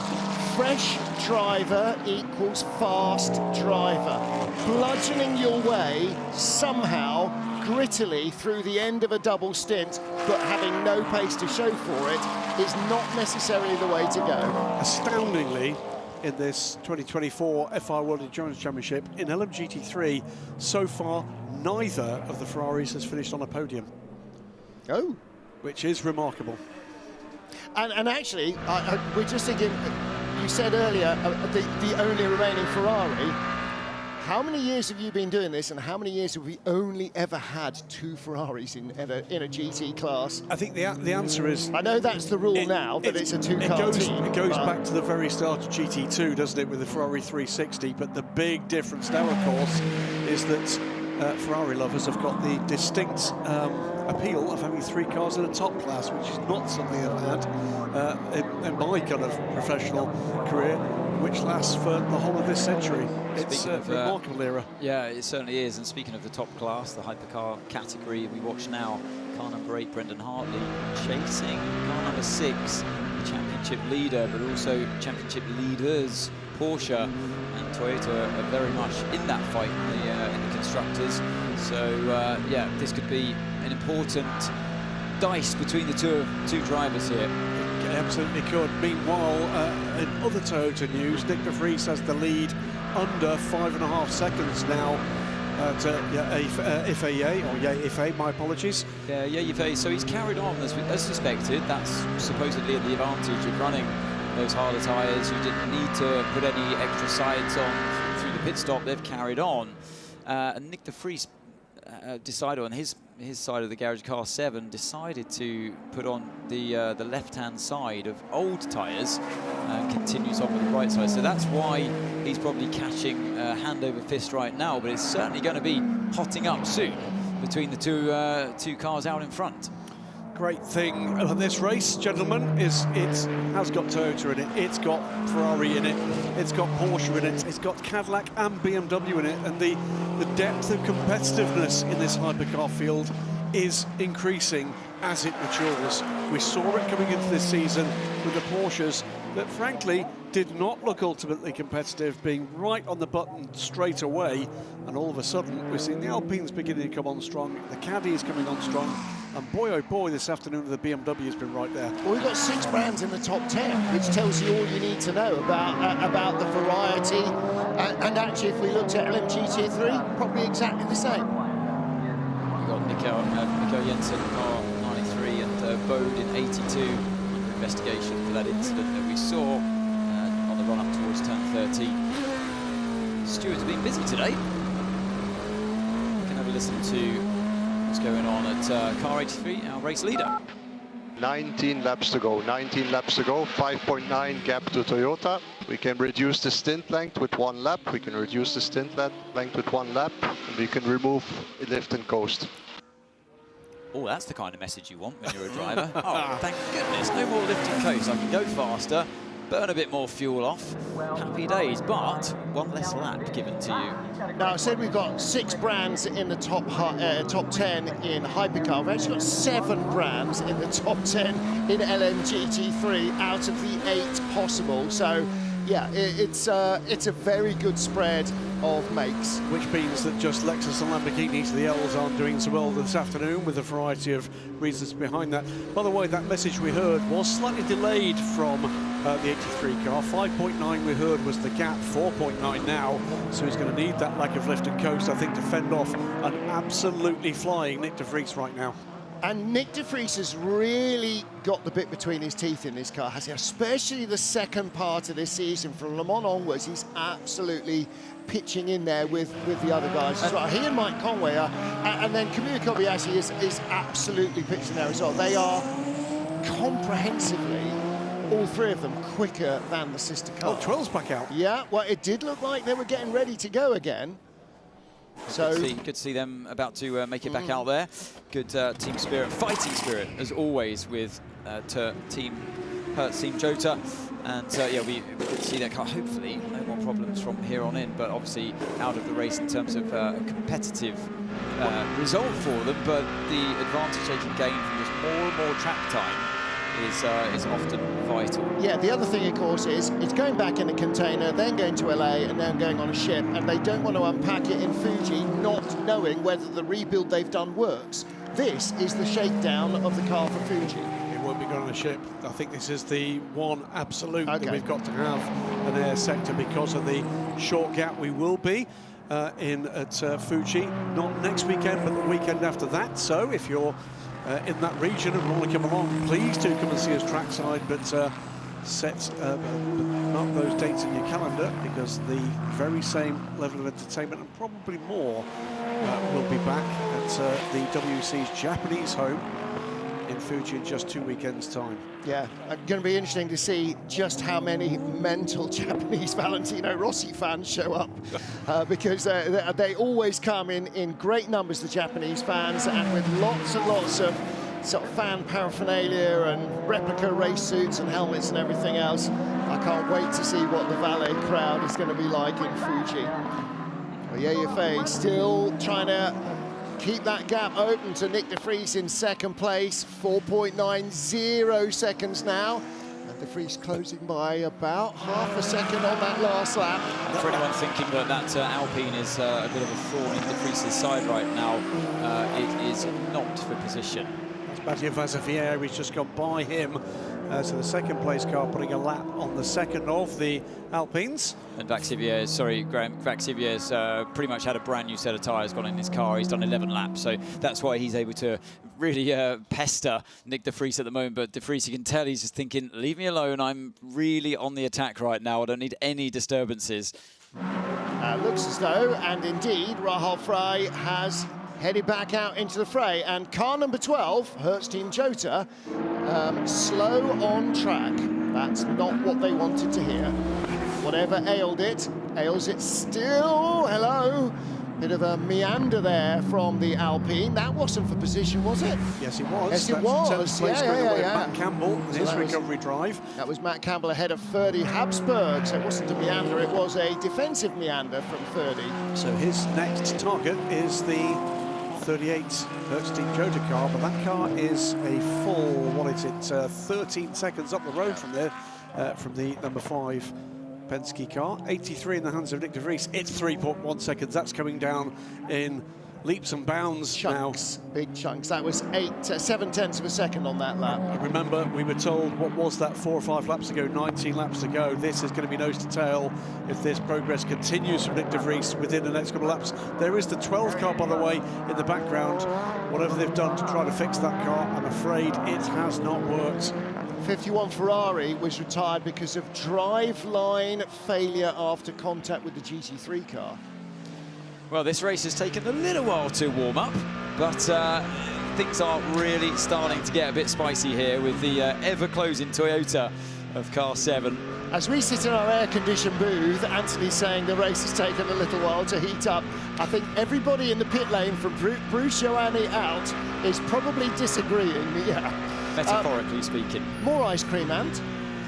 I'm actually a bit cold, so I'll refuse. I'll put the heating on for you. Don't worry. Just give the radiator another click, will you? 2.1 seconds now is the gap. This is the gap from the point of view of Nick de Vries, and the next car ahead is the race leader. 1.9 seconds. Wow. And traffic galore coming here. It's going to happen now, I think. They're going to be nose to tail before we get much further into and through the S's. Well, and don't forget, the message we heard for Ye Fei was 19 laps left. At the most, that I can do for you, I'll barter it down to 18 and you can remove lift and coast. So he's probably still got 14 laps to go. And there is Norman Nato. That ain't happening for them. And Michel Gatting is out, though, in the Iron Dames car. Okay, Nick, for turn 12 lift, prepare driver adjust 11. For turn 12, prepare driver adjust 11. Valle Rossi, by the way, is going to get 5 seconds added to the next pit stop. That was the brush with Gregoire Saucy on pit out. So whilst Valentino at the moment is up into 4th place, 2.5 seconds back from Andrade, that's going to sting. And that's going to cost that team 2 places. Not quite no harm, no foul. Nobody actually got nerfed off, but there was contact and it did slow the other car. So Valentino will pay a small penalty for that. It's not going to happen on this lap, is it? Unless they really get held up. But Ye Fei, look at the traffic ahead of this pair. Has got no grip left. Look at this. Nick de Vries is eating him alive, Anthony. Yeah, and Ye Fei under massive pressure here as they go through the triple right-hander with the ever-closing Toyota. He's got traffic as well, so on the exit of turn 19, he's going to have De Vries right behind him as they head towards turn 20. De Vries going to have slot behind both GT cars. Don't turn in. Oh, I thought that was... It's always a risk when you go side by side. And that's a battle for position, the turquoise Mustang and the red and white BMW. That's, yeah, it's so risky when you're a driver. You follow one of the other cars through the inside. I've been in that position a few times myself in my career, and sometimes you're unsighted, the GT car will turn in. He lost 1.1 seconds that lap, 1.7 the lap before. This is a no contest. Ye will hang on as long as he can, because you've got to go as quick as you can for as long as you can, but yeah, the writing's on the wall. Yeah, it is. It's inevitable, isn't it? He's done 16 laps so far as UFA in this stint. As we know, they're probably going to go one lap shorter because he's not doing any lift and coast for the fuel. So that's 31 laps he's got to do. Yeah, he's it halfway should be a 31 through. or 32 lap stint. So he's got nothing left to fight with either. And actually, the tyre life on the right on that 83 car is extreme. That right rear tyre has been on for 60 laps or something. Well, to be fair, so has this car 7. They didn't change the right-hand tyres at all in that last pit stop. It was only the left side that went on there. We used mediums on De Vries' car, so he does have a tyre advantage, but it ain't coming from the right-hand side of his car. Remember what we said about an hour and a half ago, gentlemen, where we talked about the way in which the ebb and flow of the performance of these cars can come deeper into the race, deeper into a double stint, and that's exactly what we're seeing. If you'd have looked at the order and the performance of the cars into the first hour, this is not a storyline we'd have been looking at. And all of a sudden, the experience of Cota Gazoo racing with this platform is beginning to play very hard indeed. I think they may have made a mistake at Ferrari by going onto the hard tyres. I think as the track rubbers up more and more and the temperature starts to come down more and more, you can use the medium tyres. The window gets wider basically on the mediums. It makes complete sense. Everything I've learned in my career, that's always been the way. So I do feel like maybe if Ferrari switched back to the mediums, maybe their car runs them differently and it's too harsh on the mediums, but that's not what we saw at the start of this race today. On a track that was causing more degradation at the start, they had more performance over the Toyota. Well, they have the option to go back to mediums. In fact, the 50 car is running what the yellow car, the 83 car, ran at the beginning, which is 3 mediums and a hard right rear. And in terms of pace, they're in third place, 155.1 compared to 154.1 for Ye. But that's just on the last lap. You have to look at the averages. And also, car 50 hasn't been in it today at all. Okay, Nick, 15 laps to go. 15 laps to go. Next stop, 4 new tires. You can use your tires. A good radio call for a driver who's on the attack here. Next challenge for this pair. And by the way, if FIA's pace has improved since being clear of that GT traffic, of course. Now the traffic ahead, as well as GT cars, includes hypercars and includes the 13th place Lamborghini. Just ahead of this pair. Nick De Vries looking back at him here, the driver at work. Look at the concentration on his face. You see the eyes focused on the corners, on the apex, and the car in front literally just there. Look, the yellow Ferrari battling through the LMGT3G. Go to the inside, Nick. Yes, but you're not going to get through the Ferrari there. And that was the right decision to go to the inside. And I love that you can see how hot, how hard work it is. Remember, no air conditioning at all in the Toyota as well. No aircon, no cool suits. Yeah, so burn your tyres, try and get the lead, because he's going to be dragged out of the car in a sweaty puddle to hand it over either to Mike Conway or Kamui Kobayashi, not quite sure which. That'll be about at the top of the hour. It'll be about 2 hours left to go by that stage. Just notably, by the way, in the background, they may have lapped that Alpine, but it's stuck with this pair ever since they've gone back. On new tyres. Yeah, that's why, like I said, it's a bit of a thorn in their side. And it's frustrating as well all around, because when you're in the faster car on better tyres, but you're the lapped car, you feel like you're a bit of a massive inconvenience for the drivers leading the race. Valentino Rossi handing over the 46 BMW to Maxime Martin. They will have a stint each left to do, I think. Also in the pits, Proton competition, the 77 car rather, Ben Barker taking that one over. Sadly, also confirmation on our timing screen for the retirement of the 777D station car. Yep. You know, that part of the car had a problem, they thought at least, with starter motor. Something right to the point that they cannot fix that car. End of race for Arun Bastar pitting the car. Got the Lamborghini having a look down the inside of the Peugeot 93 into turn 12. Oh, close stuff. That's not what Ye Yifei wants to see. It's a really tough hypercar battle in front of him. There's the battle for 4th place. Alex Lynn ahead of Robin Freins. Freins in the BMW. Lynn with the blue nose on the Caddy. Of course, it was announced last week that Cadillac will have a 2-car program in World Endurance next year, run by Hertz Team Jota. So it'll go from Hertz Team Jota Porsche to Hertz Team Jota Cadillac. Massive, massive result for the little team from the south of England.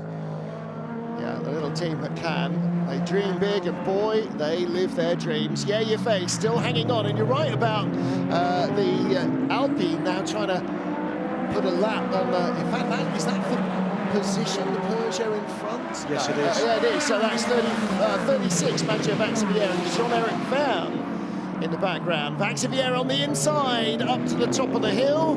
Hold the shot, got through. Got him. It's some of the French Civil War, this, isn't it? Probably tucked him up there, didn't he? And by the way, that's in the realms of where the Manufacturers' World Championship points are in the early teams. Both Alpines are ahead of both Peugeots. So, yeah. And there is Alex Lynn, Robin Freins very close behind. Yeah, Alex Lynn, he's on lap 20 of his 32-lap stint at the moment. And Robin Freins has done 14 laps. Just seen the number 12 car is left the pits again. We then have double yellows at the start-finish line. They're really persevering with it, but actually it's becoming the TCR jammer car of World Endurance, isn't it? It is crawling out of the pits. And where's he got to? He's still crawling down through turn 2, but he's been left behind comprehensively by the GT3 cars, so it's not running at all well. That's it. I think possibly the message from race control will be, okay guys, please stop doing this now, because you are going to cause an issue. I wouldn't be remotely surprised to see a team manager car 12 to race control. I think the message will be on Discord going, okay, you've had enough rope, now just stop. Back with our lead battle, Nick de Vries. Now the real issue is, although he's been told that he's free to burn up his tyres, it still doesn't give him any physical advantage.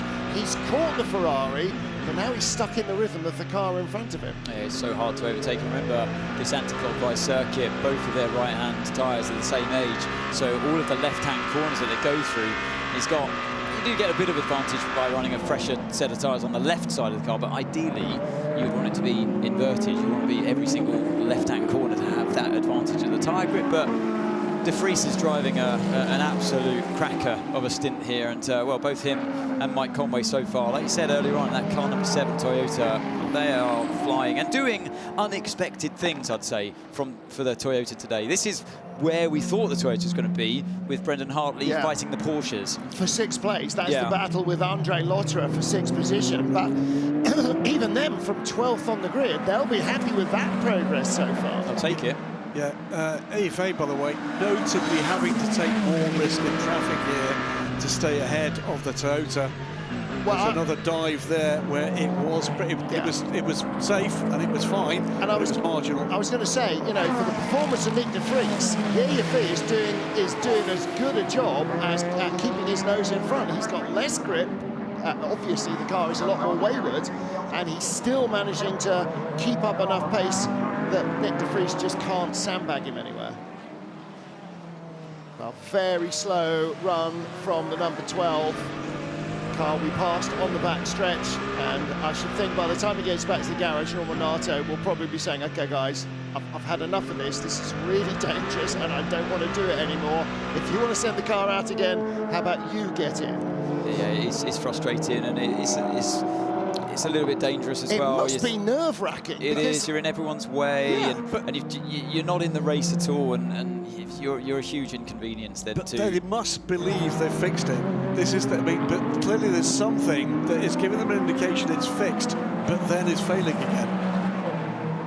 we go, Nick de Vries, still trying to get within striking distance of Yefe. He's close enough to follow, can't quite get there. Well, we just saw Valentino Rossi getting out of the 46 BMW, hot and sweaty. He knows this track. What's he made of the race today? Valentino, a very strong run. Unfortunately, a little penalty, which happens, contact, but easier on 4 wheels than on 2 wheels, I guess. Yes. I mean, I was behind the McLaren and I have to try to overtake because I was a bit faster and I have to do a good rhythm. But it was a great battle because we try everything and we touched 2 or 3 times, but at the end I lose a bit of lap, but at the end I was able to overtake and I can do some lap alone and the pace is not too bad. Now we see, because our strategy is a little bit different than the other, so we need to understand if it's the right idea at the end of the race. Okay, well, good luck and very happy to see you having fun. Grazie, thank you. Ciao. He certainly is having fun, isn't he? Isn't he, though? And he always talks, he always declutters the race in his own head and gives you chapter and verse really clearly. Lead battle continues. Alex Lynn in the Cadillac in 4th place. Is he closing at all on the number 50 Ferrari of Nick Nielsen? They're 9 seconds apart. It's pretty close. He was a little quicker on the last lap, so certainly there's still half a dozen cars that could easily be on the podium here. Alex Lynn is struggling to close the gap to the number 50 Ferrari. Has done on the odd occasion as we get them separated here around the number 92 car. He is being closed down by Robin Frijns. No doubt whatsoever that there's a battle now for 4th place between the Cadillac and the number 20 BMW of Robin Frijns. FAA just again having a go through traffic. It is working for him at the moment, fending them off. Leader in number GT3 on pit lane now. Yeah. Well, Daniel Mancinelli has just done his double stint, and that means Alex Riberas gets in to take it to the checkered flag, hopefully, potentially for them in their current position, because they have race from them, faultless, utterly dominant. I mean, stunning performance in the hyperpole from Ian James. It was a really dominant performance, and they have been very quick all the way through. And so everything crossed, because the heart of racing in the US. It's a US flag team. Ian James was born in the UK. Still holds a British passport, but has lived in the US for 30 years. He's also an American citizen, so it's an important race weekend for them. And Aston Martin looking for their 8th victory. 10th victory in the GT classes here. 10th victory in any class here at Cota in the FI World Endurance Championship. And of course, they will be back next year with the target of an overall victory. Looking for wins number 11 and 12, because they'll have the Valkyrie and the GT3 program. So riding on board again with Nick de Vries. Small mistake in front by Yi, and de Vries would have spotted that through turn 13, but nothing you can do around this slow section of the circuit. But you've got the GTs in front, and I don't think, so Yi's going to have to go around the outside here and potentially pick up a hell of a lot of marbles on the tyres. But no, the GT stays to the inside. All okay for now. Good question. What tyres is that Lamborghini number 63 on at the moment? Because again, showing good pace in front of this battle. Yeah, similar age tyres actually to Nick de Vries. That's impressive. Yeah, he's had a set of old or used medium tyres. Went on in the last stop. He's done 21 laps as Mortara. And they're just going through the 4th and 5th place battle in LMGT3. We saw them going around as Maxime Martin held the 46 BMW tight on the inside. But he's chasing down the remaining Vista AF Corsa Ferrari of Alessio Rivera. They're about 5 seconds apart. That's an awkward place to overtake a GT car as well. No, it'll be okay. Be okay around the outside of turn 6. It's normal, but it's not ideal, and that's a more tricky path to try and stuff your nose down the inside. And now de Vries once again gets the raw end of the deal through turn. He's taking some risks here. I know what those corners are like, and yeah, he is pushing absolutely to the maximum in terms of, and then defends for good measure. He does not want that Alpine getting in the way. Yeah, the Alpine is right there, isn't it? All over the back of him. The Alpine is getting quicker. They sort of died a death on tyres early on, and they're trying to keep fresher tyres for the last couple of hours. The BMW's going to do it. He's flashing, he's going to the inside. This is not what De Vries wants. He doesn't want to be defending. He wants to be attacking. This is the lead of the race. But the Alpine's trying to get back onto the lead lap. Exactly, and you've got to respect the race lead. Yep. And De Vries must be getting blue flags as well, because there is a quicker car behind trying to get by. No, he's race leaders. You don't get a blue flag just because you've got a car close behind you. If you're going slow and there's a quicker car behind, why wouldn't you? No, it's when you're a lapped car. That's what the blue flag is about. If you're the lapped car and you've got a faster car coming that's leading the race, then you get a blue flag. That's the Nick De Vries modern, is in front. modern blue flags. Blue flags means there's a faster car behind you.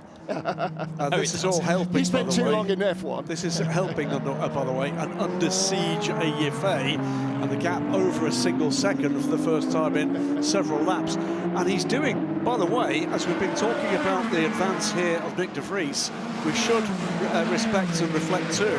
This is quite some drive from AFA in defence of his lead against a rampant Nick De Vries.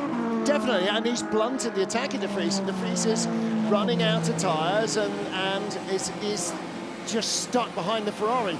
Catching is one thing, but when you're then slowed down to the pace of the car in front and you're in the turbulent air, it makes it doubly difficult. So he's got to try and really just pile the pressure on in the hope that at some stage the lack of grip on the back of the Ferrari is going to tell, and yeah, he's going to slide wide. And similarly here, you've got Brendan Hartley attacking Andre Lotterer, and in fact Lotterer's got by, hasn't he? I know, was he?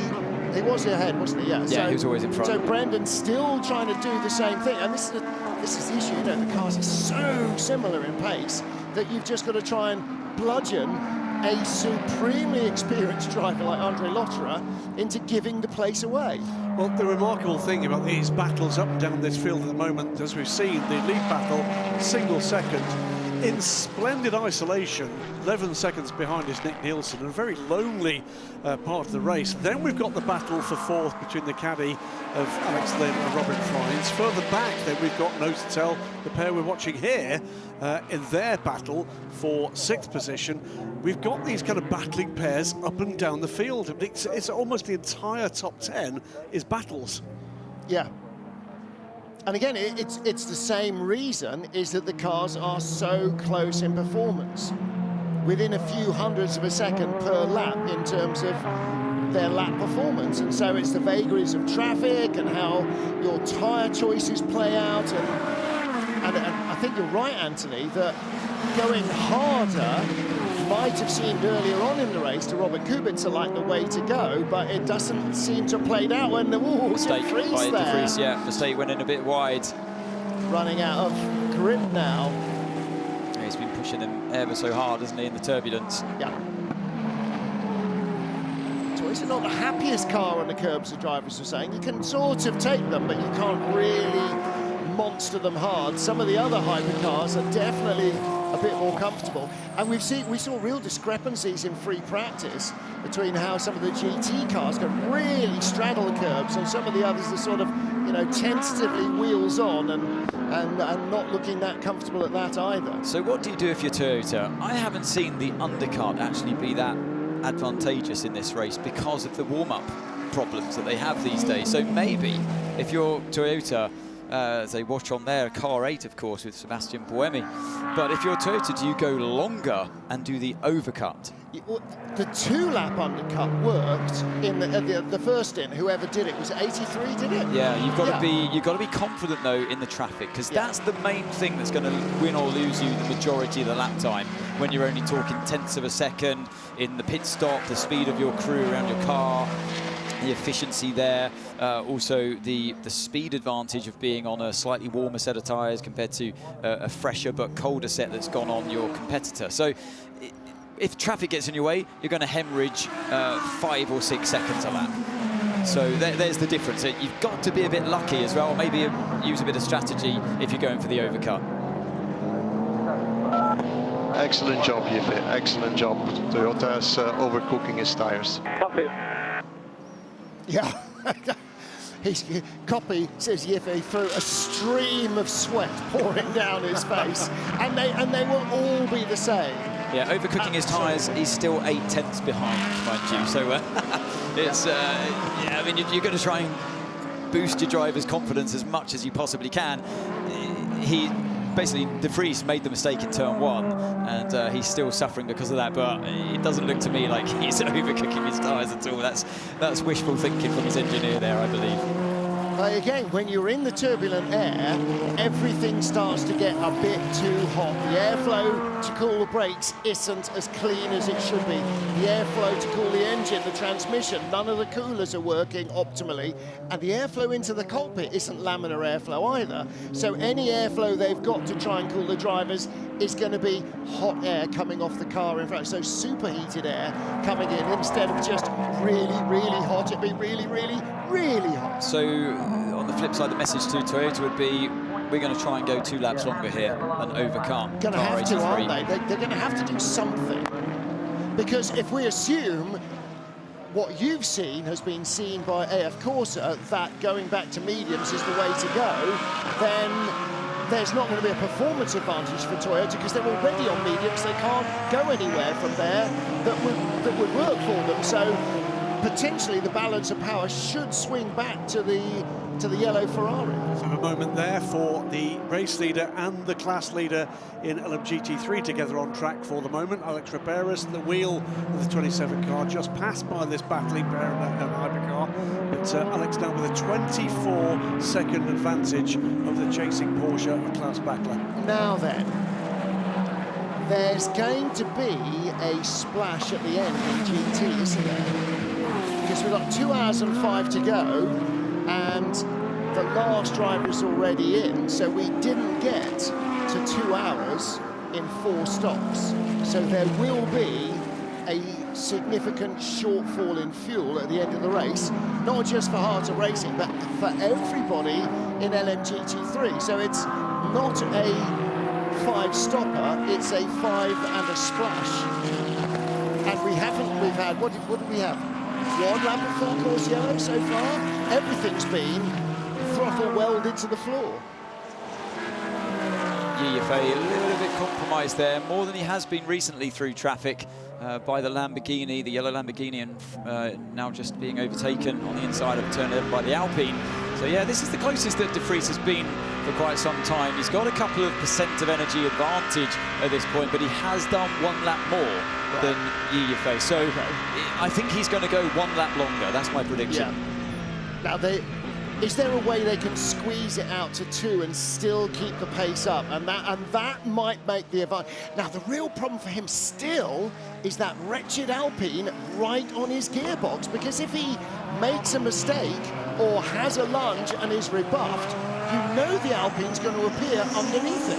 Yeah, it is a problem, and it's probably why De Vries was put off into turn 1 as well, with the Alpine lingering. So, but that problem will be gone in a matter of 4 laps for De Vries. Yeah, for 1 lap.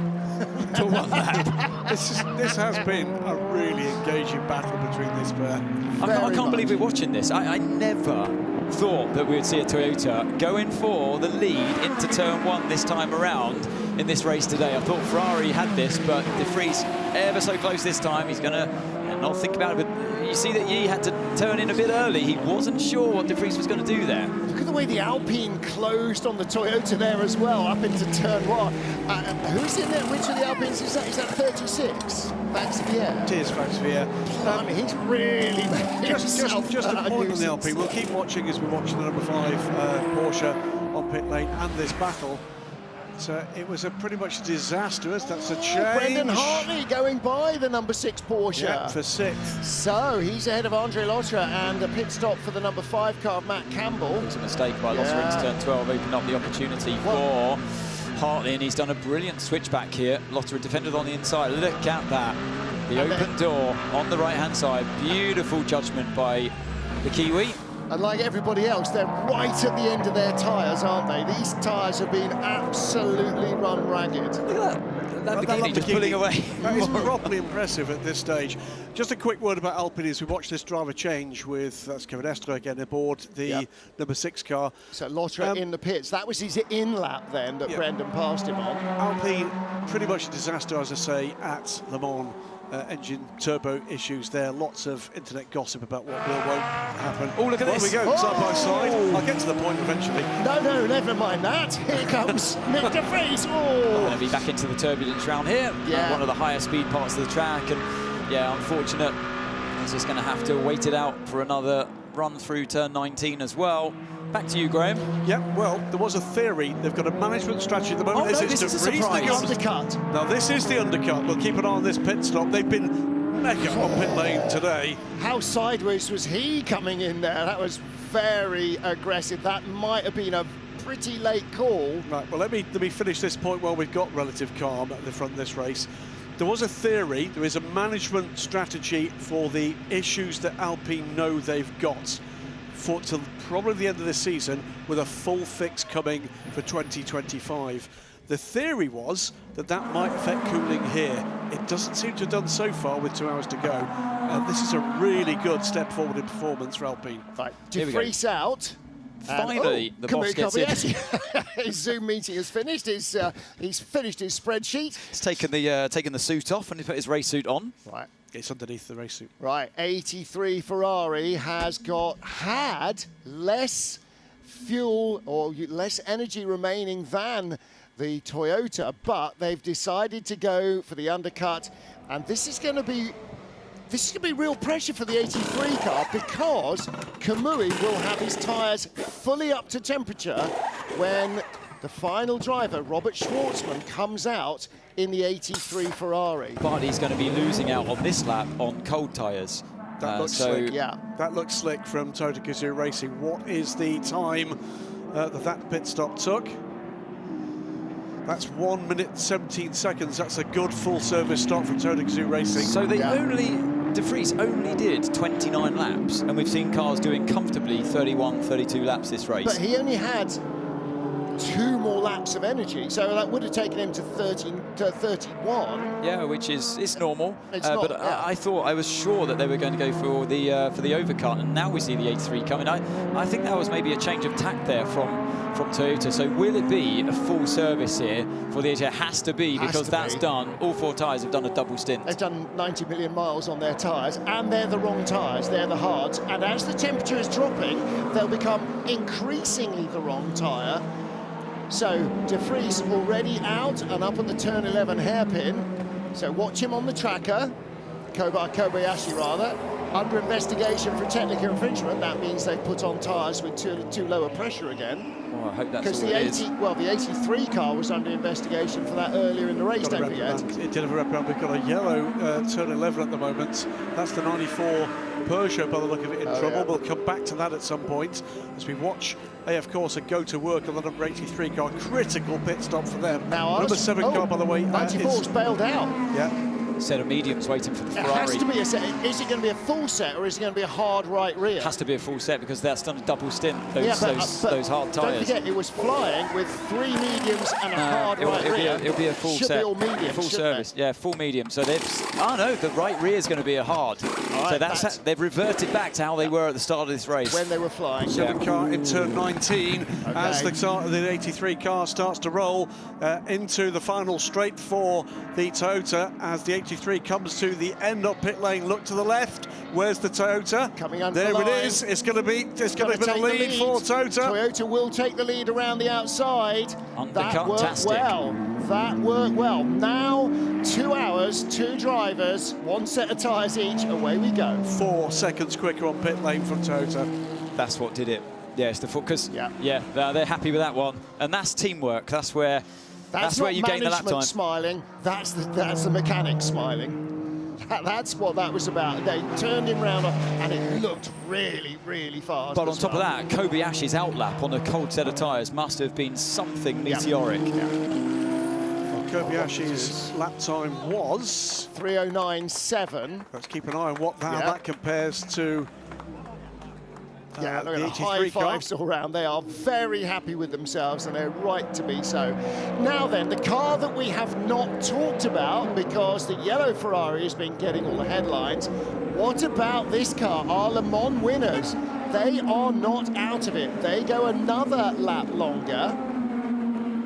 How close are they going to be in the hunt? Caddy change as well. Alex Lynn is out. Earl Bamber is in. Would say, by the way, leading up to this pit stop, before the other two cars ahead of him stopped, had been closing the gap again, Nick Nielsen, to the lead pair. I don't think he's out of this fight. Report from Corvette that the 81 car, with all that damage from contact with the 85 car earlier on, it is starting to have an effect. The car's starting to pull on the straights, pull to the right. Tony Fuoco, it is aboard the number 50 car for the stint. So they like this this strategy of the right tyre. rear. Yeah, they've gone for that. So Toyota able to run the a full set of mediums.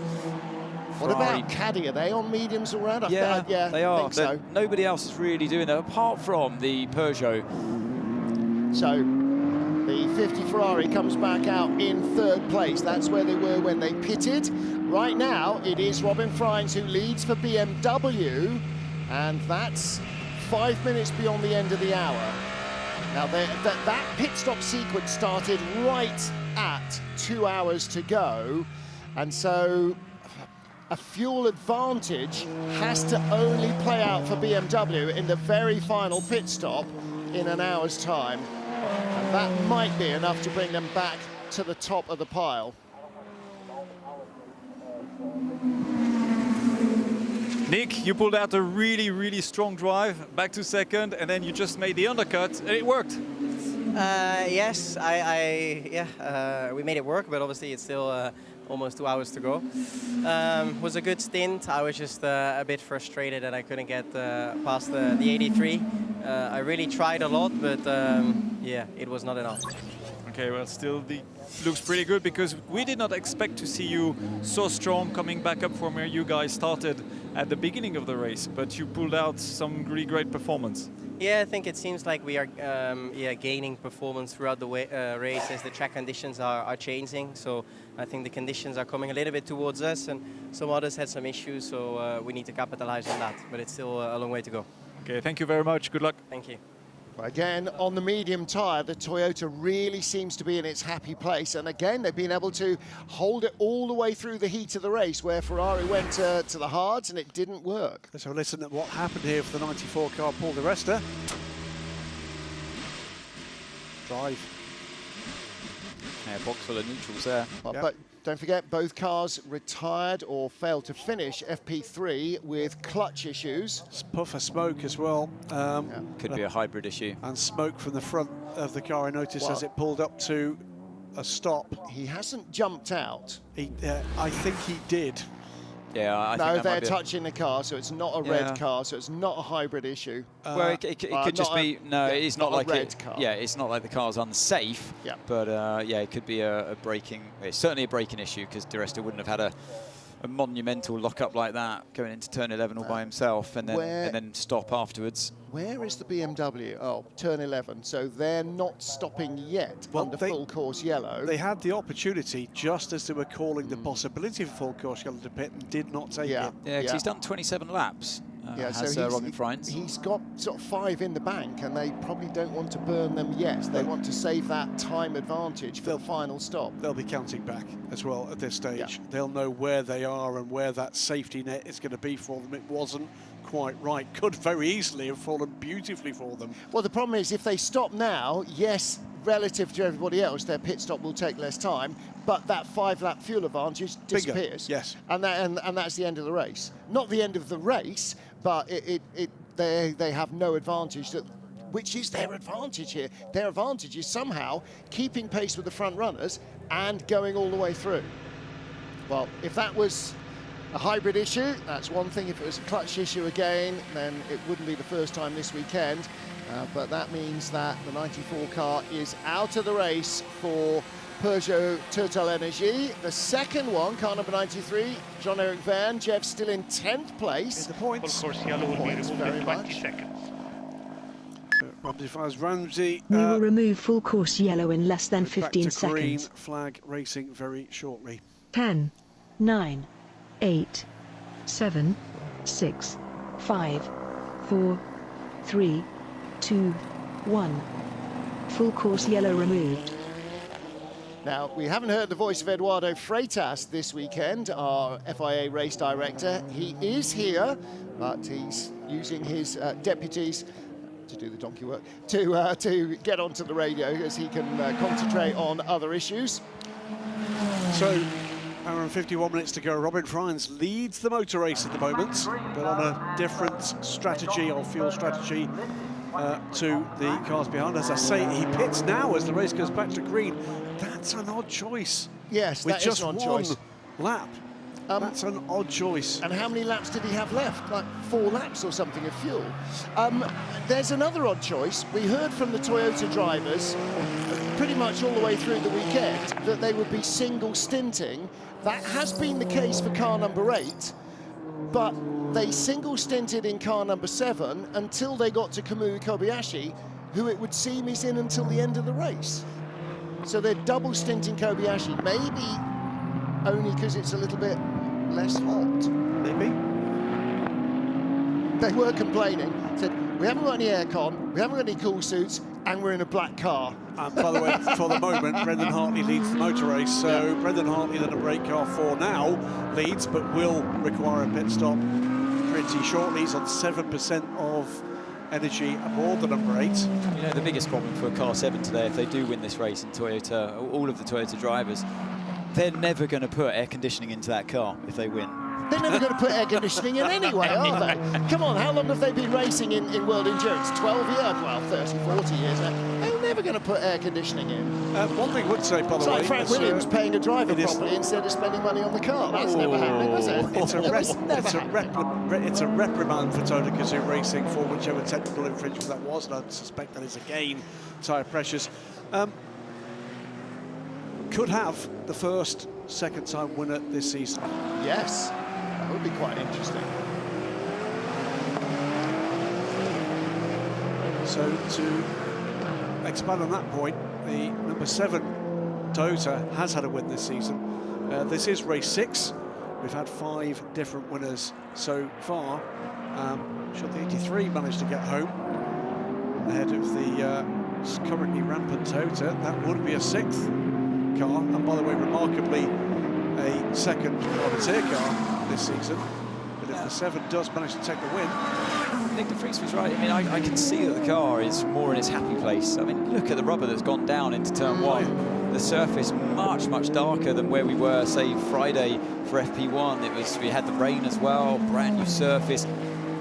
So much can change for a car's setup and the way the drivers feel the car under them when the car is not quite in its happy place on a new surface. But look at that. It's Brendan Hartley throwing the car around for all it's worth through the snaking section from turn 3 all the way to this point here, turn 8, and then into turn 9. How have they gone so long? Are they just out of sequence with the sister car? Well, remember the 7 car did come in early to try the undercut. Yeah, so Brendan's now on lap 32, and we know that de Vries pitted on lap 29. You said, yeah. So why did the BMW come in? I don't know. What I don't understand is why the BMW didn't come in when they had the opportunity to gain an advantage from full course yellow.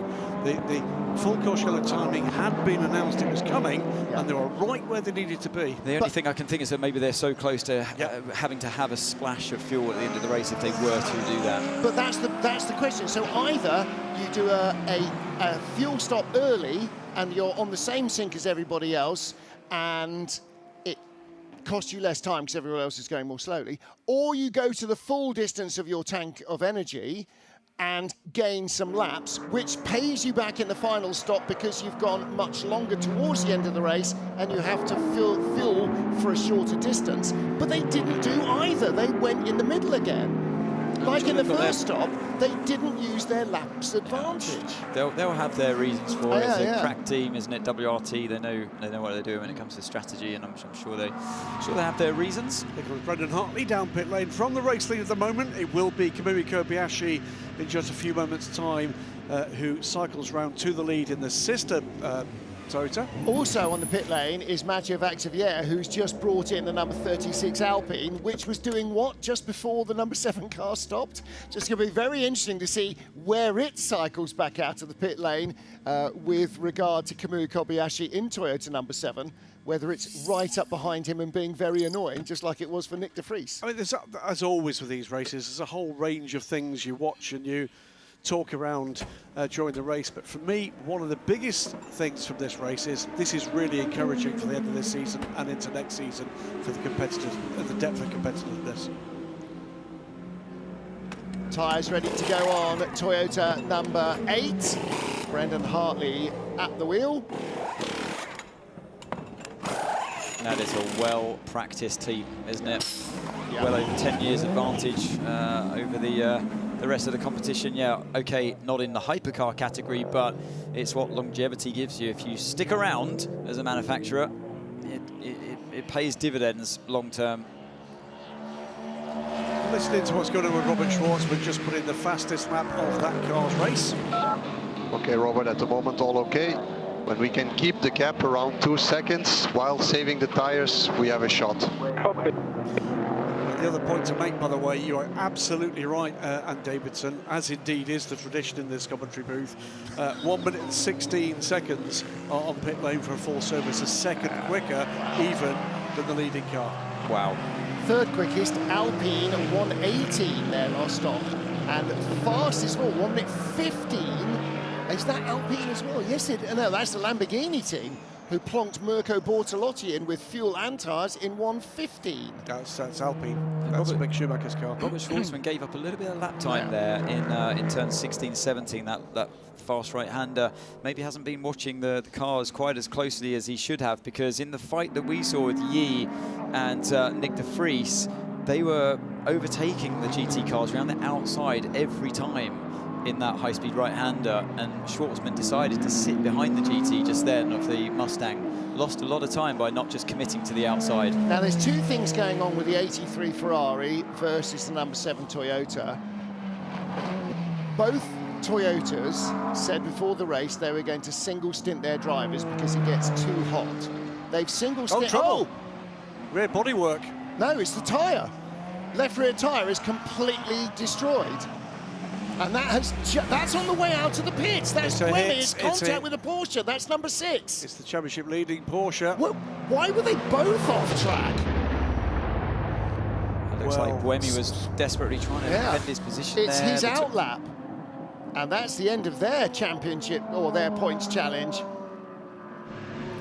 That was his outlap from the pits, and he's coming back in with a flat left rear. Dear, oh dear. Just to put that into context, 7th place at the moment, but on the same lap, and all these cars are going to go back. This is going to put him outside the top 10 and out of championship points. And as we said, out of championship points, and the fight was with Porsche, wasn't it? For the and there's damaged bodywork as well. I don't know if you mentioned that already, but yeah, it did. That was.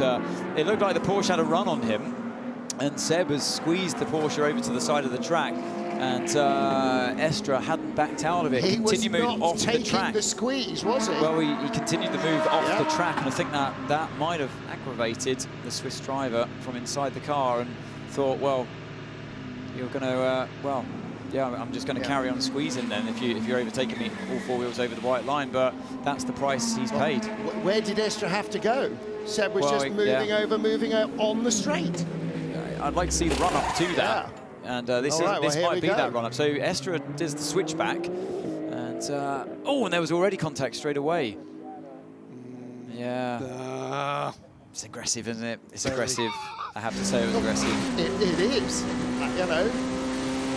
And that was the end of it. And somehow Estra got through without a puncture. It's funny, you don't see the initial contact, do you, on the exit of 11? Don't see the initial, you certainly see the second part. We can hear from the team radio now. Have a puncture. Copy, come back, mind the speed. I have no power as well, I don't know. The car doesn't accelerate. Yeah, would have played havoc with the diff as well once you've lost drive on that left rear tyre. But Tends not to with one wheel, doesn't it? While we're watching him coming, Brody coming out under pressure for the BMW. New fastest lap of the race has gone to race leader Kamui Kobayashi, having none of the challenge from Robert Schwartzman, a 152.853. Wow. So I always said to myself in these long endurance races, something always happens. It never goes completely to plan for everybody out there. You just don't want that something that happens to happen to you. Yeah, indeed. And then you've pretty much always got a shot at the podium. Right, while we watch the GT battle between Maxime Martin and Richard Leach, Richie in the Manthey EMA car for the first time in this stint, I was going to make a point about Toyota. The number 8 car has single stinted its drivers all the way through. We saw Brendan Hartley with Rio Hirakawa in the garage. Rio's only driven once. And the number 7 car single stinted its drivers all the way through until the end, when they put Kamui Kobayashi in for what is probably going to be a double stint. Is there a minimum that Platinum has to drive? No. So he could do a single stint and then put Mike Conway in at the end? Yes. Okay, so that's not an issue then. He doesn't have to double. So as long as he gets in and drives, they can still put a fresh driver in afterwards.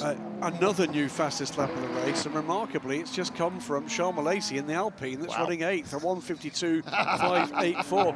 This is great stuff. I'll repeat what I was saying a little earlier in the broadcast. This is great news for the end of this season and into 2025. We've seen BMW competitive all afternoon. We've seen Alpine with great speed here. That's 4 more cars that can be competitive at the sharp end of these races. Yeah, it's going to get tougher and tougher and tougher, isn't it? So the track temp has dropped over 4 degrees since the start of the race. So that's why you'd be seeing more rubber down and a cooler track. That's where your faster lap times are coming so from. 4 degrees Celsius, that's about 10, 11 degrees Fahrenheit. So it is, a significant drop. Sorry, I keep ignoring the imperialists out there.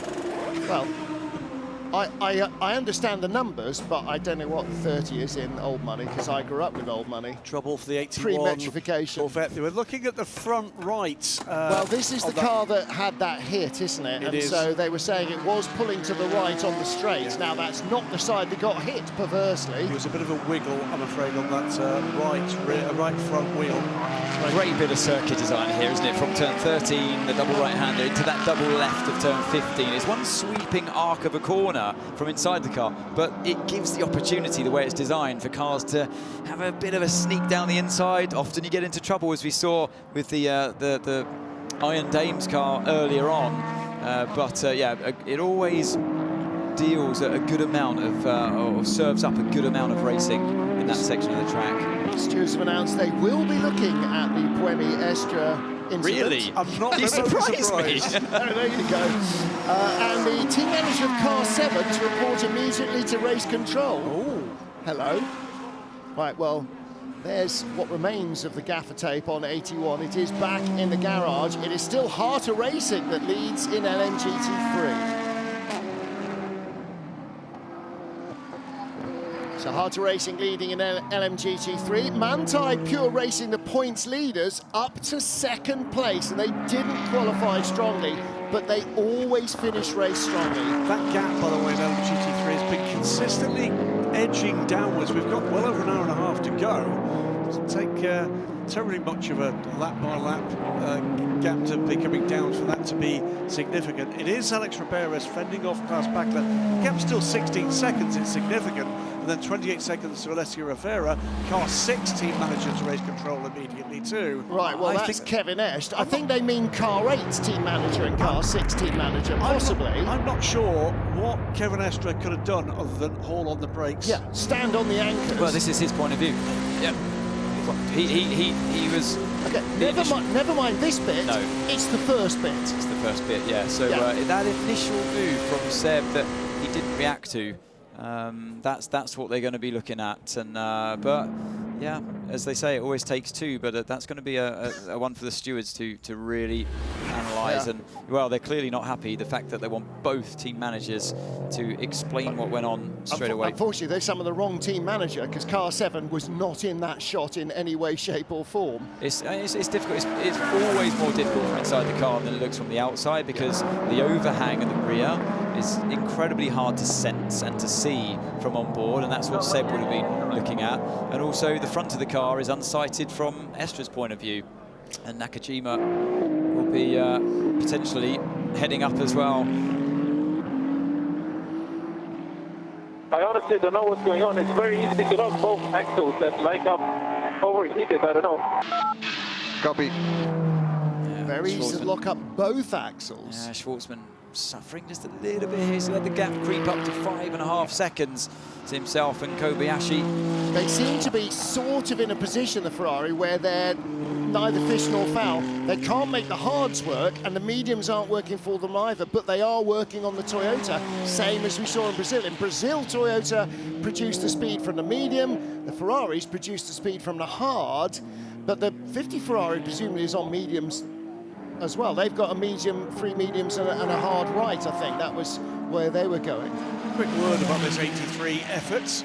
It is not the factory car. There's very much some factory influence in it, of course, run by AF Corsa.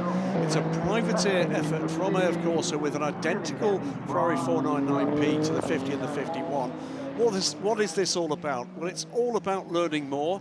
Ferrari would actually tell you that this is about developing their next generation of hypercar driving talent, and their intention, whether or not that comes to pass, is that we'll see this car back again next season with the same 3 drivers. Lambert, by the way, being off the track limits, he is closing in on Antonio Fuoco for what would be the final podium position if the race ended at this point.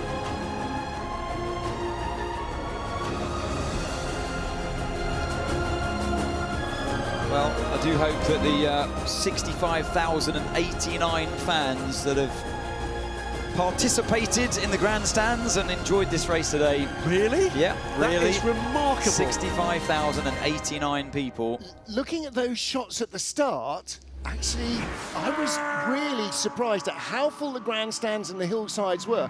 I mean, all the fans that we've met, all the fans that we've seen have been super excited, really switched on, and actually, you know, very knowledgeable. There's quite a lot of first-time fans at the track, but I don't think they've never seen the racing before, and that's, you know, that's one of the advantages of having big names like Ferrari and Lamborghini and Toyota and Porsche and Valentino Rossi and all the others. You know, it all coagulates, it all starts to gain momentum, and not one of the races has been dull in any way, shape or form in either class, so it just adds to that snowball effect. Martin, a couple of evenings ago, you and I had the pleasure of conducting a couple of tours with the help of Cota and United.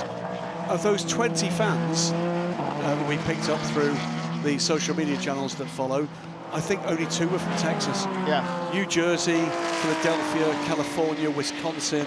Amazing. Missouri. Great to see everybody here. And what did we say to them at the end of it? If you enjoyed it, bring friends, because we're building here and we'd like to see more. But that is a remarkable total and well done to everybody concerned. Bushwani down in the pit lane, been ferreting around at Peugeot. What do we know about the retirement or the stoppage of the 94 car? Well, it wasn't clutch related this time. The car was suffering an electric motor. So yeah, the hybrid system was defaulting. Yeah, as ever, Anthony Davidson was correct. I'm just putting that tick in the box. Racking them up to that somehow. I don't know. Racing drivers see things that normal people who watch racing don't see, because for decades you've lived and breathed it every single day of your life, and we just watch it occasionally at weekends on the telly box. I'm just going to translate for you. You're not normal. I knew that. It's funny, you know, when I watch ball games, for example, and I watch with experienced ex-players of the game, I'm always amazed the extra level of detail that they can spot. I can't keep up with what they're anticipating that's going to happen, and spotting things that did happen right before my eyes. I'm watching the same screen they are, but it just doesn't somehow it just doesn't go in. I can't keep up. That's the rest of us listening to you. You're not even predicting it.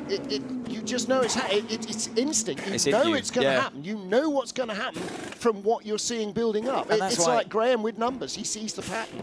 That's why, you know, you look at the LMGT3 category and you have the bronze and silver drivers, but more so the bronze drivers, and they would have started their career much, much later in terms of their driving careers than the kids of, like I was at 8 years old, had my first go in a go-kart, some even younger. And you can never bridge that gap. No. So that's why you have to respect the fact that the bronze drivers are, there's a plateau to how far they can go.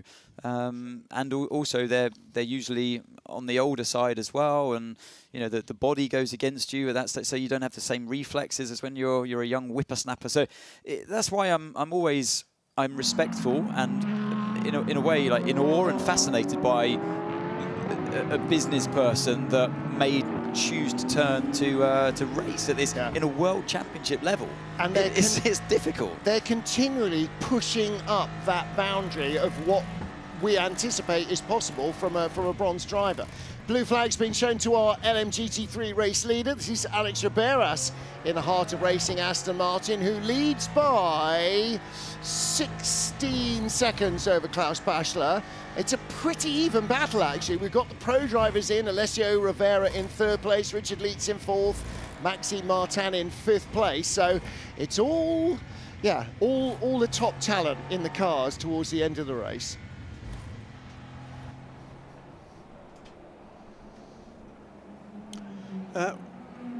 We did see just briefly on the screen investigation, as you look at Ian James's foot, briefly on screen, an investigation underway into potentially the number 6 car ignoring yellow flag at 17:04. Now, I don't think that was during the full course yellow for the Peugeot, and I'm certain it wasn't that was the same incident as Sebastian Buemi, so there might be trouble ahead for the championship leaders here.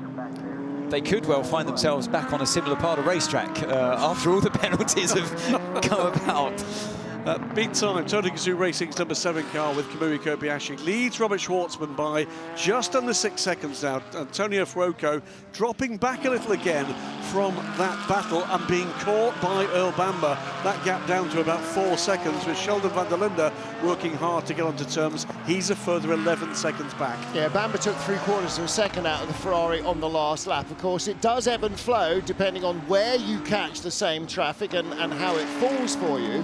But it is interesting.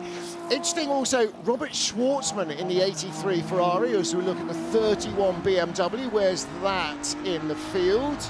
Why can't I see it? There he is in 7th place with Augusto Farfus again. We talked about being loaded for bear at the end of the race in LMGT3. You don't get more pro-drivery in a BMW than Augusto Farfus, who's been racing for the brand for well over a decade. I think probably more like over 15 years, since he was a young man and Andy Prio was sort of a younger man as well. But great talent in this field, as well as the bronze drivers that each car has to have and a silver driver that each car has to have. Your third driver can be of any specification, so predominantly golds and platinum drivers, the real pros in LMGT3. Robert Schwartzman in the 83 Ferrari in 2nd place, lapping at pretty much the same pace as Kamui Kobayashi. And I was chatting to them the other day. I said to Robert, is this your first time here? And he said, no, I drove here before in Formula 1. He did FP1 for Ferrari here, his previous outing. So he's got a little bit of track knowledge, but probably felt a lot more pressure in a one-off outing for Ferrari than he does in this race. In comes the remaining Ferrari. This is from 3rd place in LMGT3. So Alessio Rivera triggering on another round of pit stops with an hour and a half to go. Is this a routine stop? It seems like it might be a little early. Well, this is the potential first podium finish for a Ferrari in LMGT3 in the very short history of this class. We've got car 7, Kamui Kobayashi, under investigation, not respecting yellow flags at turn 11 at 17:05. That's a minute after the one we saw for the Porsche. That could be really damaging here for the hopes of the number 7 car. Well, and it could chuck it back into the grip of the number 83. the only incident we know of at turn 11 was the stationary Peugeot. Well, pit stops are commencing for LMGT3. So the 55 Ferrari, 31 WRT BMW of Augusto Farfus and Dennis Olsen in the 88 Proton Mustang are all in the pit. So they are the first of our stoppers, which means that they are going to need the longest splash of everybody, because we've still got an hour and just under hour and a half to go. They're not going to do that on one tank, not unless they select 6th gear and stay in it for the rest of the race. Meanwhile, Charles Milesi attacking Dries Van Tor. Milesi has been very entertaining to watch in this Alpine. Have they got any tyre advantage left? Did they use older tyres more early on to give themselves something to punch with in the closing stages? Well, these are the two teams new to this season, or two of the teams new to this season, that have been making real progress in terms of pace, on longevity, in terms of the lap times they're able to produce and the reliability, and it's great to see them still punching this hard, this deep into the race. 4.5 hours gone, 90 minutes to go, and it is at the moment Alpine versus BMW for 7th place. And let's remember, World Championship manufacturers' points, they matter at this level. Well, let's see what happens with this battle, because Charles Milesi is on mediums all round, but a hard right rear on the BMW. We did see that earlier on, I think, on 15, but the 20 BMW, I think, has used mediums all round throughout the race. So he's used 16 individual tyres this race. So he's got 2 left. 2 left. So right sides only. Or left sides only. They've been going for left, haven't they? They've been going for the... Well, they have 1 stop still to complete, so he'll have half a fresh set, and it will likely be the same both for the BMW and for the Alpine, because we're getting to the stage where you're certainly not going to leave any tyres unused. Would you like some good news and some further good news? Is there ice cream? No. It's, good news is the number 12 Cota car is out again on track, and the even better news is it's actually going quickly. So far. Let's hear from Toyota. Kamui Kobayashi is leading the race. Okay, Kamui, in case of double yellow, I want to see a lift of throttle. Lift of throttle under double yellow in case. Reminder. Yeah, you have to show that you've acknowledged a double yellow flag. Slow down and prepare to stop. Yes. Yeah, that indicates they are concerned. Reduced from racing pace, yeah. Well, it might just be that they've been given a final warning and a severe ticking off by the headmaster to make sure that it is evident that they are slowing down to protect the marshals. On the 81 Corvette, which is back out on track now with Charlie Eastwood at the wheel, it was pulling to the right on the straights because the left rear toe link was damaged, so that's been changed. So basically, it's going right because the left rear tyre was trying to rotate the car into a right-hand spin. So the number 12 car will be coming back into the pits this time, keeping an eye on one of the more significant battles we've still got that edges are being made into. That is the battle for 3rd place overall. The number 50 car of Antonio Fuoco still in splendid isolation, but that's not been the case for much longer because Earl Bamber is closing in on that car. That's the money shot. That is the single building here at Cota that defines the place. The tower, nobody else has got one like it. And you've got the Texas flag there as well. And that is that a very slow Toyota? No, that's the number 12 car. So you were saying, Graham, about... Yeah, okay. So, yes. I can't believe they've actually persuaded Norman Nato again to go out there and drive around at 30 miles an hour. Have you considered the thing that might be broken might be the driver indicator and he's not actually in it? So 1:52.751, by the way, last time around for Kamui Kobayashi. And he's pulling away at the moment for Robert Schwartzman. And again, was that Norman's helmet? That looked very yellow. Anyway, again, I think if you're in race control, you go, guys, really, seriously, now stop it. You just can't keep sending the car out. I think they're trying to understand the problem. I know they are, but everybody else is doing 260 kilometres an hour, and he's barely fast on the speed limiter. It's just dangerous. Well, car 8 Buemi under investigation, not respecting the blue flag on lap 130. There is a backlog, isn't there? He's just racking them up. That's 10 laps ago. What blue flag would that be? That was when the Alpine was I'm trying to understand the circumstances in which Sebastian Buemi would be shown a blue flag. I don't know. Because the Porsche was coming up behind him. But that was position. Yes. But he wouldn't get a blue flag then, would he? I don't know. I don't know. So much goes on in these races that we don't see, and yeah, it's clearly it's happened with a hypercar, because you wouldn't be under blue flag conditions from the LMGT3 cars that are coming up behind you. So yeah, it's one of those things that's clearly happened. The stewards have noted it, and now under investigation. I wonder if it was after the damage and he came out and had the lead cars behind him. That could be. Yeah, you could be right there, Graham. We are now 82 minutes away from the end of this race. It's been quite the race. Huge racing in both classes. 2 more drive-through penalties, though, to come. And they come both for hypercars.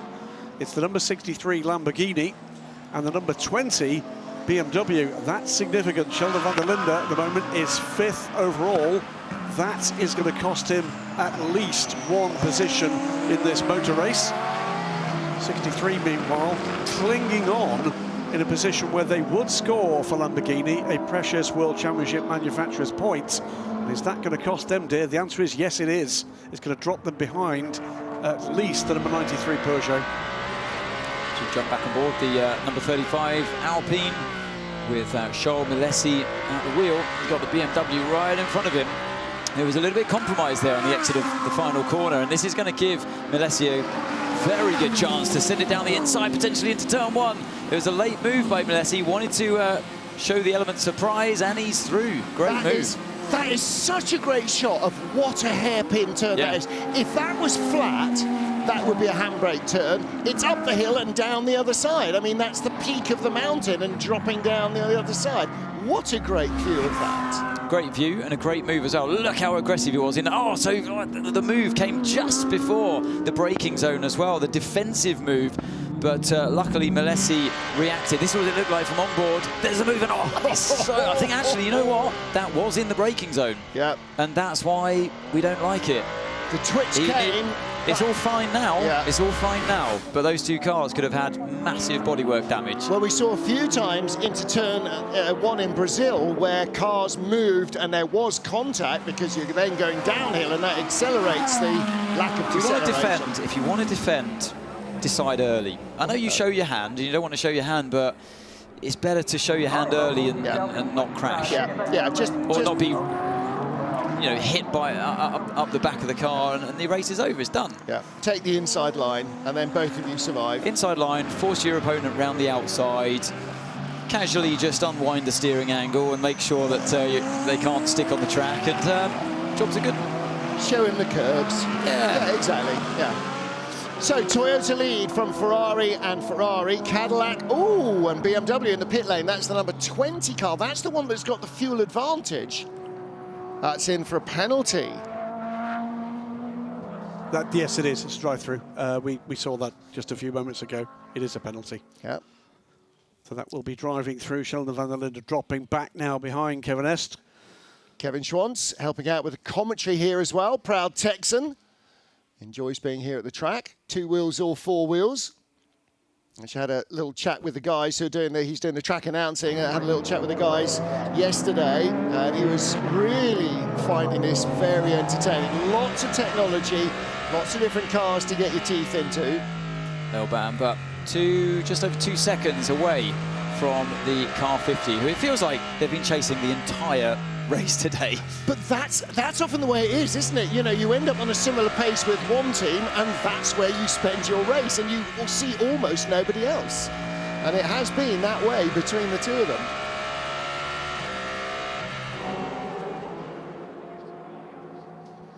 In from second in LMGT3, Klaus Bachler for Manthey Pure Racing. This is their last full stop, but they've got an hour and 18 minutes to go.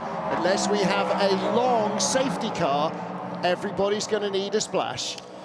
Absolutely right. Another drive-through penalty just posted. It's going to come to the 60 Lamborghini, which is currently running 4th in LMGT3. Frank Pereira, the man at the wheel, showing you some of the marbles offline. Drivers talk about this a lot, and unless you've seen it, it's hard to visualize. To get grip, the tire basically has the rubber rubs off it, and that balls up. If you think about, you know, getting the sticky off a label, off a mug or a cup or something, you roll the glue up into a ball, and that's exactly what that is.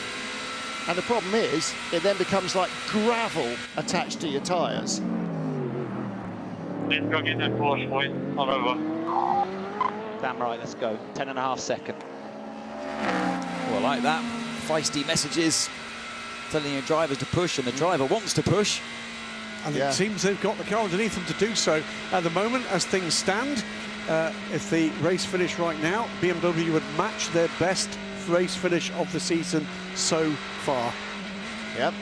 So, Van der Linde, he's got 4 new tyres on that, and he's just pitted and back out there in the car. 20 in P6 with Kevin Estre in front of him in car number 6. Alex, you happy to double stint these tyres? Question. I am happy, but I am concerned about the rear left vibration because it's getting worse and worse. Copy. Gap was, unfortunately, the Manthey Pure Racing Porsches has just pitted, so I've lost that gap on the screen, but the gap was about 20 seconds, I think. think. Okay. They can afford to spend the extra time in the pit lane and give him fresher tyres. Brilliant feedback from Alex Riberas, wasn't it? Yes, I can do it. Oh, there's a bit of Tokyo drift there from the Woking Wonder. Sketchy and sideways. Who's aboard the 95? That is Marino Sato. Okay. Well, there you go. That proper Tokyo drift. That'll be those marbles you were talking about, Martin. Yeah. So his cowboy hat, his newly purchased cowboy hat, not helping him there. But he did ride the bucking Bronco and kept it all on the island. Just looking down at where the various teams sit at the moment, remarkably, as I say, if we flag this race right now, BMW would match their best results of the season, 6th place, and so would Alpine. I don't know if we... Sorry, Graham, I don't know if we covered this, but Van der Linde, strangely, he stopped after just 16 laps. Did we see an explanation for that? Or no, we didn't really understand why. Drive-through. It was. Okay. Yeah, well, it was a drive-through penalty. Well done. Yeah, passed me by that. And I think that was track limits. In fact, for the BMW, car number 20, they were 10th in the season over in Qatar, which we thought was not bad at all for a brand new program. Here comes 6th in Imola, where both cars look competitive, and then nothing since. Yes. They've been in the teens. And it's fair to say that the weather conditions in Imola rather flattered a number of cars, but this has been a competitive run from the BMWs all race. So here comes Alex Riberas. Now, are they going to leave him out there with all 4 tyres, or are they going to change one for him? That's exactly what I said. There are tyres there waiting, lurking by the car. Well, there always are, because you don't want them out the back and then suddenly go, yeah, we need tyres. What do you do here? Do you take the tyres if you've got them? Yes. So he's got that vibration on the left rear. Is it, I mean, we didn't hear maybe the end of that radio message. The right thing for the engineer to do, there is, just hearing from Bruce, they are. We can see that left rear there, and actually maybe just the whole left side. Yeah, the front gunman was there as well, so that wasn't the left tyre. They're going to do both left sides. I mean, 9 seconds more for a full 4-tyre change than for no tyres. That's worth it, because you get more than that advantage out of a new set of tyres. They've gone left sides only. And more to the point, and we know this is absolutely critical, I'm sure Anthony will tell us exactly how and why, the confidence he's got in the tyre he's got underneath him. Yeah. Yeah, now he knows he's got that vibration out the way. Super cautious there into the hairpin. Didn't want to spin with somebody coming up behind him, but there's the danger. Manthey Pure Racing. What a season this team has had. Obviously, the Porsche, especially in GT3 form, is a well-understood machine, but they have just been absolutely... Stunning. Yeah, they have. There's no question about it. They've been really in top form all season long. This is not a team that lacks ambition. Watch this space. Yeah. So they started with victory in Qatar, they were third in Imola, second in Spa, 14th at Le Mans is the real blot of their copybook, but they won last time out again in Sao Paulo, so their 4 finishes in 5 starts have been on the podium. That's pretty impressive from a driver team that's been put together for this championship. Now, okay, it's not untalented, but not too many people in World Endurance knew of Alex Malikin or Joel Sturm before this season. They've really worked well together. It is, and talking to the team owner, Edgar, there's a man who's got a competitive spine, absolutely not a flicker of anything other. We're out there to win. No, well, what about, no, we're out there to win. No, we're out there to win. No matter what has been thrown at them, it's a joy to behold a pursuit for excellence, and they've got that running through every pore. Now, knowing what we know about Jota's plans for next year, that means 2 Customer 963 hypercars are going to be redundant for 2025. And well, knowing that Jota are going to be running the Cadillac team, their cars will be redundant for next year. Am Manthey looking at those with envious eyes? No. I think the answer is, remember this, for the most part in sports car racing, the cars are owned very often by investors. And what they've now got are both of those Hertz Team Jota cars. In one case, a winning car, a car that won a course at Spa, and in the case of both the cars that raced at Le Mans. And now what they've got is a significantly more valuable Porsche in their investment portfolio. Why should they sell them on? There are potentially other cars available via Porsche themselves. I do not expect either of these cars to race again next year. We are going to see some Hertz Team Jota Cadillacs. I think we will see some additional Porsches racing around the world. Whether or not there are any additional ones in the WC is going to be quite an interesting one. It's a 30-second stop and go penalty, and 2 points added to their license for causing a collision. Car 8 gets a 30-second stop and go penalty and 2 points added to the license for causing a collision. You've got to say, in Buemi's defence, really hard to know where Estre was. He wasn't at any stage alongside the cockpit. Look at the overlap. It's just not in Buemi's view unless he's staring at the mirror. But he did move over, and by accident or design... in defence of the decision, I would say he'd already hit him once and kept moving. Yep. And where else was there for the Porsche to go? Yeah, he wasn't going to cut back from there, was he? No, 100% agree.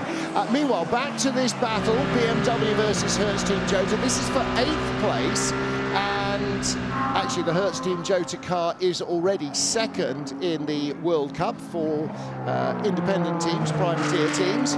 It is the less well-scoring Hertz Team Jota car, of course. It's not had terribly much by way of great results this season so far. It's a 10-second penalty as well, by the way, for car 81. That is the less well placed of the Corvette, standing 16th place. Charlie Eastwood wheel. That is for abusing track limits. Sorry, apologies. Causing a collision. Now that must be the one with the Iron Dames. With Sarabovi, 2 hours ago. Okay, well again, the stewards have, via the FIA bus, access to every single bit of telemetry coming out of the cars, so they can see steering angle, braking pressure, relate it to what had happened on the previous lap, what the previous racing line was. It might well be that the stewards have decided that, in fact, the Corvette driver tightened the line and left the Iron Dames nowhere to go, but there we go. Well, here is car number 8. This is Sebastian Buemi trying to get on terms with Mikkel Jensen. And again, you know, so many cars have fluctuated in form, haven't they? Up in the top 6, out of the top 10, up in the top 6, out again. It's been a really topsy-turvy race for a lot of these cars. This is going to drop Seb Buemi to the last car running in hypercar.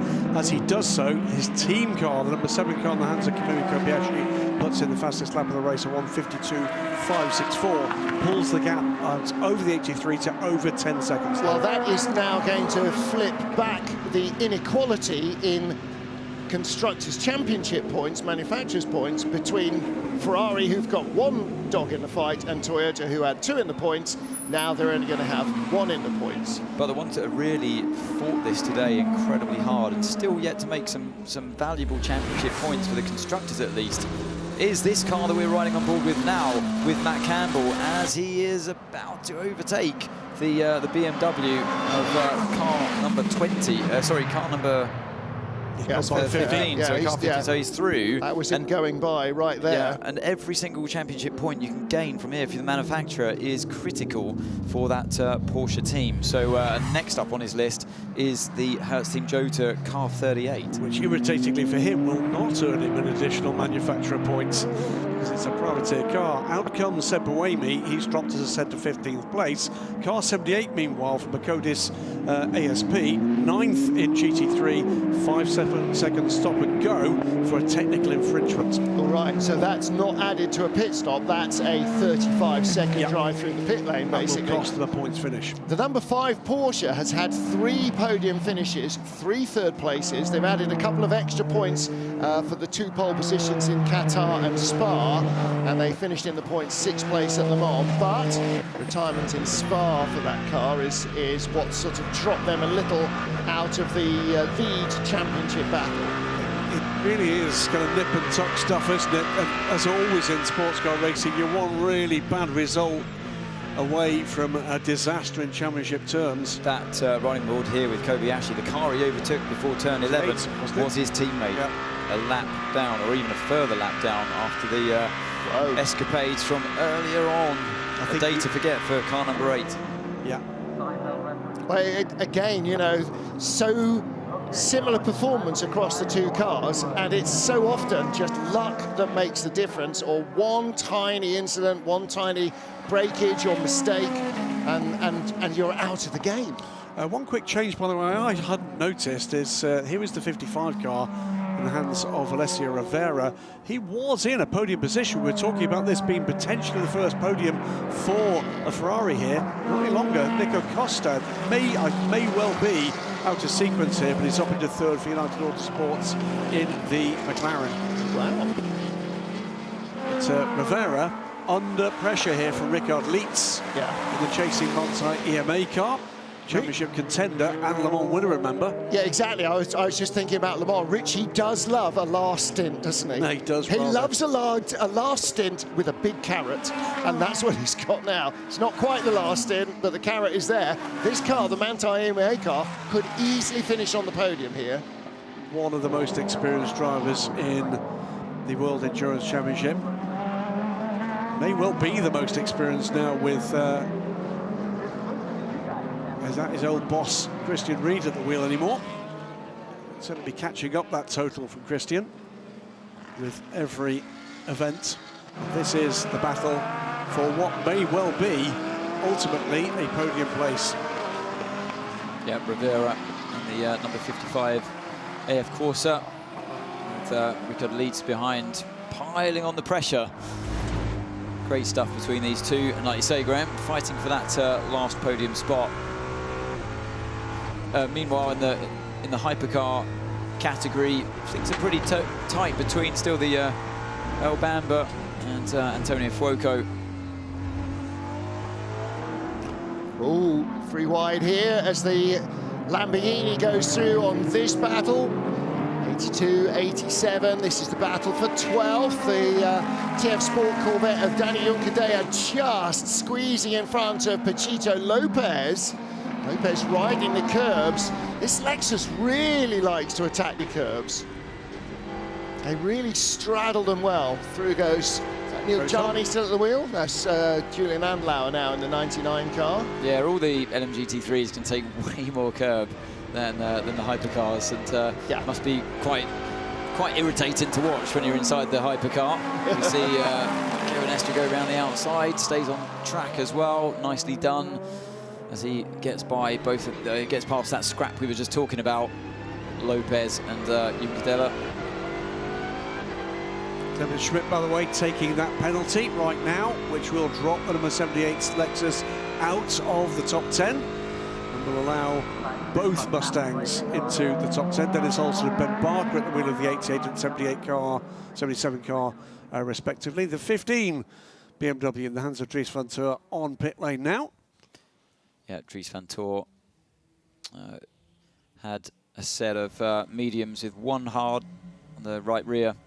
And yeah, 33 laps for Van Toor in that stint. Yeah, Dries has been the man that's unlocked the pace so far till today for the BMW. But really sit that fuel as well. Oh, yes. Haven't seen anyone achieve 33 laps yet in this race. So, yeah, how's this going to unfold for the fuel-efficient strategy of the BMWs today?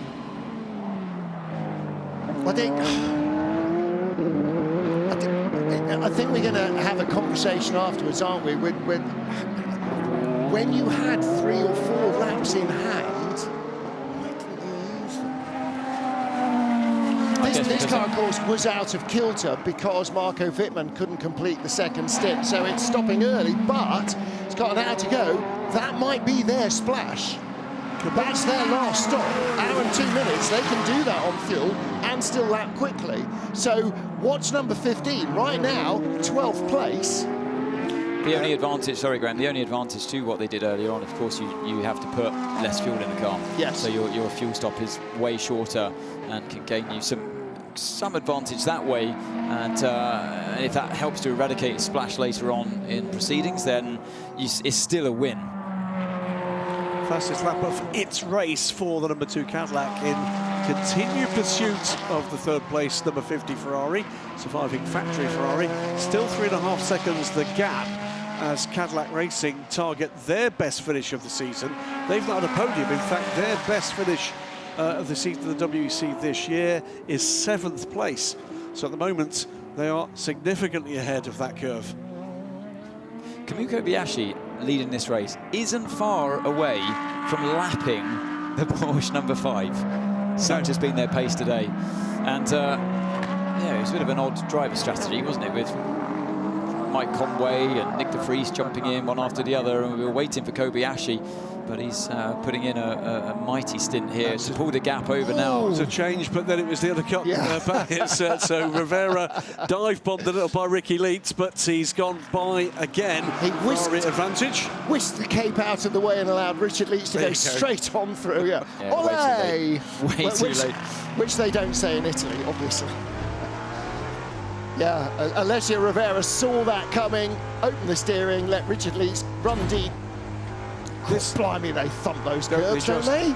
This battle, by the way, you said this more than once this afternoon, is allowing some other pursuing cars to get into this fight, and it's both BMWs. 6th and 7th at the moment. It's Valentino Rossi and Augusto Farfus chasing down this battle 5.5 seconds behind, and they are line astern. This is our race leader, though. Yes, I thought Valentino Rossi would be the only 500cc motorcycle Grand Prix world champion here this weekend, and then saw Kevin Schwanson, so he's not. Well, you wait for one to turn up and 2 come along at once. Well, we've had one all season, so it's not fair to complain, but yeah, great to have 2 in the house. Cracking lap last time around for Mick Schumacher, 1:52.633, less than 10th off the fastest lap of the race so far.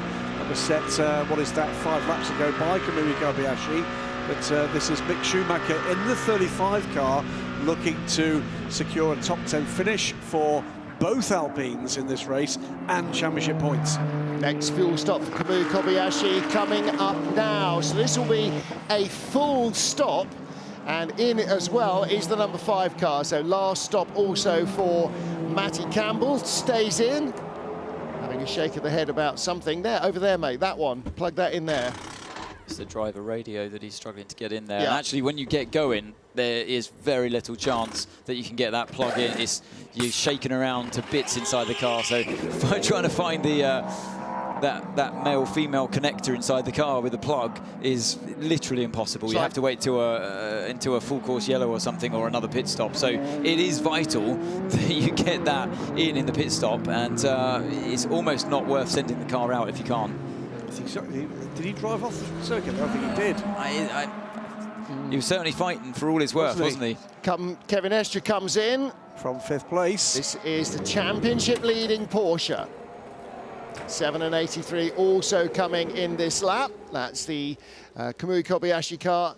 We knew that, and Robert Schwartzman as well for Ferrari. So the 50 car, Antonio Fuoco, will go a lap longer. That hasn't worked very well so far in this race for anybody who's stayed out longer by just 1 lap. 2 laps, you might have a little bit better chance. So Robert Schwartzman's average lap time this stint has been a 1 minute 56 flat. Kamui Kobayashi average lap time 1 minute 55.6. He's on pit lane, as is Robert Schwartzman. So the top 2 cars in this race with 57.5 minutes to go on pit lane together. So that's a net gain of 0.4 a lap over 30 laps. Well, that's for why the gap. Kobayashi. Yeah, that's why the gap went over 11 seconds at one point. Yeah. Cool as ice, Kobayashi still with the visor down, despite it being incredibly hot, no air conditioning.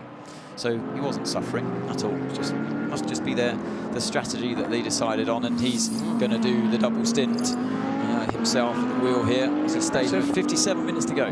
Very impressive indeed. For the moment, Tony Fire, Antonio Fuoco cycles round to the lead in the number 50 car that's had the loneliest race in the field in the second half. 6% energy might just be enough for them to do 2 more laps rather than 1. I'm not quite sure how it slices.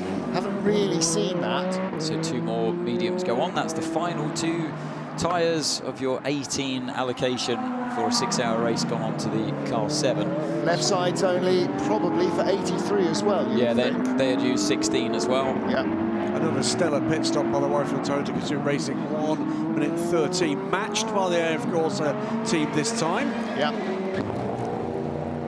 Time you lose in the pit lane can be nearly impossible to make up on track, and that's why these teams spend so much time at home in the factory practicing. I think across the pit stops I've certainly observed this afternoon, Cota Gazoo Racing have picked up something like 10 to 12 seconds on pit lane. 1 minute 12 stop for the Porsche of Kevin Estre, car number 6. Is that no, 1:11 is the fastest Cadillac. we've seen so far. The caddy that's turning stellar. Alex Lynn around in 1 minute 11. Well, that's going to put pressure on the number 50 car and their pit stop, because he's not that far behind. Last stop for the number 20 BMW was just 25 seconds, so that was just fuel and drinks. So they will have to have a 4-tyre change, I think, this time round. Antonio Fuoco is in. Right, this is a big pressure stop for Ferrari AF Corsa, because it's certainly any kind of fumble, and the Cadillac is right there for the final podium position here. So they didn't have enough for 2 more laps. They only had enough. Oh, he's coming in with 4% energy remaining. He had 6% or 7% at the beginning of the last lap. So they've brought him in. They could maybe have kept him out going for 1 more lap to distance themselves a little bit from the overcut or undercut. But we're hearing on the radio they were trying to avoid him having to lift and coast. 55 minutes to go. There's tyres there, and they're going to go on this car. They're going to have to go on, yeah. Everybody's used 16, so you're going to slap on the last 2 remaining of your allocation, because you will definitely win back the time loss from what's about to happen right. Wait for it. Fuel man goes off right now. So this is your time loss of a little bit slow on the left rear there. A little bit slow, but still, those new tyres on that left side will make up the time loss of what? 5 to 10 seconds. And some of that difference is the gap between the fuel hose coming off and the guys with the guns moving. That can be a second, and that can make a difference. The Cadillac not actually just about on the pit straight as he clears pit lane. So you see how, sorry, Graham, see how that, it's almost a moving target, isn't it? As the car goes up on the air jacks, so that the wheel gun has to locate as the car's going up. And then once the wheel's off, then the next person putting the tyre on, the wheel on, has to also, as the car's rocking around from the other tyres going on, has to deal with the car moving the whole time. And that was slow on the left rear again from the Lamborghini team. Which is why when they're doing a 4-tyre change, most teams do one side and then run round and do the other side, not diametrically opposite corners, which would really make the car rock.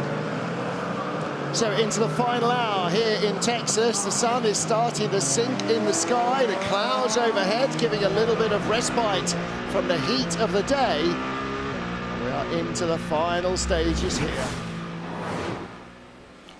Well, it was a scintillatingly hot day as we got ready to start at 1 in the afternoon Central Time here in Texas. The Circuit of the Americas welcoming the World Endurance Championship back for the first time in 4 years, and what we believe will be the first of a run of races at this circuit. And all the big hitters were in town to watch the action in our two classes.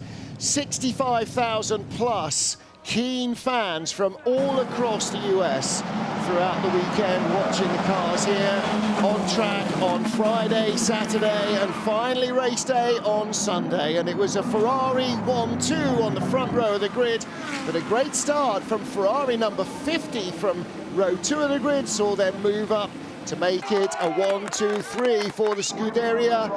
And then the trouble started. Contact on the opening lap between one of the Alpines and the number 2 Cadillac, and that dropped them down the order, having qualified again on the second row of the grid. An early stop for car number 5 to remove a safety cover from a pitot tube, and a puncture. Contact between one of the Cota cars, number 38, and the 94 Peugeot, causing the Peugeot to pit on the first lap. They dropped to last, where they have pretty much remained for most of the race. In the LMGT3 category, it was all about Heart of Racing's Aston Martin out front. 83 Ferrari took the lead from the number 51 car. That had a brush with the delayed 94 Peugeot, but worse was to come. The car struggled with electronic problems and had to be retired.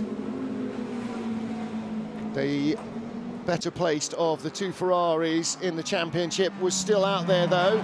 In LMGT3, contact between the Iron Dames Lamborghini and the 81 would have long-term penalties for the Corvette. The Iron Dames had to stop to repair their suspension. The Corvette would later have to do likewise, and they picked up a penalty as well. Toyota moving towards the front of the field with some sterling work from the number 7 and number 8 crews, both moving up towards the points. But the number 7 car retaining its lead into the closing stages over Ferrari number 83.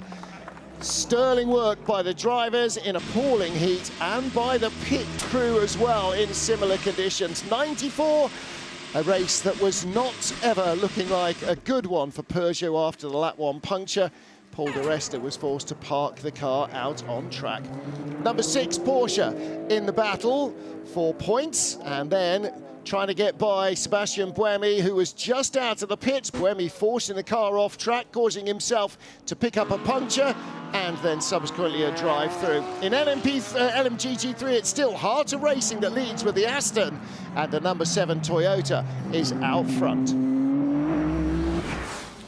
A gaggle of warnings for track limits as we come into the final 50 minutes of this 6-hour race here at the Circuit of the Americas. The FIA World Endurance Championship returning to Texas for the first time in 4 years, and it's been a successful return here. And a happy one as well, with blistering heat.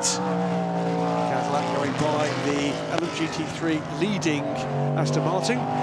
25 seconds to the good. And I think any of our fans who've come here for the first time to watch World Endurance have been treated to a really entertaining race so far.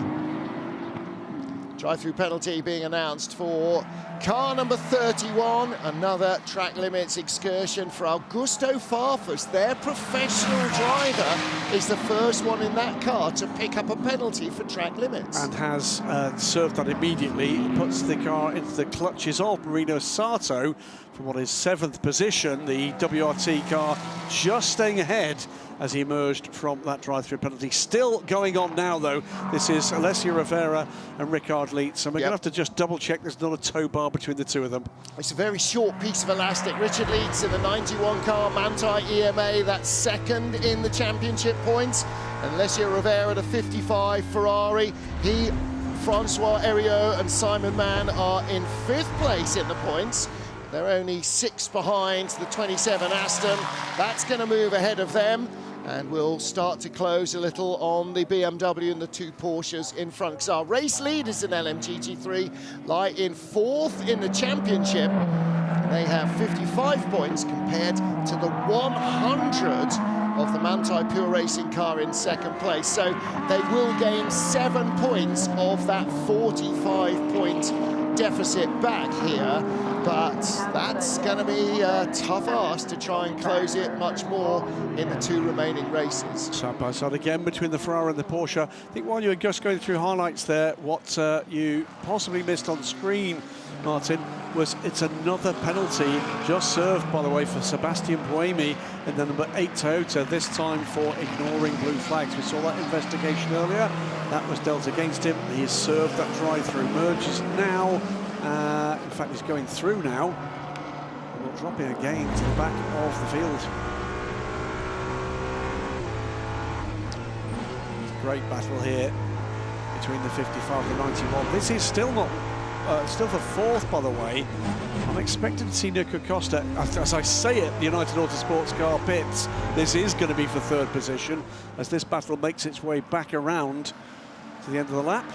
Unfortunately for look at Leeds there, the rear view shot of the AF Corsa from Rivera revealed that Leeds was well off the track before the final corner. A little bit of artistic license, I think, going on there from behind the wheel. But yeah, this shot that we were looking at before, all 4 wheels over the white lines before the final corner. Leader with trouble, drive-through penalty for car number 7, Kamui Kobayashi, for not respecting yellow flags. He was under investigation for a yellow flag infringement at turn 11, and that surely must have been covering the parked 94 Peugeot when it was stranded there. But a drive-through is going to cost them the lead and 100%. Potentially the win. It is just 10 seconds to good, 25 seconds run through pit lane. There's going to be a net loss here. Car 7 gets a drive-through penalty for not respecting yellow flags. Car 7, drive-through penalty for not respecting yellow flags. I wonder if he actually overtook. I wonder if Kobayashi actually overtook somebody under a yellow flag as well, because it's. I know it's a double yellow flag, but yeah. Don't forget that the engineers were on the radio saying, make sure you lift if you see a yellow flag. But that was afterwards. Yes, it was exactly. already, so it's a bit too late. So they've gone back and he hadn't slowed down enough in that sector, and then they've gone and looked at the data and had a deep dive and decided he didn't slow down, maybe even at all. And car 6 gets a drive-through as well for not respecting yellow flags. Same deal, that was an investigation as well. So that's Kevin Estre, and that's again going to cost him dearly. This is the championship leading car, it's going to cost him points. And their championship lead is not that fat over the car that will move up to 2nd place, which is the 50 Ferrari. Wow. So are we going to get a 6th consecutive different race winner? And is it going to be this car, the 83? I'm sure it will be, because yeah, 11 seconds or 10.8 seconds it is at the moment with Kobayashi leading Schwartzman. That gap has remained around 11 seconds throughout. 6, drive-through penalty for not respecting yellow flags. Car 6 gets a drive-through penalty for not respecting yellow flags. The key gap is number 7 to number 50. Correct. And that means probably the Toyota will drop behind the 50 Ferrari and maybe the Caddy. Okay, Kamui, we have a drive-through penalty.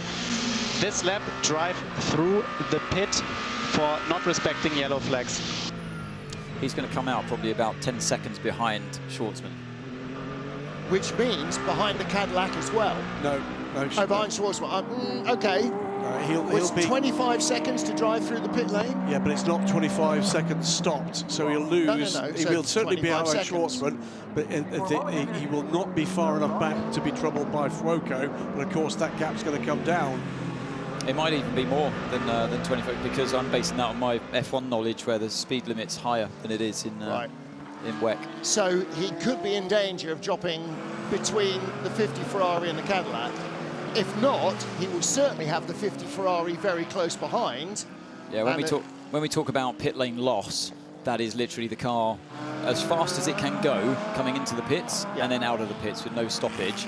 And they calculate that time. It's done in free practice, and So it's always around 23 to... Oh, he hasn't come in. He hasn't come in.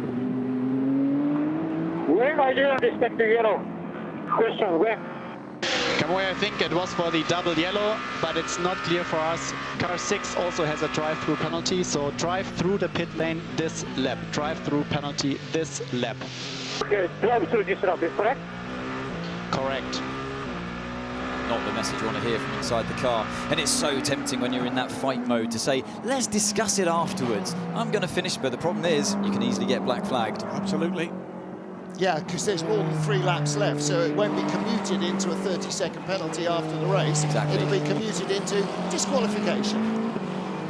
Now we'll see some pushing. 42 minutes to go. We're going to see what this Toyota car number 7 can really do. Absolutely right. Kamui Kobayashi leads the motor race, but will have to come down pit lane. He had a brand new set of lefts that went onto the car. He's done 4 laps compared to a used set that went on to Schwartzman. And disaster for the car 55. They are not going to finish on the podium for Ferrari. It's 100 seconds stop and go for a technical infringement for the 55 Vista AF Corsa Ferrari. That's going to put the second Porsche into a podium position.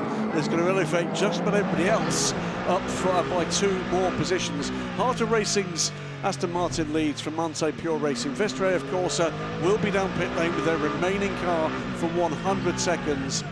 Oh, Kobayashi's taking maximum risk now. Maximum risk, and he's extended the gap just in that 1 lap from 10.9 seconds to 11.7. I was going to make the point, it's all when you're going in the pits, it's all about in-lap, out-lap, because the time in the pits is almost always governed by forces outside of you. Basically, he's got 41.5 minutes to try and gain. Oh, he fires that car into the pit. I thought he was going to go straight on there. That was immense speed. He's got 41.5 minutes to gain back, I predict, around about 10 to 15 seconds to Schwartzman. Right. Schwartzman is coming out of the final corner right now onto the pit straight. Oh, this is the moment. There's double the wave. yellows. What? It was for the Peugeot. It was the Peugeot. So that's when it was. But it was in a straight line. Yeah, maybe he just didn't. Maybe he accelerated at the normal rate out of the corner. I think that's harsh. I think that's harsh. He's in a straight line, totally safe. The car was well off the track. But if he came around that hairpin, if it's saw on the corner, yellow flags, he wouldn't have known what the danger was because it was not in his line of sight. So if he accelerated out of the hairpin at the normal rate, then that's why they penalised It's a harsh penalty. Yeah. It's a harsh penalty. It cost him the lead, but only by a whisker. It is 9.9 seconds, the gap now between Robert Schwartzman and Kamui Kobayashi. We wait for the number 50 car to clear the next time. That's not what the gap is. That's what the gap was when Kamui was driving through the pit lane and Schwartzman was going across the line. It's not. It's the gap. It's the gap at the sector 1. 9.5. So the gap then back to Antonio Fuoco is 18.9 seconds, with Alex Lynn now 3.8 seconds behind him and pushing hard. Kamui can still do this with a gap of 9.5 seconds. 40 minutes to go. And he's got the tyre advantage and a speed advantage in the car. And I think he's going to feel a little bit fired up. I don't know about you. That was exactly my next point, the point I was going to make. The reshuffle, by the way, in LMGT3, it is indeed the 2 Porsches now, a Manthey Pure Racing 92 and the Manthey EMA 91, second and third behind Harter Racing as we watch the Toyota pushing on. The 2 BMWs now 4th and 5th, then the 2 Mustangs 6th and 7th, with the 55 car on pit road. I think is going to be overhauled by at least one of the United Autosports McLarens. It's another drive-through, this time for the 87 Acodis ASP Lexus. One other benefit for Kamui Kobayashi is that car immediately behind him on the track is also black. It's car number 8. Yeah, and that keeps him safe from attack from behind. So he's now free, just go. He's taken a second out of Schwartzman on that lap. So the silly thing with that, I mean, if you go by the letter of the law, sure, give him a penalty.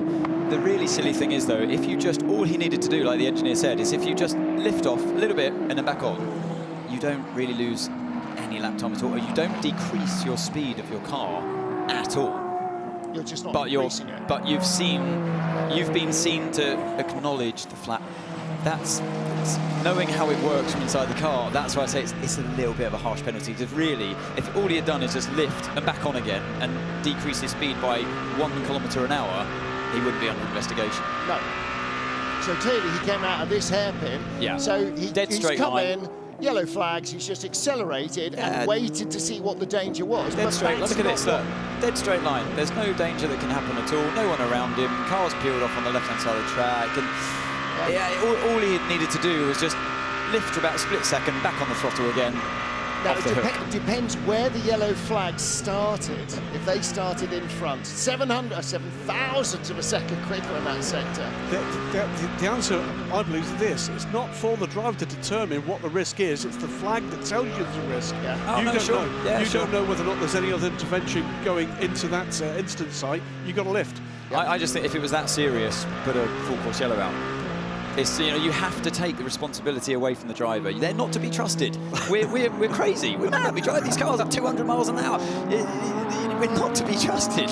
You're going to take 100% risk, and that's why we've had fatalities in the past. We have to. It's like the same way as a kid. You have to hold their hand when they cross the road. It's your responsibility to look after them.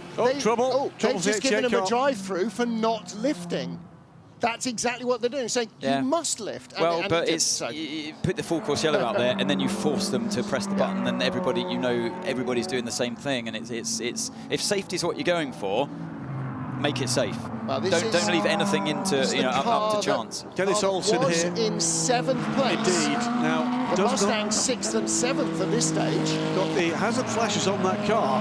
Well, We didn't see the incident. Might just have hit a button. Indeed, but has not restarted that car at the moment. And that is going to move Marino Sato in the 95 in United Autosport McLaren up a spot in about, Well, Gregoire Saucy has already got by in the first of the two McLarens. But keeping an eye on the 88, it still has not moved. Are we going to get an intervention here? And in which case, of what flavour? Might go full course yellow, in which case the gap closing will be abated for a moment for Kamui Kobayashi. Let's hear from the Mustang team. We are on the edge of points. Steering broken on the front right. Okay, bring you back. Box. Steering broken, front right for Dennis Olsen, and you could hear the tone that he knew that was that is a result that's going to wait. That presumably is that from clattering the curbs, or is it contact? I was just thinking it could be contact. We have seen this track be a bit of a car killer in the past for that very reason. Those orange curbs in the middle of the S's, particularly as we've seen the GT cars really monster them continuously through the race. You gain performance that way. It's gone and I think broken the. I think that it's probably the thing that's broken the car. It's going to be full course yellow, isn't it? He's not going to drive that back. He hasn't moved in 3 minutes. He has moved. He's moved to the other side of the track. Okay. And he's not that far away from a place of safety, but he can't get there. In and out the pits, by the way, comes the 31 car. Yeah, that was drive-through for track limits abuse, and that has dropped him down the order. That's a full pit stop. That's a 1 minute, 1 second on pit road for WRT. That's a splash. Oh, that Toyota went straight on there, didn't he? Car 7, straight through the chicane. He had a drive-through, though, Augusto, for track limits. A while ago. Yeah. Okay, so that will be their last stop then, and most of our other LMGT3 cars will still need to make their last stop. Here's our race leader, Alan Triveras, Harter Racing, and here is the chasing Kamui Kobayashi.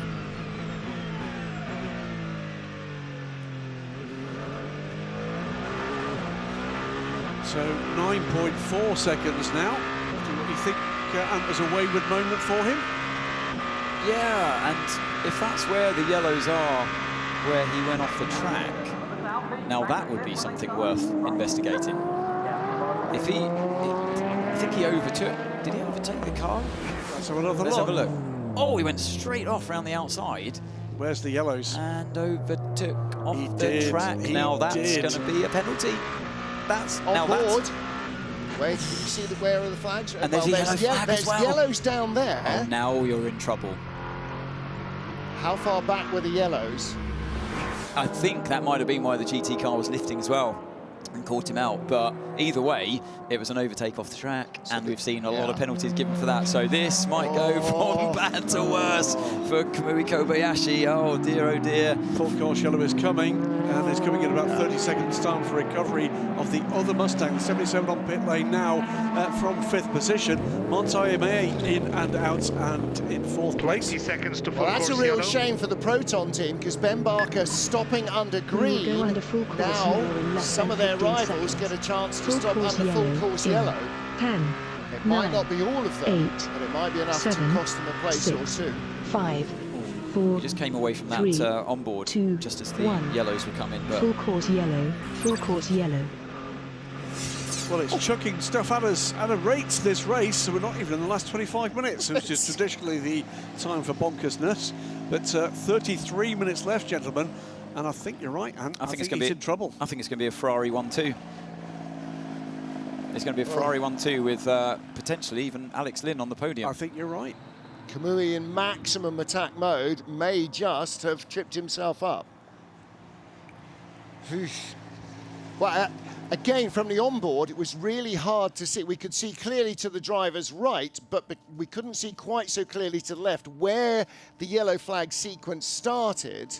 But there are going into corner 6. It's not yet. It wasn't shown as yellow in turn 5, the left, where he flew around the outside. But you're right. May well have been that the LMGT3 leader, taking no chances, went, oh, we're going yellow, I'm slowing down. I mean, and either way, so you're either looking at 2 penalties there, overtaking under a double wave yellow, and lasting advantage, which is really bad news, and or just overtaking off the track that we've seen other drivers penalised for already this race multiple times. I think I'm correct. If you're penalised for a second time for the same offence, that's a bigger penalty.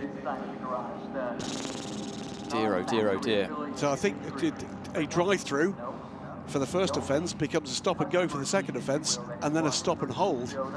I think he may have not passed the yellow before he because this happened this is at turn 6. Yes. The first yellow I can see on the board, or the lights, I think was after the overtake off track. After turn 5. Yeah.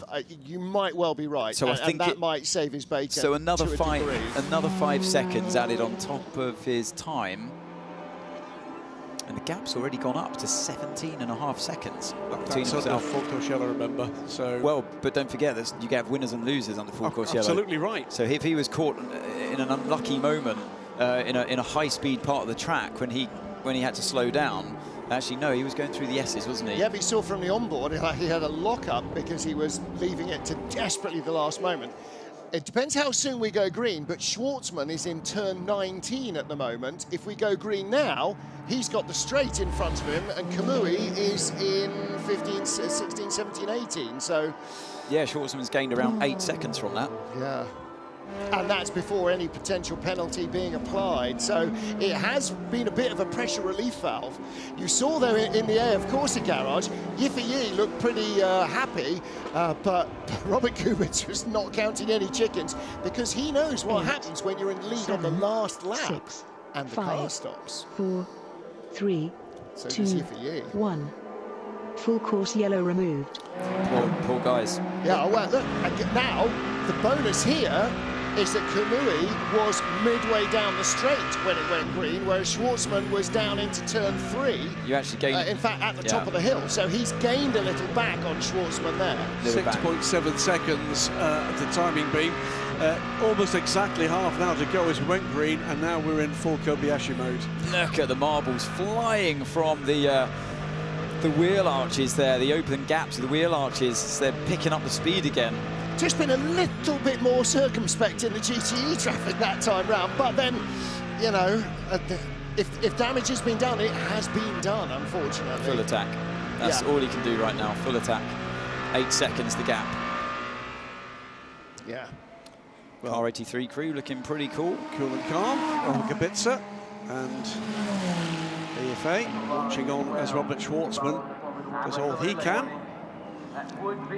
Coming up to put a lap on car number 20.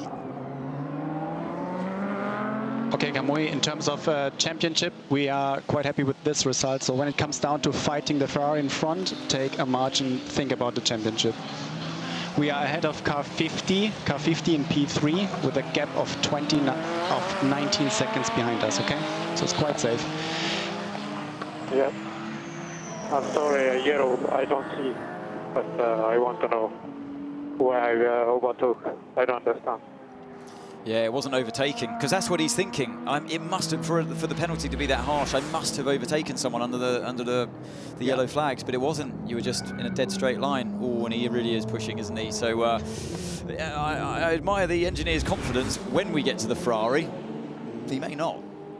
I think it's unlikely they will. It's the straight answer, and I think it's unlikely they'll be allowed to. I think he's going to have far more troubles from the 50 behind than he's got from the 83 ahead. And he didn't mention the potential troubles from upstairs in Correct. the steward's room. So I think we'll leave that until the sword of Damocles can hang there in perpetuity, or it can fall. And right now, they don't know which. Well, I'll say right now, by the way, classy from Kamui Kobayashi.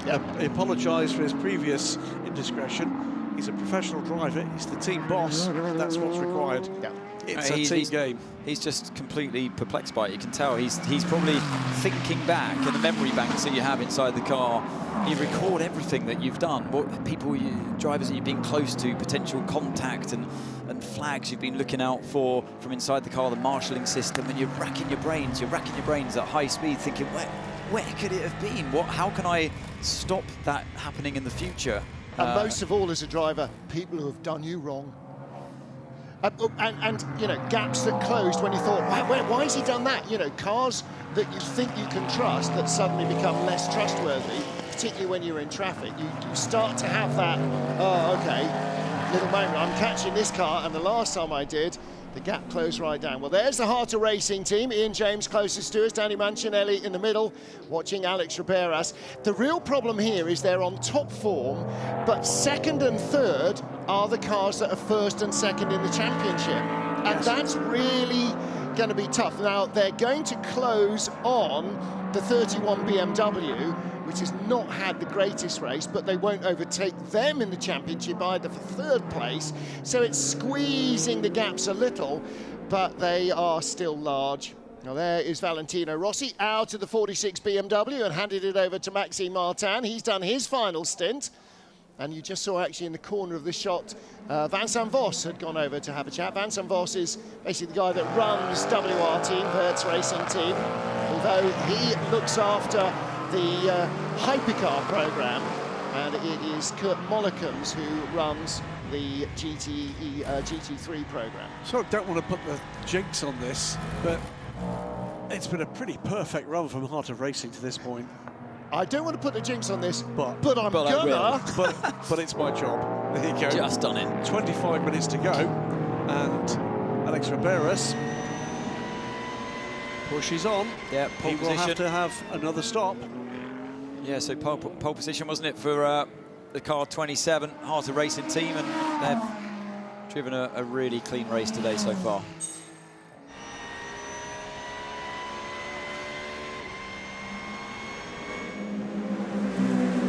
Joel, rather poor qualifying, but what a strong race you had. You started far back down and steadily back up, no mistakes at all, and you're there in P2 at the moment.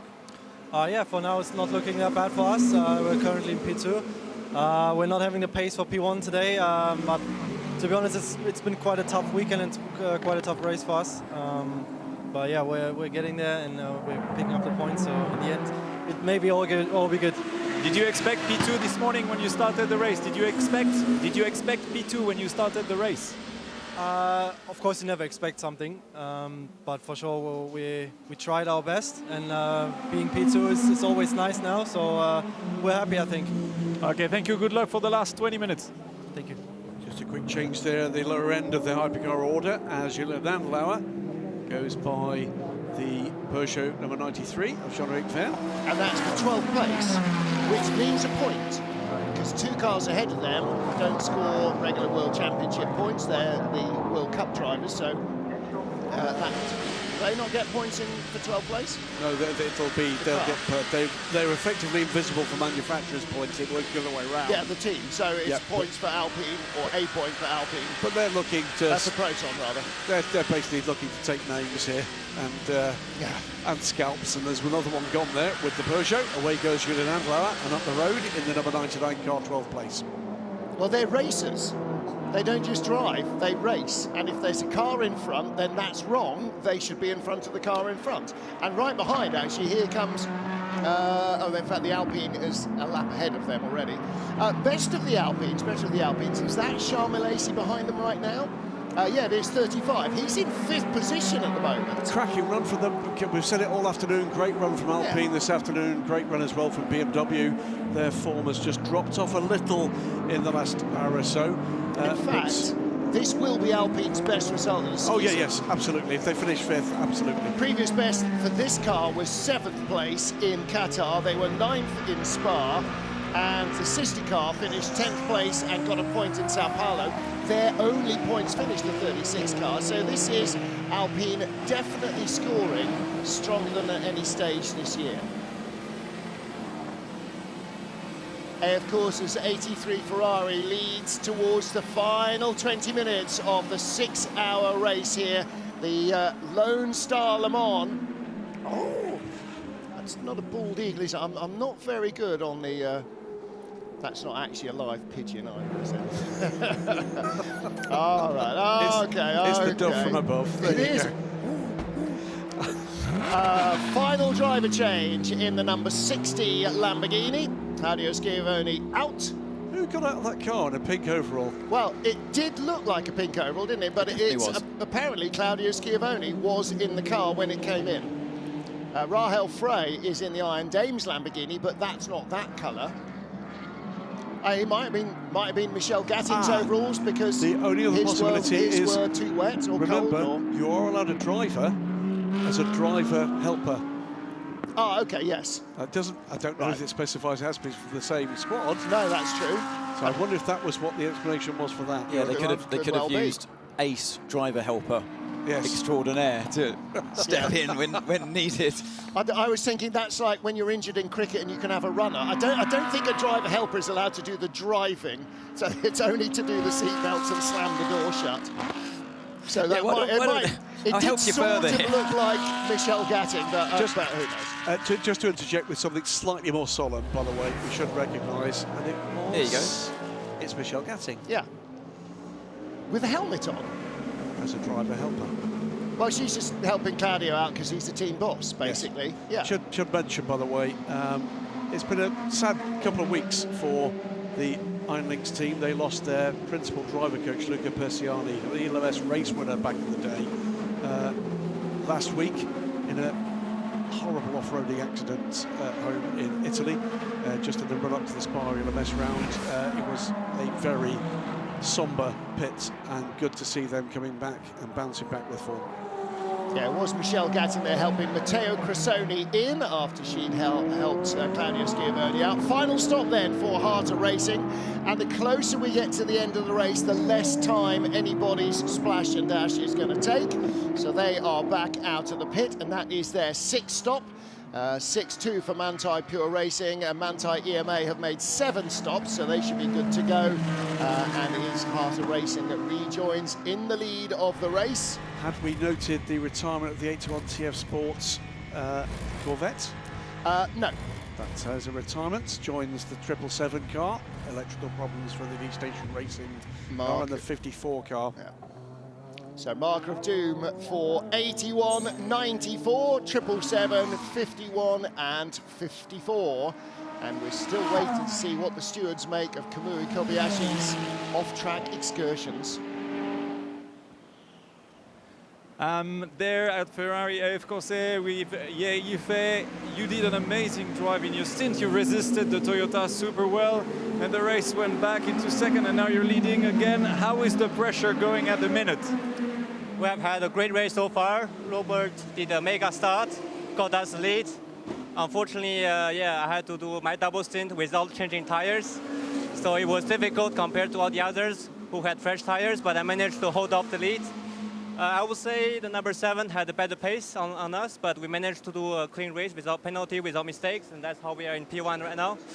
Still 18 minutes to go. We keep our fingers crossed. I have been in this position before, you know, leading the race just shortly before the end, and we know everything can happen. So I just hope that, yeah, we can keep it clean and we can bring home the victory for the Tifosis.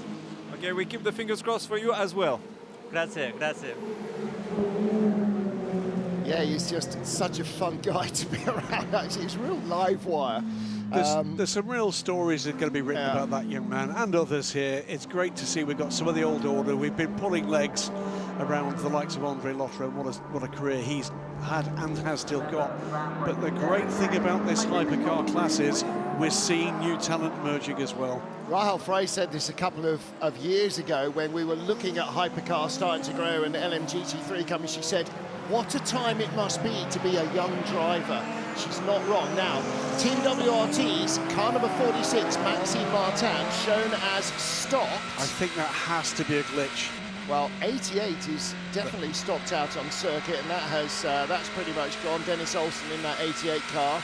Hertz Team Jota retired in the garage. It hasn't ventured out again, so we've lost 6 cars. I think there has to be a glitch. What I'm looking at is a track limits notation on our timing screen, but with no time next to it. So I think that's a transponder issue. Yeah. I don't think the 46 with Maxime Martin and more crucially potentially Valle Rossi is in trouble. I think it's just a timing glitch, and indeed has disappeared. Yeah.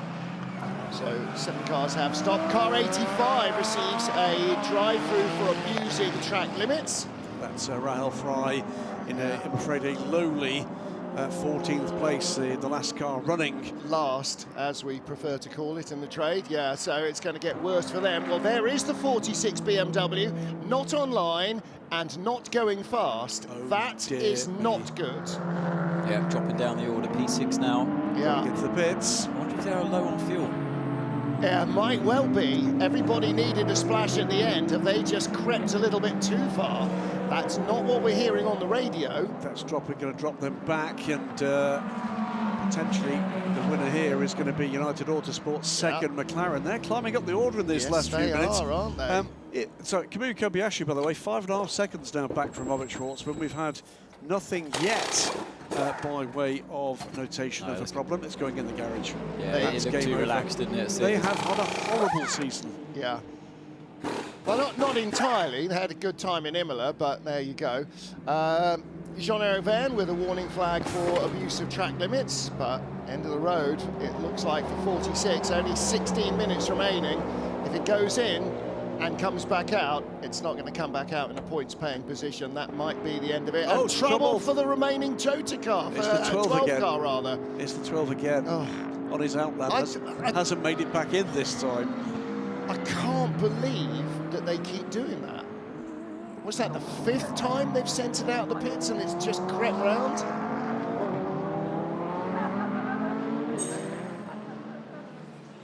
Right, let's catch up with the number 6 Porsche team, our championship leaders, and a young man called Andre Lotterer. Andre, you had a good race today up to the drive-through penalty. Started far back. Again, the 3 of you guys had done a super strong race, managed to go back up the field. It's not great, but you got some points. Yeah, not ideal, obviously. I think we could have done 5th, but at the moment we're 7th. So considering that we started 14th, it's quite a good comeback. But yeah, you're always a bit upset if you don't use your maximum potential. But we have a good race car, so we were able to move forward. We did some good strategic decisions, but still difficult to drive. It's quite hot out there, but yeah, now Kevin in the car, 50 minutes to go, and looks like we're going to be P7. Still points for the championship, but yeah, P5 would have been better. Are you looking forward to race in Japan again with all your fans there? And you had great pace today, so it must be like another push for yourself. Yeah, definitely was really good today. So we showed again that we can do good stuff in the race. So yeah, Japan's my second home. So lived 15 years there, had really great memories. And it's a race I never won in WC. I've won many Super Formula and Super GT races there, but this one's still missing. So going for it, yeah, can't wait. Okay, thank you. Well, that would be a nice little bit of history, Wouldn't wasn't it it? He's only just, was it last year or the year before he finally sold his place in Gotemba by Fuji where he lived? I think 2 years ago he finally sold and sort of moved permanently back to Europe. But yeah, very much loved and appreciated by the Japanese fans. That really would be a great way to enjoy Fuji. Now then, there's your target. Gap, yeah. 3.7 seconds behind. And 13 minutes. That is doable. That is definitely doable. 153.2 to 154.7. 1.5 seconds gained on the last lap by Kamui Kobayashi. By far the most significant gap that can be closed on pace. There are others. Sheldon van der Linde trying to get on the terms of Charles Malaysia for 5th. So Alpine versus BMW in a battle for what would be the best finishes in either of those teams' season so far. Let's have a listen what's going on board with Robert Schwartzman. Okay, Robert, let's push, let's push. Oh, getting a little bit tense on the pit wall at Ferrari, but to be fair, he's had a much better lap this time around by the looks of it, and it must have been quite a bit of traffic getting in his way the lap before, because he's pretty much matched, give or take a couple of tenths that lap around, but nowhere near the advantage that Kamui had the lap before. Another battle underway, by the way, for significant points in LMGT3. Ben Barker being closed down by Marino Sato. That's Mustang 77 being closed down by the 95 McLaren for 6th place. Team WRT, by the way, still in the pits with the engine cover off on the 46 car, and I think that does look potentially terminal. Yeah. It's already down to 13th. If it comes out now, there's only one other car running behind them. That's the Iron Dames. They're a lap behind, so in one more lap they will be down to 14th place. And there's nothing to be gained by power steering. We're hearing is the problem for the 46 BMW. That's really tough. I was going to say hydraulics maybe, but I think they run electronic power steering now. I think most people do, don't they? Because it's easier to fit. Whoa. Sorry, did you see did you see Schwartzman really pushing and overslipping the rear tyres on the way into turn 12? And the Lexus turns in, it looks like, into turn 13 as well. This is getting really tense. And Kobayashi's going to catch them on the straight, pretty much, so he'll have a much easier way through. He hasn't caught this lap. It stayed at 3.8 seconds. Yeah, so we get into the two left-handers, and then the long right. Schwartzman has got clear. Now, Kobayashi won't be able to get by them here, and he might be able in the short shoot between 19 and 20. Dive bombs 1 into 19. But you lose time by doing that as well, and he definitely lost time in the S's through. He had to go overtake a Porsche, the GT car, on the outside of turn 8. And lose his speed coming onto the straight as well, because he was stuck behind a Lexus. And now the gap is out to 3.9 seconds. Ferrari's Antonio Fuoco with, it would seem, much more usable energy than is required. We sort of get to the end of the race like this and we say, how come you've got 15% energy left? What's gone on with that? Robert Schwartzman, meanwhile, closing the gap to the 15 BMW. That's 9th place overall, to put a lap on the second of the BMWs. Wow. So he's already lapped Mick Schumacher in 10th place in the Alpine, and Dries Van Toor. Again, both Ferraris with that hard right rear. They're the only team that have persisted with that. BMW have gone away with that and gone to the medium right rear. So mediums all round for everybody. Van der Linde, the BMW, Sheldon Van der Linde, under investigation for a tech infringement. 6 laps to go, gap 3.8. You can go all in. No lift and coast necessary. No lift and coast necessary. Okay, so win it or bin it. Trophy or trees, one of those. And he's managed to retain the gap. Yeah, it remains at 3.8 seconds this lap around, and no traffic as far as I can see that lap for either car. Previous time Schwartzman's driven here, FP1 for Ferrari in Formula 1 last year. Now he's trying to win the first race for this team after the end of the 6-hour race under pressure from a charging and frantic Kamui Kobayashi. Which is a higher pressure situation, do you think? Oh, this one without question. This one without question. Especially on a day where, sorry to spoil it, if you haven't seen the Formula 1, cover your ears now.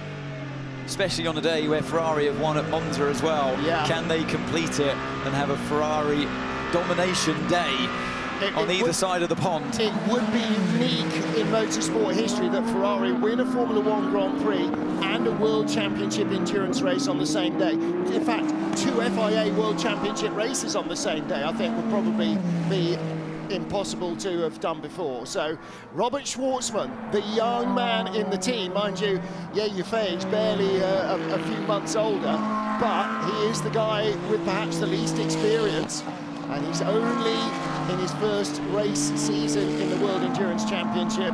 Kobayashi once again really balked by the car. He hasn't had the luck on his side in traffic.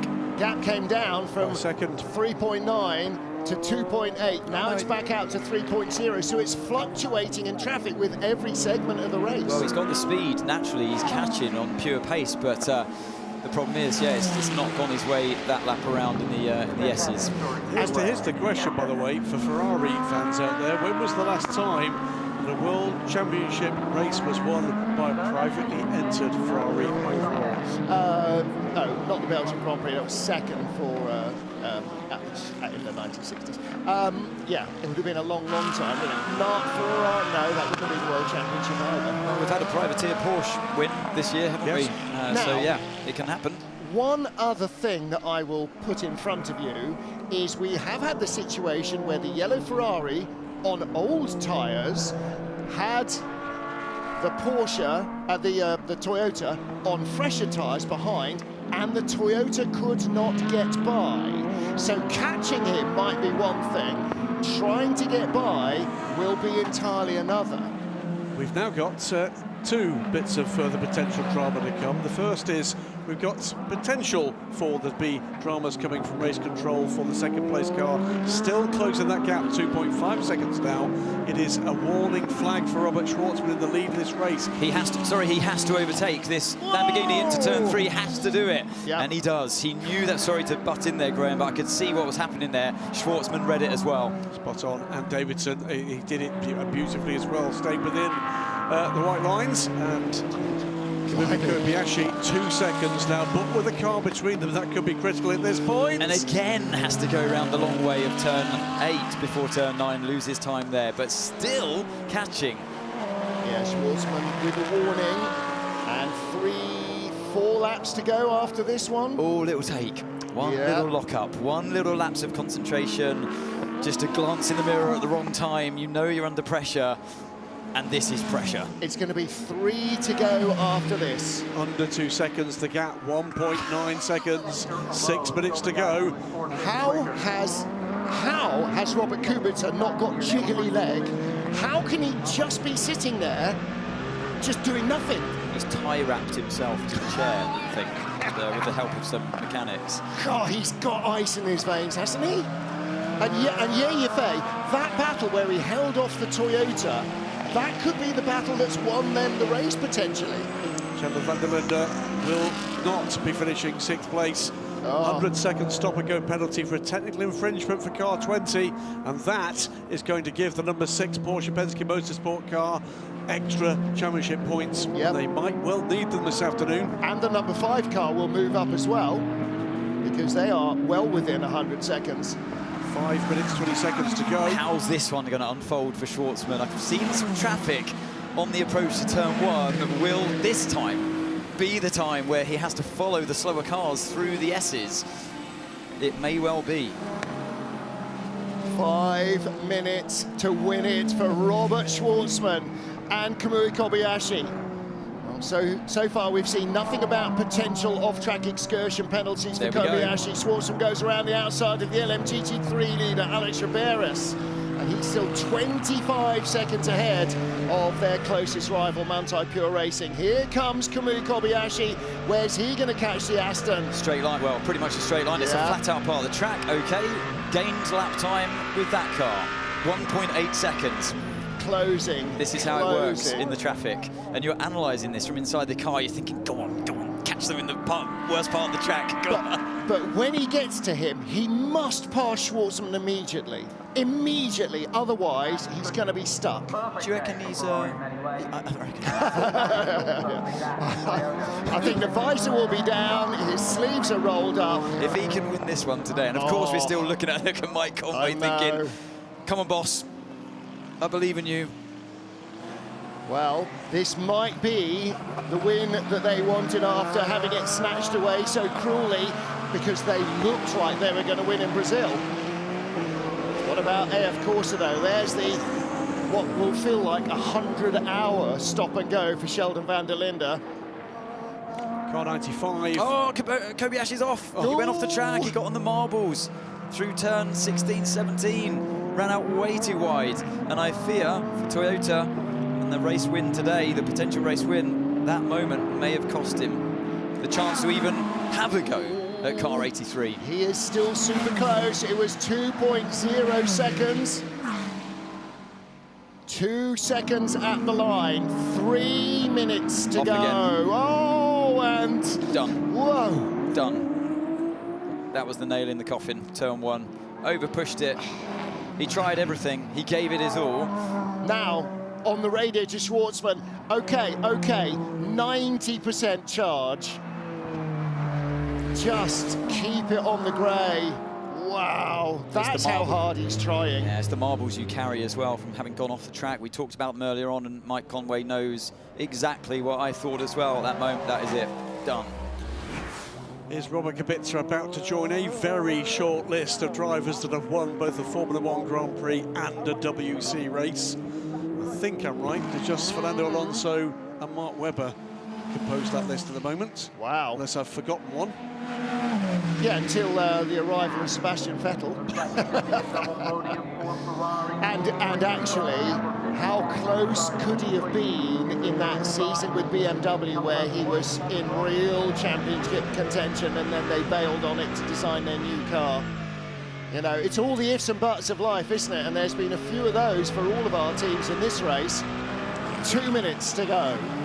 All it's going to take, Schwartzman, just to have a moment. That's what Robert Kubica knows as well. Every single car you come up to and past them, it's a challenge, one after the other, and you've got to be oh so precise. You can't afford to just completely back off, and it's the best thing to stay in the zone, but things can always go wrong when you're passing cars. Yeah, if Senna can bin it at Monaco, anybody can bin it anywhere. Final lap. Last lap for Robert Schwartzman. It's clear in front of him. The 15 car going slowly at the apex at the top of the hill. Now he's got a gap once he gets by the BMW of Dries van Tor. He might not need to actually. Dries might be going quickly enough not to be caught. 153.6 last time round for Dries van Tor, 153.8 for Schwartzman.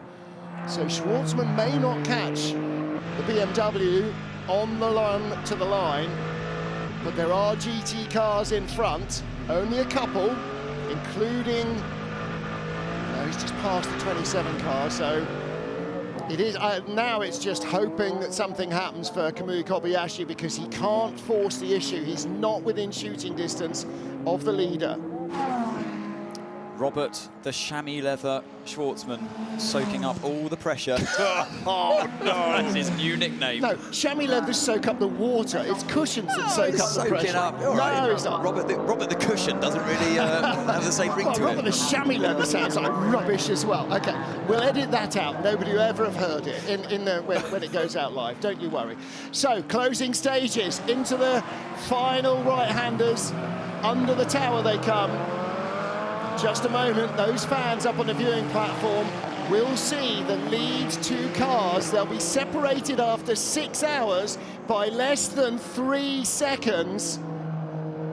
It is going to be AF Corsa into the last few turns. Traffic in front, the 77 Mustang. Schwartzman goes by, the BMW, Sheldon van der Linde stays out of the way. Checkered flag is out in Texas. It's the first win for the 83 AF Corsa Ferrari. They take victory by under 2 seconds. Kamui Kobayashi second for Toyota, and it should be Ferrari number 50, third with Antonio Fuoco at the wheel. But Yiffy Ye under intense pressure in the mid-stages, and Robert Schwartzman even more so at the close from the same number 7 Toyota. Both held on, both held their nerves, and that, along with a great opening run from Robert Kubica, has given them victory. And the car that's been in front since qualifying claims victory in LMGT3. Only fate could have stopped them. Ian James, Daniel Mancinelli and Alex Riberas claim the win in LMGT3. Heart of Racing, the American flag team, wins in Texas. Our points leaders are second and third. Manthey Pure Racing and Manthey EMA. Yes! Yes! Nice job! Woo! Save fuel, collect pickup. Let's go! Save fuel, collect pickup. Save fuel, collect pickup. Mega job, man. Mega job. That was some Schwartzy active. Woo! Yeah, Schwartzy active. All right, that's the nickname. Let's go with that one instead. That was seriously, I mean, lots of drivers today in the 83 soaked up the pressure, but Robert Kubica drove a stellar opening stint of the race or two. To get that car into the lead of the race. I know there was a bit of team orders going on there as well with the sister car of car 51 that ultimately didn't finish the race today, but brilliant drives all around. Yi Yifei, I think, deserves a really special mention as well, because he had Nick de Vries on full attack behind him, and they just kept their nose clean as well. Yeah. That was the most important thing. They completely optimized their race today. Stay out the pits, keep it clean. Stay out of trouble. Absolutely right. They shall not pass shall be written on the back of that car, because that's what did it. But they had the speed as well when they needed to. A 6th race winner overall in the FI World Endurance Championship in 6 races. Remarkable season so far, and 2 of those cars have been privately entered. This is the second of them. It's the bright yellow and red Ferrari 499P. And in LMGT3, the first win in the World Endurance Championship for Aston Martin's Vantage GT3.